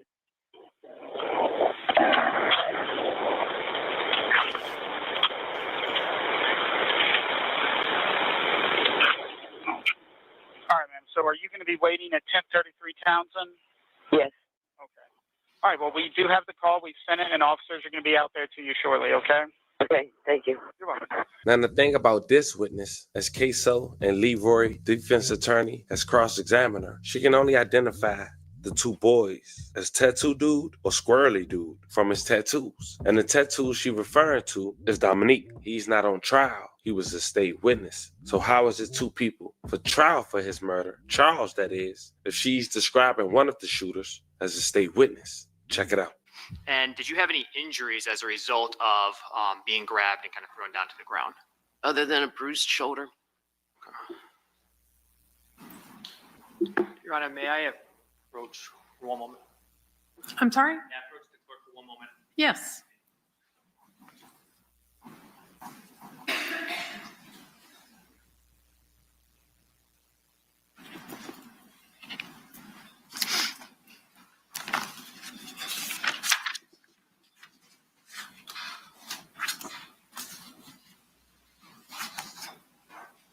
Ms. Buckley, I want to show you what's in evidence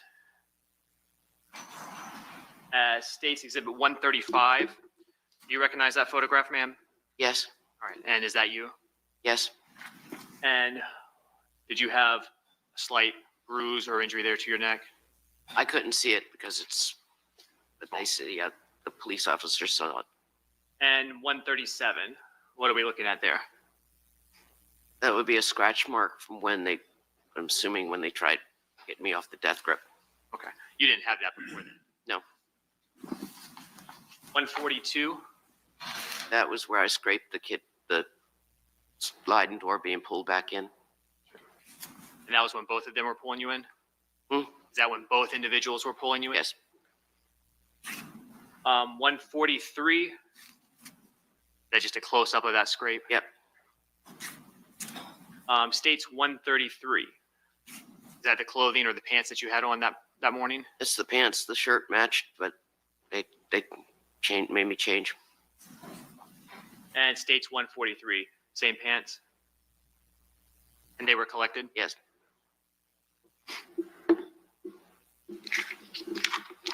I don't have any further questions, Judge. Thank you. All right, cross for Ms. Good morning, Ms. Buckley. Ma'am, you mentioned that you ended up with a bruised shoulder. Yes. Do you think tattoo guy? Did you get some bruises on him? Well, it's when we fell, because when they pulled me in, the two of them pulled me in, and I've landed on my shoulder. Okay. And then you were able to ultimately get Tattoo Guy off of you, correct? Yes. Okay. So these two people end up in your home, and they're in the original room that they're in. Was that close to your front door when you encountered them for the very first time? It's the closest bedroom to the front door. Yes. And so your obvious reaction is, get the F out of my house, and you go so far as to open the door, the front door. Yep. Correct. They unfortunately do not leave, correct? Correct. There then is some kind of physical altercation where, and I'm going to use your terms, Tattoo Guy ends up on top of you, correct? And it's at that point that you can't help but notice the very large tattoo on his arm, correct?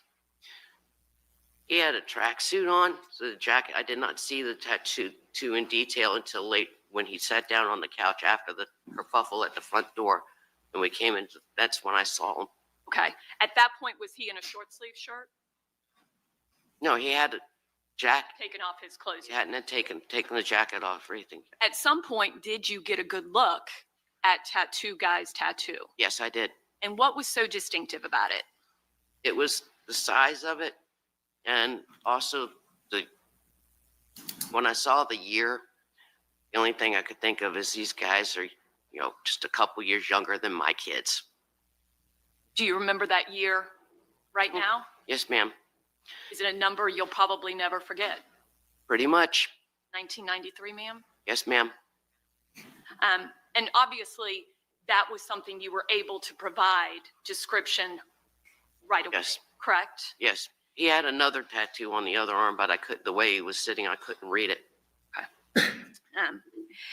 Now, the other person that you've labeled Squirrely Dude, you didn't get a very good look at him, No. correct? Mm-mm. At one point, you did get to see his full right arm, though, correct? And got a good look at that? When he went to change, he had the muscle shirt on. I was from distance we are right now, I see beige and white. I see nothing else. Sure, because you didn't have your glasses on. Fine. But you were able to see a good look at, and we're talking about Squirrely Guy now, Squirrely Guy's right arm, correct? No. Okay. Do you remember giving a deposition? And I realize it's been a number of years. I do remember deposition, yes. And that was much closer in time to when this all happened to you. Mm-hmm. And Counsel, I'm on page 21, starting line 25. Your answer was, and I got a good look of his right arm. I did not see any tattoos on his right arms. And he's got very, I call them chicken arms. You remember? Yeah. Mm-hmm.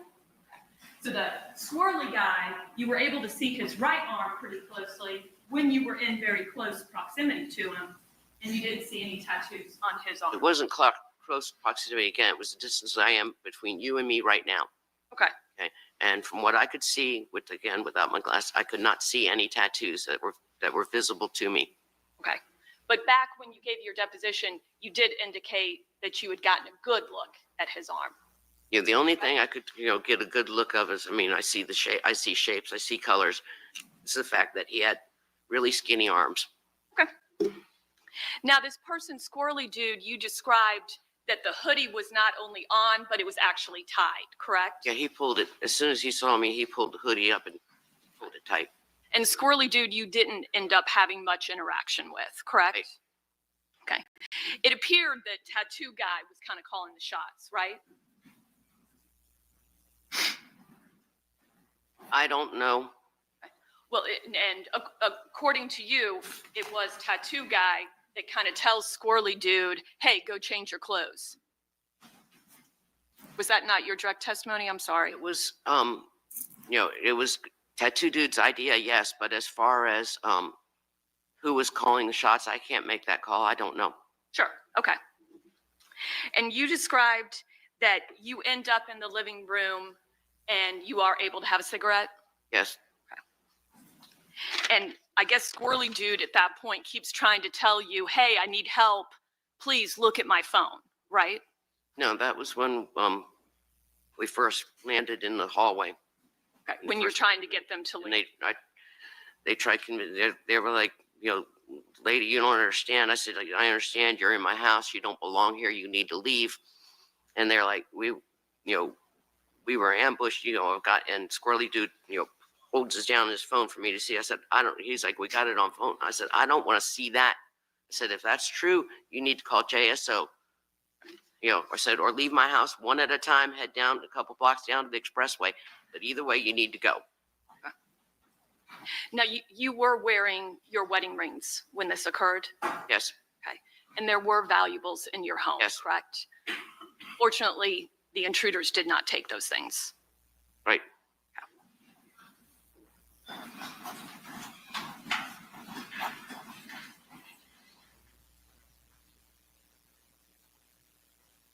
And ultimately, Tattoo Guy takes your phone, ma'am?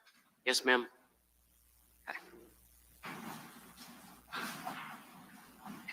There was a car at your home as well? There was a what? There was a car, your car, at your home? Yes. Okay. And they did not obviously steal that? Okay. I don't have anything further, ma'am. Thank you very much for your time. All right, cross for Mr. Robinson. Certain, 100% certain that there were only 2 people in your home. Yes, ma'am. You didn't see a third person. Not inside my house, no, ma'am. Okay, and the 2 people you saw, you didn't see anybody that was over 6 feet tall. What? You didn't see the 2 people that were in your home, they weren't over 6 feet tall. I still can't understand what you're saying. Okay, I'm going to slow down because I speak with a little bit of an accent. So the 2 people that you were in your home, you described one as being, you said you're 5'5", correct? Mm-hmm. And that they were about close in range to your height. Yes. Okay. No one, in your opinion, was over 6 feet tall. No. Okay. And you had mentioned that Squirrely Dude was, you saw him on his phone. Yes. And he was actively using his phone. Yes. Okay. Did you heard conversation, but you couldn't hear what he was saying? Right. Okay. Did you see him with more than one phone? I just saw one phone, him on the phone, one phone. Okay. And then neither of these individuals had gloves on? No. Okay. And Tattoo Guy, he basically held you down. Yes. He put his hands around your neck. Yeah, he pretty much landed on me when we fell into the hallway. Okay, and he remained on top of you? Until I kneed him off. Okay, but he at some point put his hands around your neck? Yes. In an attempt to hold you down? Yes. So much so that he left a mark on your neck? Yes. He was violent with you? They both were. Okay. Now, as it relates to the police showing up to your house, when they get there, well, first we heard your 911 call, right? Mm-hmm. And even 911 asked you for a description, right? Right. Because it was important so they could identify who the person was, right? Mm-hmm. You were even able to give them a very detailed description of the clothes they were wearing when they were leaving. Yes? Yes. Okay. And that wasn't it. Police then came to your house, right? Yes. And they sat down with you and gave you an opportunity to explain and describe the individuals that were in your home. Yes. One of which had, as you stated, a very distinct tattoo on his arm that you remember as you sit here 5 years later. Yes. Now, I think you had said within the evening, that same day, so within 24 hours, they were able to come back to your home with a bunch of photographs, right? Yes. Now, when they were showing you these photographs, it's true that they give you some instructions before presenting you with the photographs, right? Yes. And they say things to you like, the person may or may not be in this set of photographs, right? Yes. And it's not just one photograph, it's multiple photographs. Yes, ma'am. Right. And it's not a photograph of a 1993 tattoo, right? Right. So, and they show you them individually, right? Yes. And this is to make sure that you're picking the right person. Yes. And you were able to ID, without a doubt, Tattoo Man. Yes. Did you come to learn that his name was Dominic Barner? I don't know any of the names. Okay, no problem. All right, thank you so much, ma'am. No further questions, Judge. So let's recap. 2 men on trial, 1 man dead, a woman held hostage, and the alleged real shooter, Dominique, allegedly, possibly getting a pass from the state in exchange for his testimony. It's a trial full of twists, heartbreak, and serious questions about how justice is being handled. Fam, it's time for you guys to let me know what you think. Is Dominique being protected? Is this fair? Or you feel like this is just another plot for the defense? Let me know how you guys feel about this one in the comments. Don't forget to like and subscribe. And today, fam, I'll catch y'all on day 3. Nobody wins when the family.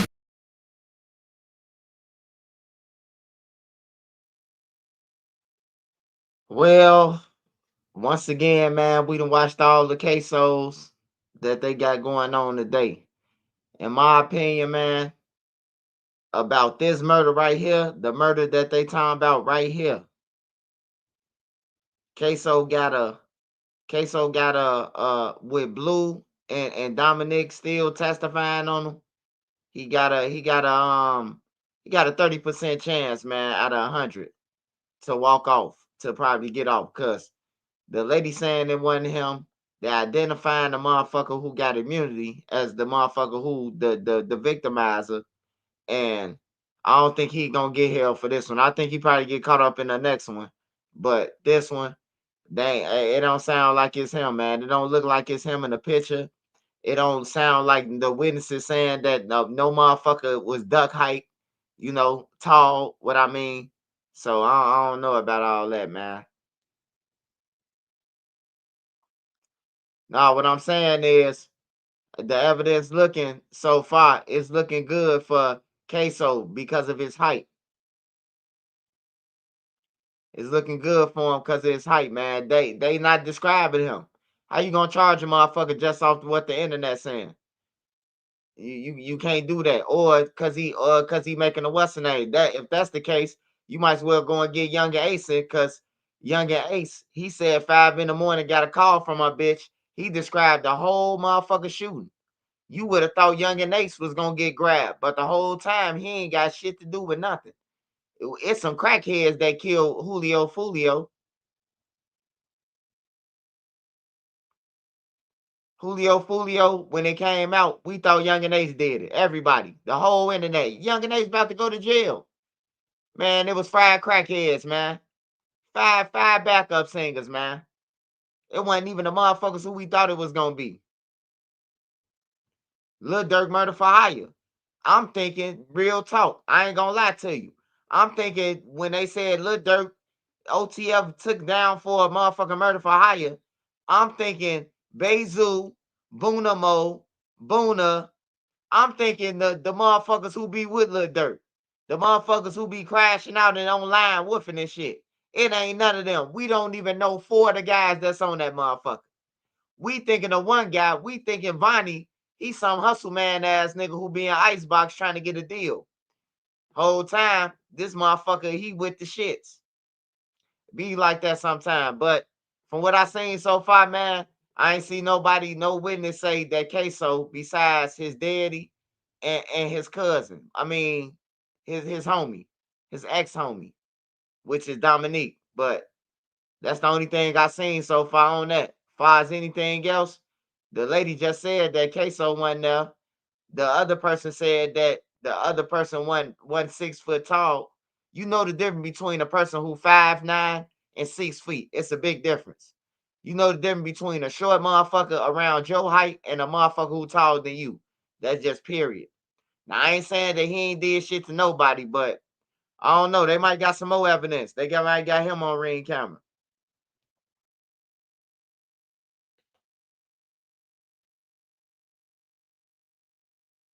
Yeah, you know the motherfucker who can't reach the cereal in the house and the motherfucker who can. And the motherfucker who might attempt to get a chair. You know the difference. So, yeah. That's what I think on that case, man. I don't know, man. His daddy on the stand on him, bro. I don't know. His daddy, he might know something that he might have told the law enforcement something that don't nobody know about the murder.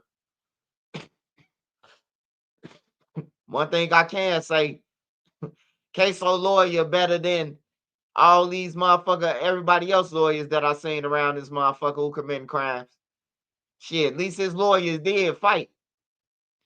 O-Block lawyers, they ain't got no fight. They ain't got no fight. They stuck on. They whole argument is you can't call it an O-Block gang. That's the only shit that they arguing about. Can't nobody say it wasn't me downtown. It wasn't me. I wasn't the person downtown. I never went downtown. Like, ain't nobody saying this shit. Or ain't nobody saying I got an alibi. I wasn't in the cars. Nobody saying this shit. Only thing they saying is we ain't O-Block. Like, it's crazy, man. But we gonna figure it out though. Day 3 start tomorrow. I'll be back with T Grizzly. Hey, look, man, to the bloggers out there, man. Hey, look, man. Some people got inside. Hey, look, you can have a motherfucker in the courtroom all you want to. But then look, that's just like, let me just break it down to the bloggers, man. There's levels to this shit. That's just like you could say you was in the courtroom and you was in the courtroom or you been going to court. Hey, look, before you even go to court, just say for instance, like Mama Duck. The feds already told Mama Duck, showed Mama Duck everything. Mama Duck already knew what was gonna happen before it even happened. She been seeing all the tapes and everything. What I'm trying to tell you is law enforcement has to tell the family updated information and everything, man. So if you ain't got no family member, man, keep on waiting on the court system. Okay? On everything. Keep waiting on the court system and everything. As long as you got a family member in connection to whatever crime and they immediate family, like a mother or a sister, the head of a household, homicide, whatever, they're gonna tell you who they looking into and everything. Now it's up to your ass to go and tell everybody. It's up to you. But they gonna tell you. They gotta tell you on some real shit. That's how motherfuckers know information more than other people. Just in case you don't know. Oh, we ain't seen it. You ain't got to see it, motherfucker. If I got it from a family member or a motherfucker who associated with it. Like, I need you to put this out here. It might be a DA or something. They might inbox me and say, hey, look, we need you to put this out there about T Grizzly. I'm going to put it out there. I'm a news reporter. It happens all the time, man. So don't worry about that, man. Just stay to your craft, man, to bust your ass and work hard, man. That's all you got to do, man. Yeah, Mama Duck started away. Speaking of Duck, Teezy got new paperwork. And the government said they giving his ass life. They said they recommended life, mandatory life. And when he go to court, the judge, the damn near gonna agree with it. They said his PSR, he over the points. He got like a 43 point count. This not even including the Duck case. Like with Duck case, they saying he over the points in the feds. So they saying that he mandatory life. You know, Teezy think he didn't do anything wrong. He think just because he was downtown and made them calls, that's the only thing that he did. But he don't realize that the phone call that he made is just like pulling the trigger. He might as well kill Duck himself. And then his ass stood there. They explained that because Teezy playing games with the feds. So the feds had broke it down, basically saying like Teezy, after Teezy called, Teezy done called 3 motherfuckers with Duck Low. He done called everybody who, hey, look, we only seen the part when he was talking about D-Thing on the stove. D-Thing, but whole time, they said he been called Badass. He called Badass and told him Duck location. He called D-Thing and he called the guy from 5th Ward and told him Duck location. So it was 3 motherfuckers who had Duck location that the feds could have took to jail. For sure. You know, Badass locked up for killing one of his homies from THF. He locked up already. So you ain't got to worry about where he at. He in jail fighting the murder of his homie. D-Thing is dead. So they broke it down. They said that Teezy, instead of running with everybody else when the gunshots went off, Teezy walked outside and watched Ducks. Damn near stood over Duck and watched Duck fight for his life. He was close. He was close by the Duck. So he was in the crowd blended in, him and Man, and they was watching Duck fight for his life the whole time after Duck got killed.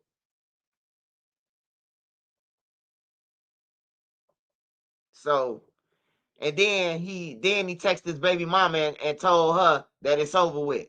Like, Duck gone. You ain't got to worry about it no more. You know, that's some tender dick ass shit, man. And then for them guys to jump in the car over a hoe, like literally, I'm telling y'all gang members out there and niggas, man, a nigga come and grab you and tell you something happened, hey man, question that nigga like a lawyer. What happened? What really happened? How did it happen? No, run that shit back to me, bro. It don't sound right. Like you gotta question a nigga. A nigga send you off. Man, they just jumped on me. Whole time he got his ass kicked by his baby mama. Y'all done went over there and shot up the crib and caught 5 bodies, man. Cause he lying and shit. Niggas be lying, man. Niggas will trick you off the street. And then you will be the one in jail and they'll be out there fucking your baby mama, man. I'm telling y'all, bro. Like, man, don't fall to the streets, man. The streets will eat you up and spit your ass out. And one thing that I noticed, the stop sign still there. No matter who leave this earth, go to jail or whatever. The street sign still there.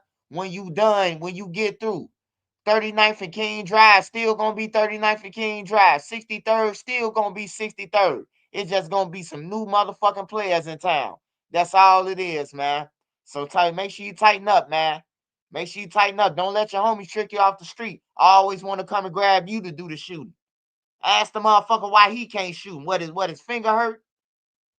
Niggas will cock back the gun and then hand another nigga the gun to shoot it. Like, get your bitch ass out of here, nigga.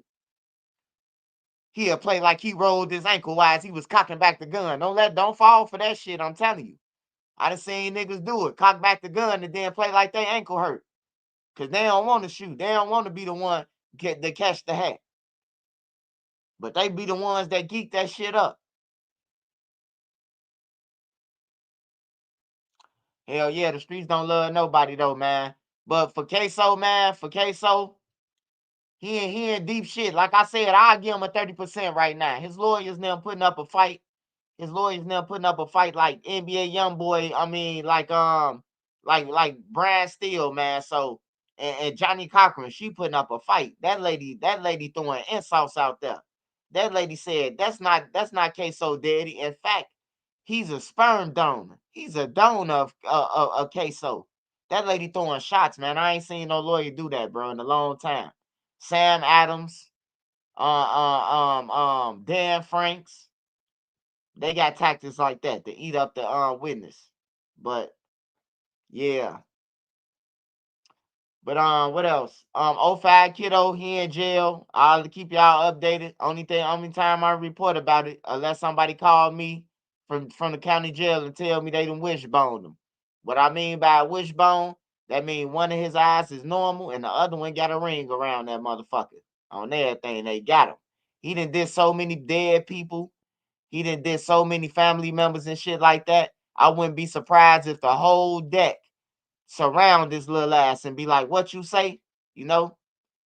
He disrespect the motherfuckers. He 5'3", man. He be talking like he motherfucking 6'10", but he really 5'3". You really I could hold Kiddo head and let him punch. On everything, literally. I could sit there and grip his head like a basketball and let him punch. And extend my arm out. It's gonna be like you playing, like you holding a kid head and letting the little toddler punch.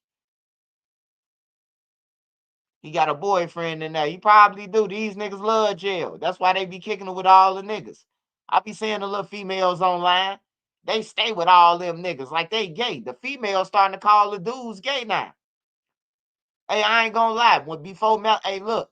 When you see my interview on Fox News, I'm gonna tell you this right now. I been did my interview.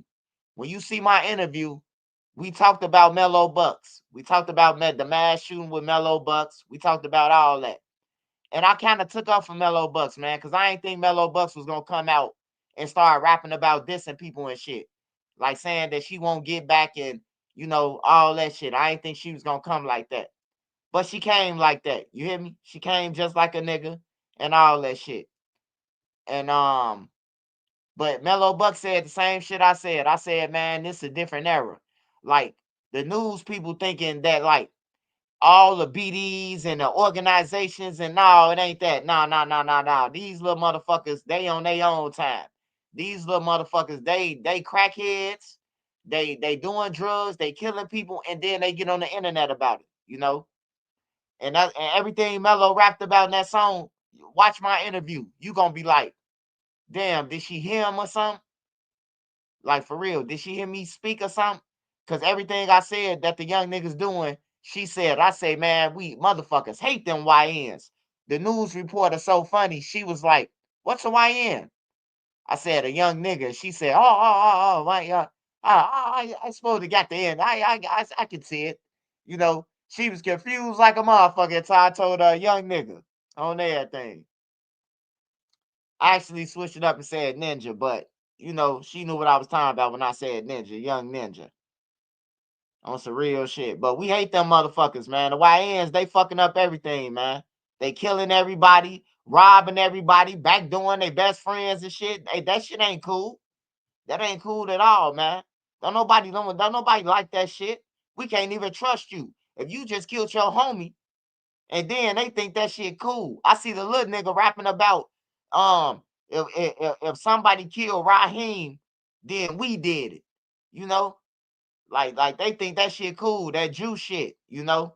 They watching these movies from back in the days now, and then they rapping about it now. You know, we don't get down like that, man. Don't nobody like that shit, man. That shit ain't cool, brother. You know, but my interview was dope. It was cool.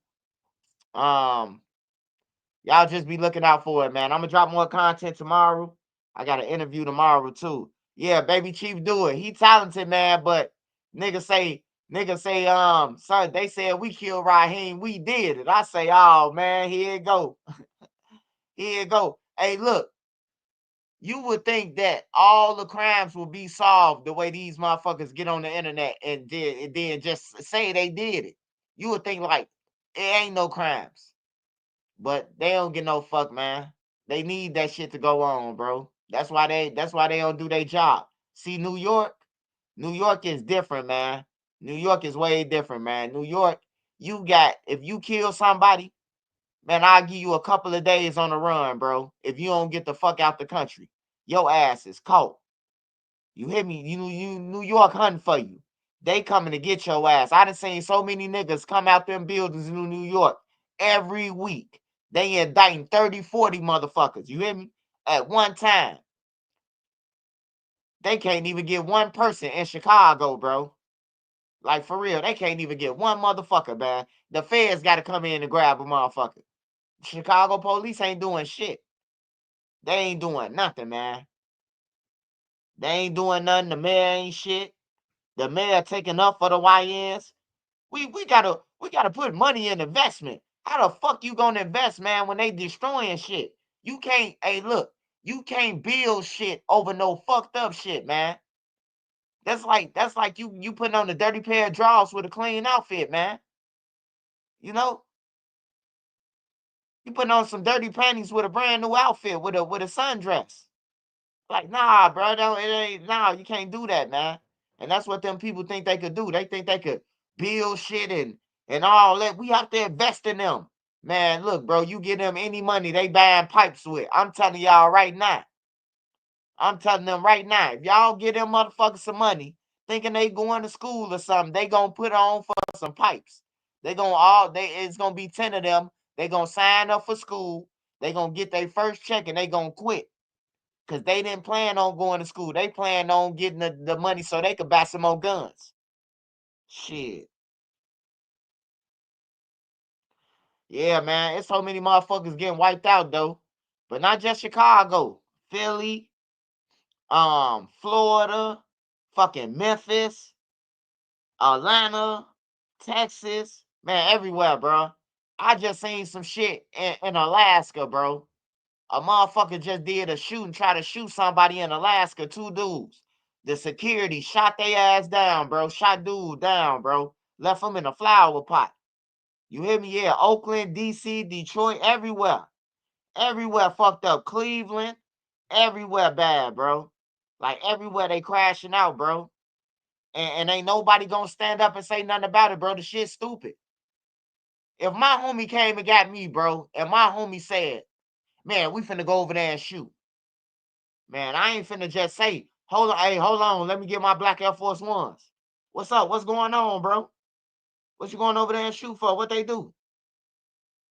Oh man, they just standing outside, and man, let them stand outside there, nigga. The fuck? We ain't finna just go over there and shoot cause they stand outside, nigga. Did they throw down our flag or something, nigga? On everything, cause if not, then I ain't going over there. And that's what niggas need to start doing. Like for real, niggas gotta start standing on that shit, bro. Like, nah, hell nah, bro. Like, look, unless a nigga come over here on our block, bro, don't nobody go over there. If you go over there, we fucking you up, man. That's how it's gonna have to come. Cause look, the police can't save us, the government can't save us, none of that shit. It's gonna have to be us, bro. Niggas gonna have to held niggas accountable, bro. You just went over there and shot that house up, bro. We turning your ass in. That's how it's gonna have to start, bro. You go over there and shoot a kid, bro, we fuck you up and then we turning you in. That's how it's gonna have to happen, bro. It's gonna have to happen just like that, bro. On some real shit. Y'all making the block hot. We can't serve a bag of weed. We fucking y'all up. Hey, it's gonna have to be like that. These little motherfuckers out of control, bro. On everything. And I know ain't no old nigga trying to be friends with them. Hey, look, at first I said, man, they gotta be the old nigga sending them off. Now, it's probably one or two old niggas out there that's sending them off, but it ain't all the old niggas. I don't think the old niggas want nothing to do with these little motherfuckers, because the old niggas, they know they gonna get RICO for these little niggas, so I don't think they want no parts of them. Now, it's probably one older nigga who using the shorties, who walk around and tell everybody, my shorty's putting belt to ass. I know niggas like that. I know niggas like that. I could go on any block, and there's one nigga like that on every block. They're my shorties. My shorties killing. My shorties, my shorties, my shorties. But when shorties and them go down for them bodies, man, I told them little niggas to be cool. Now they down on them. Now they laughing and talk about them. I know they was going to crash out. You hear me? Use your head, man, for more than a head rack, man. But I got an interview tomorrow, man. Shout out to everybody who's on here. Fox News, Fox 32 News. We'll be dropping soon, man. I'll let y'all know. Hopefully they give me a heads up so I could be able to do it. Hey, rest in peace to Hulk Hogan, man. Rest in peace to Theo, man, off the Cosby's, bro. Rest in peace to Ozzy Osbourne. On everything. They all just took out. They all just left us, man. Rest in peace to everybody, though, man. Everybody around the world, your family, my relatives, your relatives. Everybody bucking for the same goal, bro. We killing each other. Everybody wearing the same designer, shopping the same places, eating the same food, but we in competition, bro. We in competition. Even niggas who be in jail be in competition. I got more commissary than you. That don't mean you richer than me, nigga. That mean your family just standing no business for you. That's all that mean. You in here too. You couldn't find out either, nigga. So we the same. You know, we equal. Hell yeah, be what you want to be in life, man. I'm telling you, bro, don't catch no cases, bro. I wish I wouldn't have never caught a case. I could carry my own gun around, give me some paper, and all that shit, bro. You know? Like, for real. And then it feel good not to look over your shoulders, bro. Not to worry about no niggas waiting outside your house to kill you. It feel good about that. Because that ain't shit gangster to brag about. Man, I got the whole city hate me. I be saying niggas get on live saying this shit. Like, oh, we in tour with the whole city. Like, nigga, you ain't cool because of that. Nigga, you better watch your ass. You on live with Baba and on the couch talking about some, we in tour with the whole city. Like, you cool now. Nigga, you ain't cool. Nigga, you got the whole fucking city on your ass now. Nigga, that ain't no cool shit to be bragging about. Nigga, you need to be going out of town, nigga, and steady bragging. You need to be getting on the Greyhound, nigga, or the Amtrak. The first thing up out this motherfucker. Talking about y'all went tour with the whole city. And then all y'all look like bombs on that motherfucker. Y'all look like y'all sharing hoodies and pants and shit. Like, man, y'all better go and get some money, though, man. And to Melo Bucks and YFG Queso, man, y'all better be cool, man. It's 18 people that got shot and 5 motherfuckers dead, man. So if I was y'all, I'd just start rapping about Feliz Navidad, goddammit, because y'all ass going to jail. Somebody going to jail for that shit. And I always remember, for every reaction, there's a reaction. You know, for every action, there's a reaction, right? So look at this. Look at what I'm trying to say. It had to be a reason why them guys went to go and shoot, right? I'm pretty sure they'll break it down in court. They went over there and did the mass shooting because this group of people killed this guy. That's how they gonna put it, man. And that's how both sides gonna get gone, bro. But until then, you want to keep rapping like you a nigga, like you take a piss with the toilet seat up. It don't matter to me, baby. You know, keep doing your thing, Miss Bucks. Just have that same energy when you in the feds doing motherfucking life. When they hit your ass with a kingpin charge, talking about you run the drench game. And they'll see if you still be a motherfucking gangster. Oh, that's where you gonna be kicking on that door. I know about KTS Drake. I know who killed KTS Vine. Shit get real when they tell you you the kingpin and not G Herbo. That's when shit get really real. Oh yeah, we got on camera when you threw the girl through the window too. When you had your goons hop out and throw her through the window. I'm telling you, bro. Shit get real. And then that's when you see where the gangster shit come from. On everything. Cause you see your daddy 50 years old. Your daddy said, fuck that. 13 guns, he gave up somebody. Your daddy said, fuck, hey, look, you can give us what we want, and we're gonna give you a $4,500 bond. And we're gonna just say that we fucked up. You got something for us? Hell yeah, I know the truck coming in tomorrow. We got a truck coming in Tuesday, Wednesday, Thursday, Friday, and Saturday. He gave up every motherfucking gun that was coming in Illinois from every way.